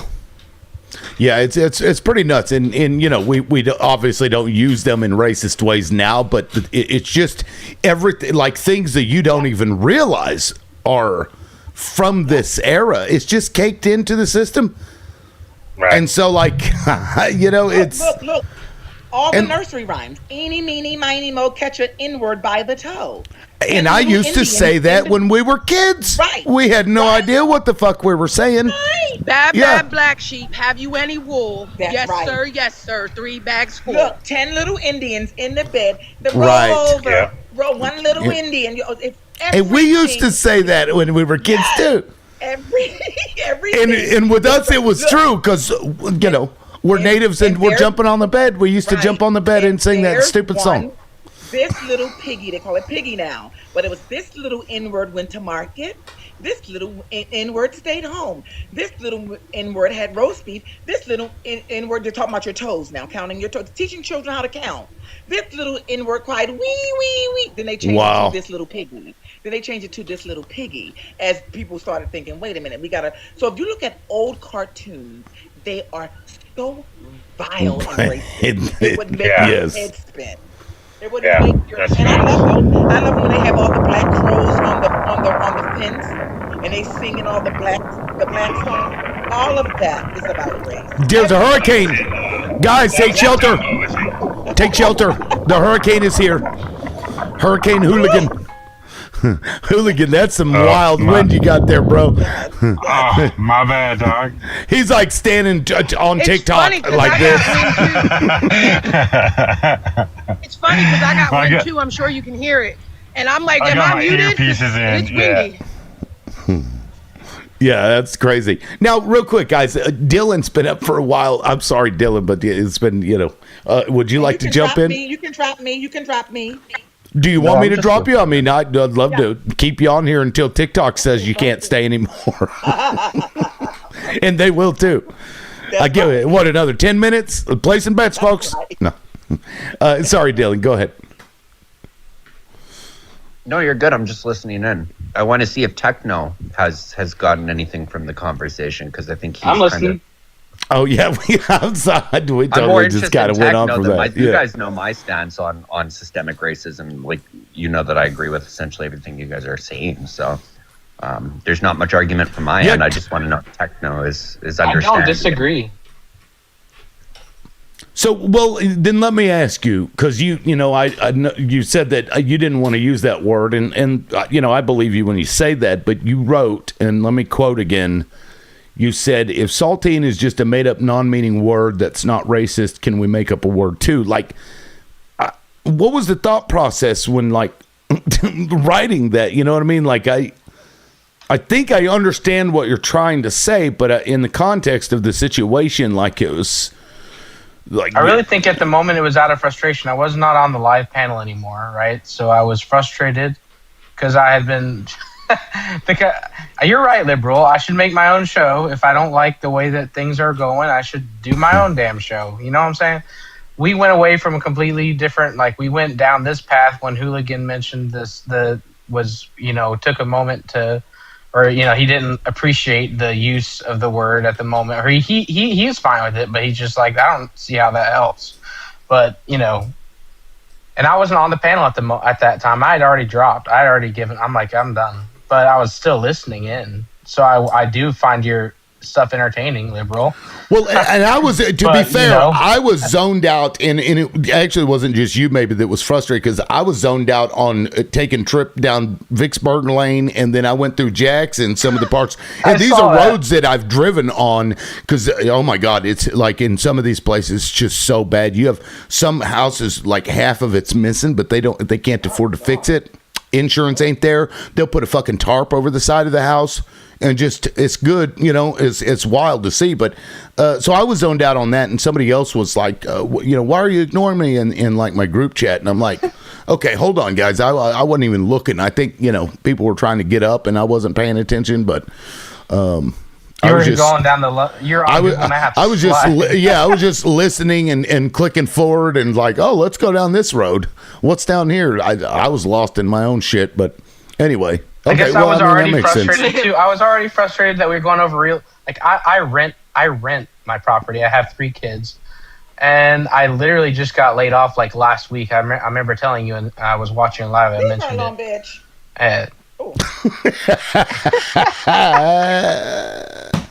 That's the dogs. No. Sorry, but then the real estate talk, it stresses me out. Like, you guys are going over the prices and stuff, and I'm like, I'm a renter. Like, I'm sure a lot of you guys on the panel is owners, but it's like, and you guys are talking about that. I'm like, I just like, that just is so soul crushing to see all that. Like, it was already soul crushing, and then we go into that. I'm like, all right, maybe it's time for me to get back out. I rent too, so I understand the frustration. I rent too, and I thought by now I would be owning my own home, and even in the town I live in, even though it's one of the least expensive towns in my state, I still don't meet the threshold to buy a home because of the regulations that they have on that. Like, I can make enough to make that $1,200 a month payment, but they want so much more than what what is reasonable to be able to buy a home, which would save me a lot of money. But I can't even do that because they want to make sure, like, the stipulations are different, and then now they're jacking up prices. It's crazy. So I understand your frustration, Techno. And to Lib, I just want to say, I do the same thing with some of my friends that don't live in the same town as me. I'll get on Google Maps and be like cruising through their towns, just creeping. Well, it's interesting because one of the, like, my first introduction into Jackson was a street called Medgar Evers Boulevard, right? And I always thought it was fucked up that this area, and I'm trying to pull it up now, it's not pulling up, but this area is so dilapidated and such a slap in the face to the memory of Medgar Evers that it just irritates me every time I drive down the fucker. Because to get to the hospital, you got to go down Medgar. Right. Yeah. And this blight, it's just blight. It's broken down old shit. It's all fucked up shit. The matter of fact, that was the first street that I'd gone down when I pulled up Jackson, because I drive that almost every day. And I don't know, it just... Martin Luther King Boulevards are like that in every city, with their shitholes, basically. And they slap your black name on a shithole, or if it wasn't a shithole, they'll turn it into one by taking all the resources out of it. It's all done by design. It's really fucked up. And when you show people actually how it has been done and why we don't have certain things like universal health care, because they didn't want black people to have it. People say people of color. No, they didn't want black people to have it. And now, of course, it brings everybody else in. Everything starts with that. People say, well, everything is not about race. Yes, in this country it is. And I can show you how it is. Just like we can show you that almost everything that is involved with media and influence is all, we can take an arrow and point it right to a certain group of people. And people get angry with us for doing that. if we tell you the media is owned by a certain group of people, then we name 10 different people that own it, and you still don't want to see, something's wrong with you. These things are true. This is happening. We are being controlled by a whole lot of things. Racism is one, Zionism is another, and we're being fucked. But we have to convince working class and poor white people that you're never going to be like childbearing hips Elon Musk. You're not going to be a multi-billionaire. And I know that Johnson told you all that if you can get the lowliest white man to think that he's better than the best black man, you don't have to pick his pockets. He'll give you his money just to have somebody to look down upon. Once we realize they're looking down on all of us laughing, and you guys start coming over to the side that really would help you to get universal health care and to take care of half the stuff, then we would win. I put that squarely on white people because you have always voted against you. Even those in Virginia with 3 teeth in their mouth and you ready to jump out will vote for Trump. Yeah. Trump's their savior. And Medgar Evers, for the record, if nobody knows, was a civil rights advocate, helped bring in integration into University of Mississippi, investigated lynchings and murders like Emmett Till, I believe he had worked on that case, and he was shot in the back in his driveway. Took this motherfucker's 30 years to convict that bitch. 30 years. Matter of fact, he was killed just a few hours after, I believe, JFK. Well, I'm not going to repeat it now, but after JFK gave a civil rights speech. Yeah. In front of his children. Yeah. In his driveway. 30 years. 30 years it took for justice. Just like the old slut who lied and said that Emmett Till whistled at her or looked at her or touched her and was able to live out her life. That demonic creature. And these things are not 1 and 2 knockoff. This was the system in this country for centuries. Real quick, I just want to interject because I got to go. But I think it's Wilmington, North Carolina, where there was a majority black government, and they ran them out of the government and they burned down the newspaper back in they cooed the government. Yes. That was the documented evidence of an actual coup in this country. Absolutely. So I think we should look into that. If you didn't know about it, you should. I mean, I know Lib knows about it, but to people in the chat, if you don't know about it, go look into it, and it'll help you understand what Bile Talk is trying to explain to you. They ran a whole government of black people out, burned down the newspaper, a whole coup. Because they didn't want black people in power. And now if we look at our government, all 500 and some odd people between the House and the Senate, we barely have a speckle of pepper amongst a sea of salt. Like, it's crazy. So what about my hair? What about my hair? Huh? Lonnie, don't forget, in your neck of the woods, this country, girl, just like in Tulsa, Oklahoma, Black Wall Street, twice this country has literally bombed black communities. 1985 was in Philadelphia. They bombed those row houses. Bombed. I want you to understand. This is their own citizen. And then they blamed Africa. Was it Africa Move? They blamed her for the unaliving of everybody in that bombing. True. And she didn't get out of prison until like early 2000s. Yeah. All those lies. All that evil. All that. And they took out a whole city block. Yeah. Yes. So forgive me, and unalived children as well. So forgive me if the word honky and cracker is not going to stop being in my lexicon of words because somebody's feelings are hurt. When you look at history and the wicked evil, and I want to say this one more time, almost every man-made lake was a once thriving black town. New York City, Central Park, was 2 thriving black towns that they eminent domained and threw those people out. Seneca Village is one of the names. I can give you name after name where you tell us, stop being lazy, pull yourself up by the bootstraps. And when we did it and we had our own functioning thing, guess who came over there and said, no, we can't have you do this. This is why I say I believe in separation at this point in my life. I believe that we will never be able to come together. And I mean this. And I mean this from lived experience and what I'm watching and seeing.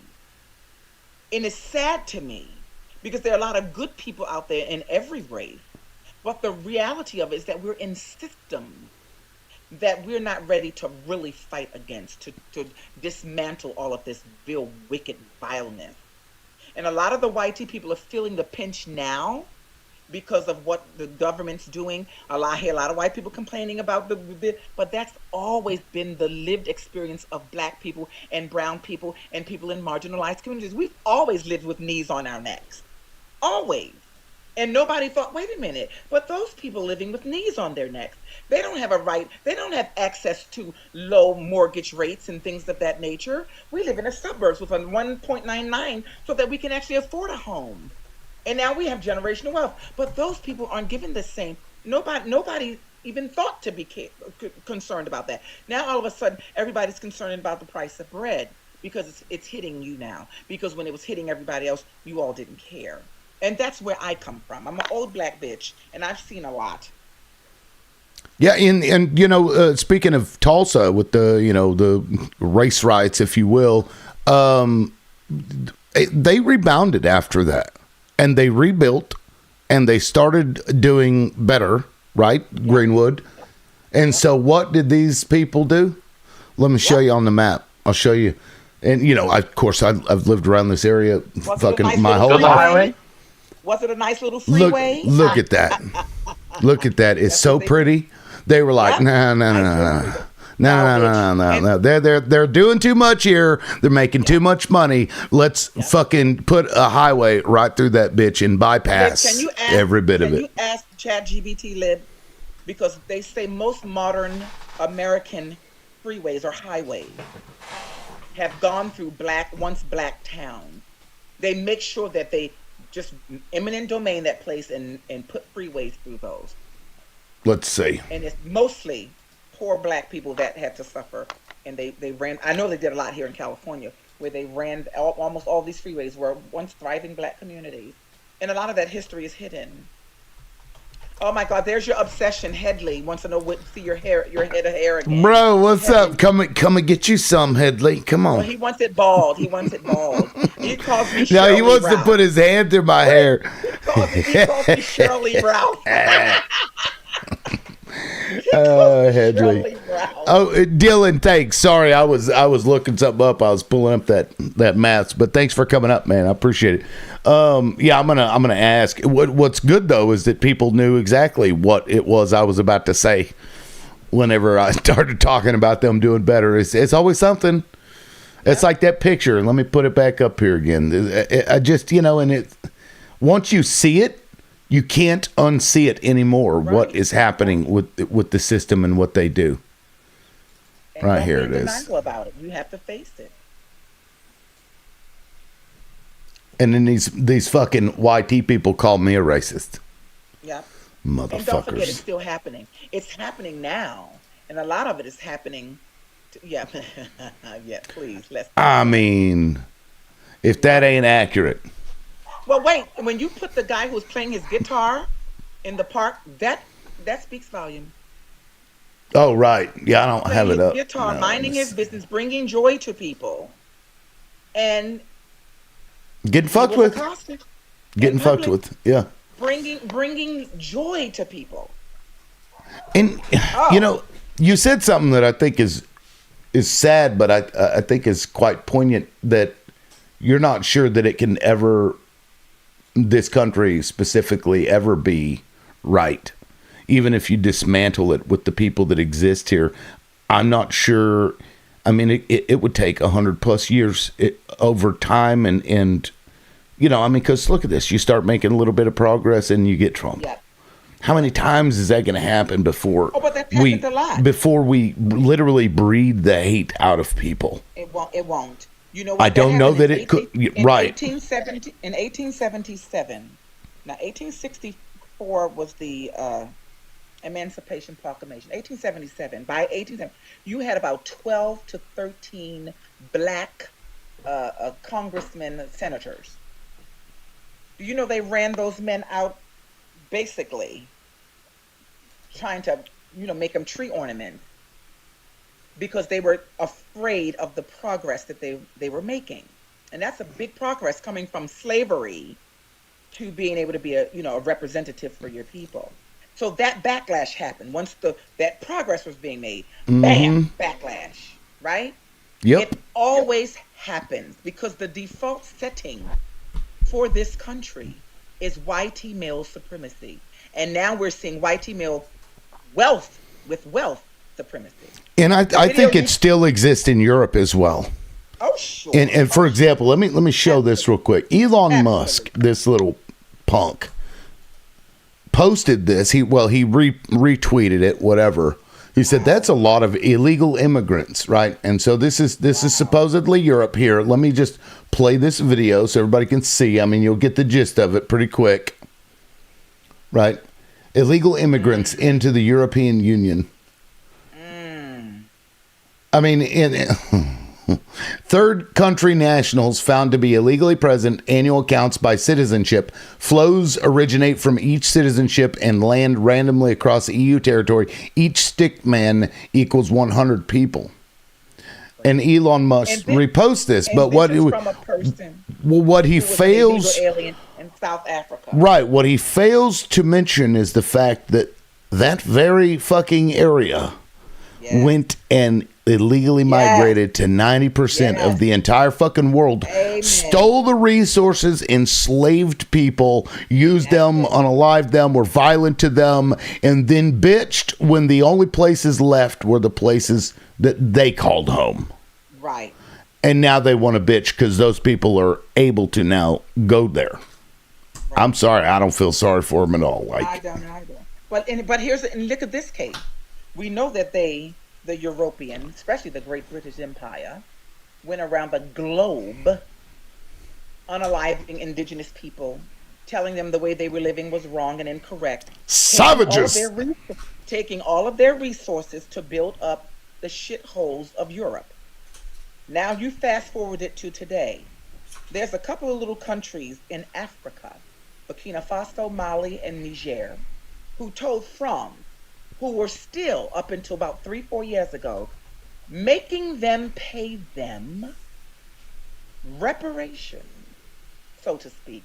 They were in debt. That's why a lot of these African countries are in debt. So when people say Africans, they don't know how to govern themselves, well, they have the knee of the European on their neck in America. So Mali, Niger, and Burkina Faso kicked France out. You will not take out our resources anymore. You won't take our gold. You're not going to take our cobalt. So we're kicking you out, France.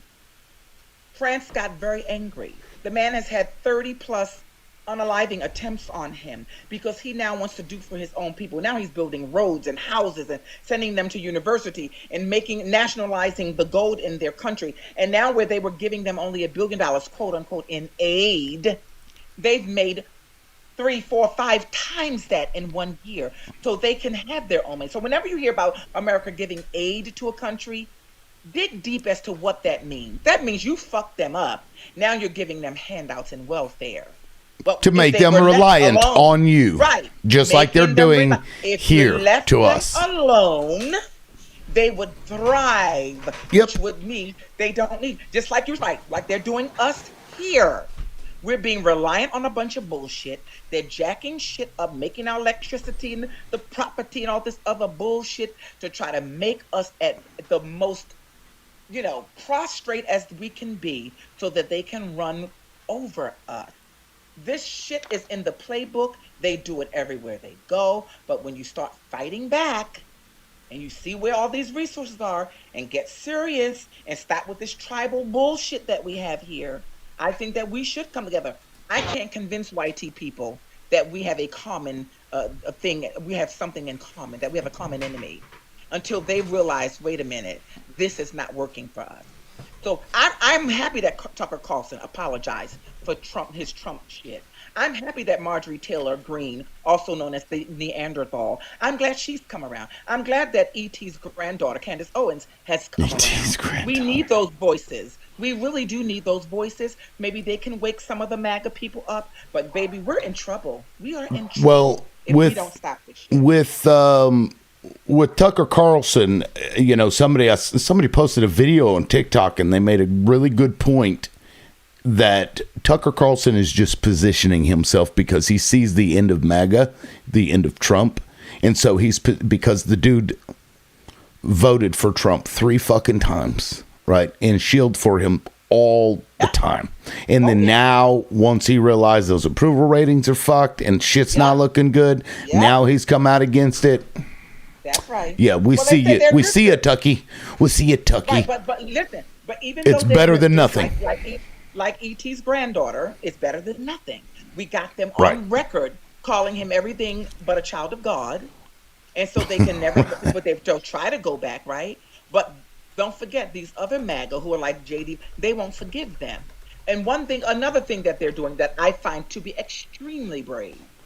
I don't care what you say, Tucker, Candace, when they're attacking that little country and they're going in hard on those people, I am all for it. The enemy of my motherfucking enemy is my friend. So until you at least temporarily. Temporarily. And then I can go back to telling you to go find your grandfather's spaceship, bitch, and lick his twat. I don't care about it. But we have a common enemy, and we better figure this out. White people and all people of color. We better figure this shit out and stop this red and blue. I'm a Democrat. Fuck all that. That shit is done. That shit. They are all on the same side, and their side is to be against us. Period. Full stop. Yep. Now, Raw sent this to me in Discord. Thank you, Raw. I haven't seen it yet. I hope it's appropriate. I don't know. I don't know where this is going. I'm not allowed to eat here. I'm not allowed to eat here. The woman filming is a guest at this Georgia hotel. And according to her, this guest has been telling her she has to leave for some unknown reason. And now both of them I'm checking out. I'm gonna slap her ass. are heading toward a confrontation. Get out of here. Ma'am. She's a guest. I don't care. You can't put her out of here. Wow. The woman allegedly spits on the woman recording and pays a price. I'm sorry. I'm sorry. No. Spit on me again, bitch. Okay, I'm sorry. The woman's apology is too little, too late. And I fucking bet you, Karen. Somebody call the cops. Hey, man. God. And this is happening all the time. You know I'm going through something like this. Yes. This is happening all the time. Where these Still to people this are going day. to try you. But see, I don't do any hitting. I do ice picking. I like ice pick. I like to ice pick and turn people into sieves. Do not fucking put your hands on me. Do not spit on me. Do not do any of those things. You will find yourself in a situation. I don't believe in all of that nonsense where people are saying, well, why are you here? And following people around. This is craziness. It is. Hey, do you guys know that spitting on someone can actually be considered assault with a deadly weapon? Yes. Like not just assault, but assault with a deadly weapon. Because unknown, I mean, if you got Hep C, you got the HIV, you got anything. If you got anything, or it's unknown. It's unknown. That's right. I mean, that lady that was spitting was a walking genital wart, so there ain't no telling what she got. That lady looked like cauliflower, field of cauliflower downstairs. She'd be like, yeah. So I mean, so you know that if that's assault with it, essentially assault with deadly, that's you can defend yourself. You know what I mean? That's legit. Fuck yeah, that's legit. I'd beat the shit out of someone for spitting on me too. That's like how you gonna tell somebody who's a guest to leave and it ain't even your place? Yeah, and that's prime, dude. Like, there's so many Karens with those. Sorry, Ray. That white privilege. Sorry, that white Ray. Privilege bullshit. You know what I mean? Is too fucking alive and well. And bitches like that need to get that shit smacked out of them. You know, the problem is we come from the old days. You know what I mean? Like, things have changed. Oh. But don't forget, shit. we're They supposed got to. me. They got They you? got me. Yeah. Oh, what? Oh, I see it. Right Right after I left. I stepped away for Alright, 2 much seconds. love, man. Yeah. Well, I got to wrap it up anyway. It's been a long one, and if I get another one, they'll probably toast me. So let me drop you, Hooligan. I appreciate you being up, man. Let's see. What is it? Oh, violent and criminal behavior. What? Wow. Guest violation warning. Guess it. Okay. Yeah, I better shut it down before I get toasted. Anyway, guys, thank you all so much. If you were gifting, Wait, what's did up? I get him for? Violent and criminal behavior is what they said. Oh, that's insane. Right. It's a crime to defend yourself, guys. Oh, God. Yeah, we know who's telling us that. He never said he was going to turn somebody into a strainer or a sieve. What's Right. going on here? I don't know. It's somebody in the comments report. Right. Everything. They every 5 minutes they've been instructed by their handlers. Your Telosian stalker. My genital wart that just keeps coming back, y'all. It's got a big ass forehead. Anyway, guys, I appreciate it. Thank you all so much. Thank you for the support.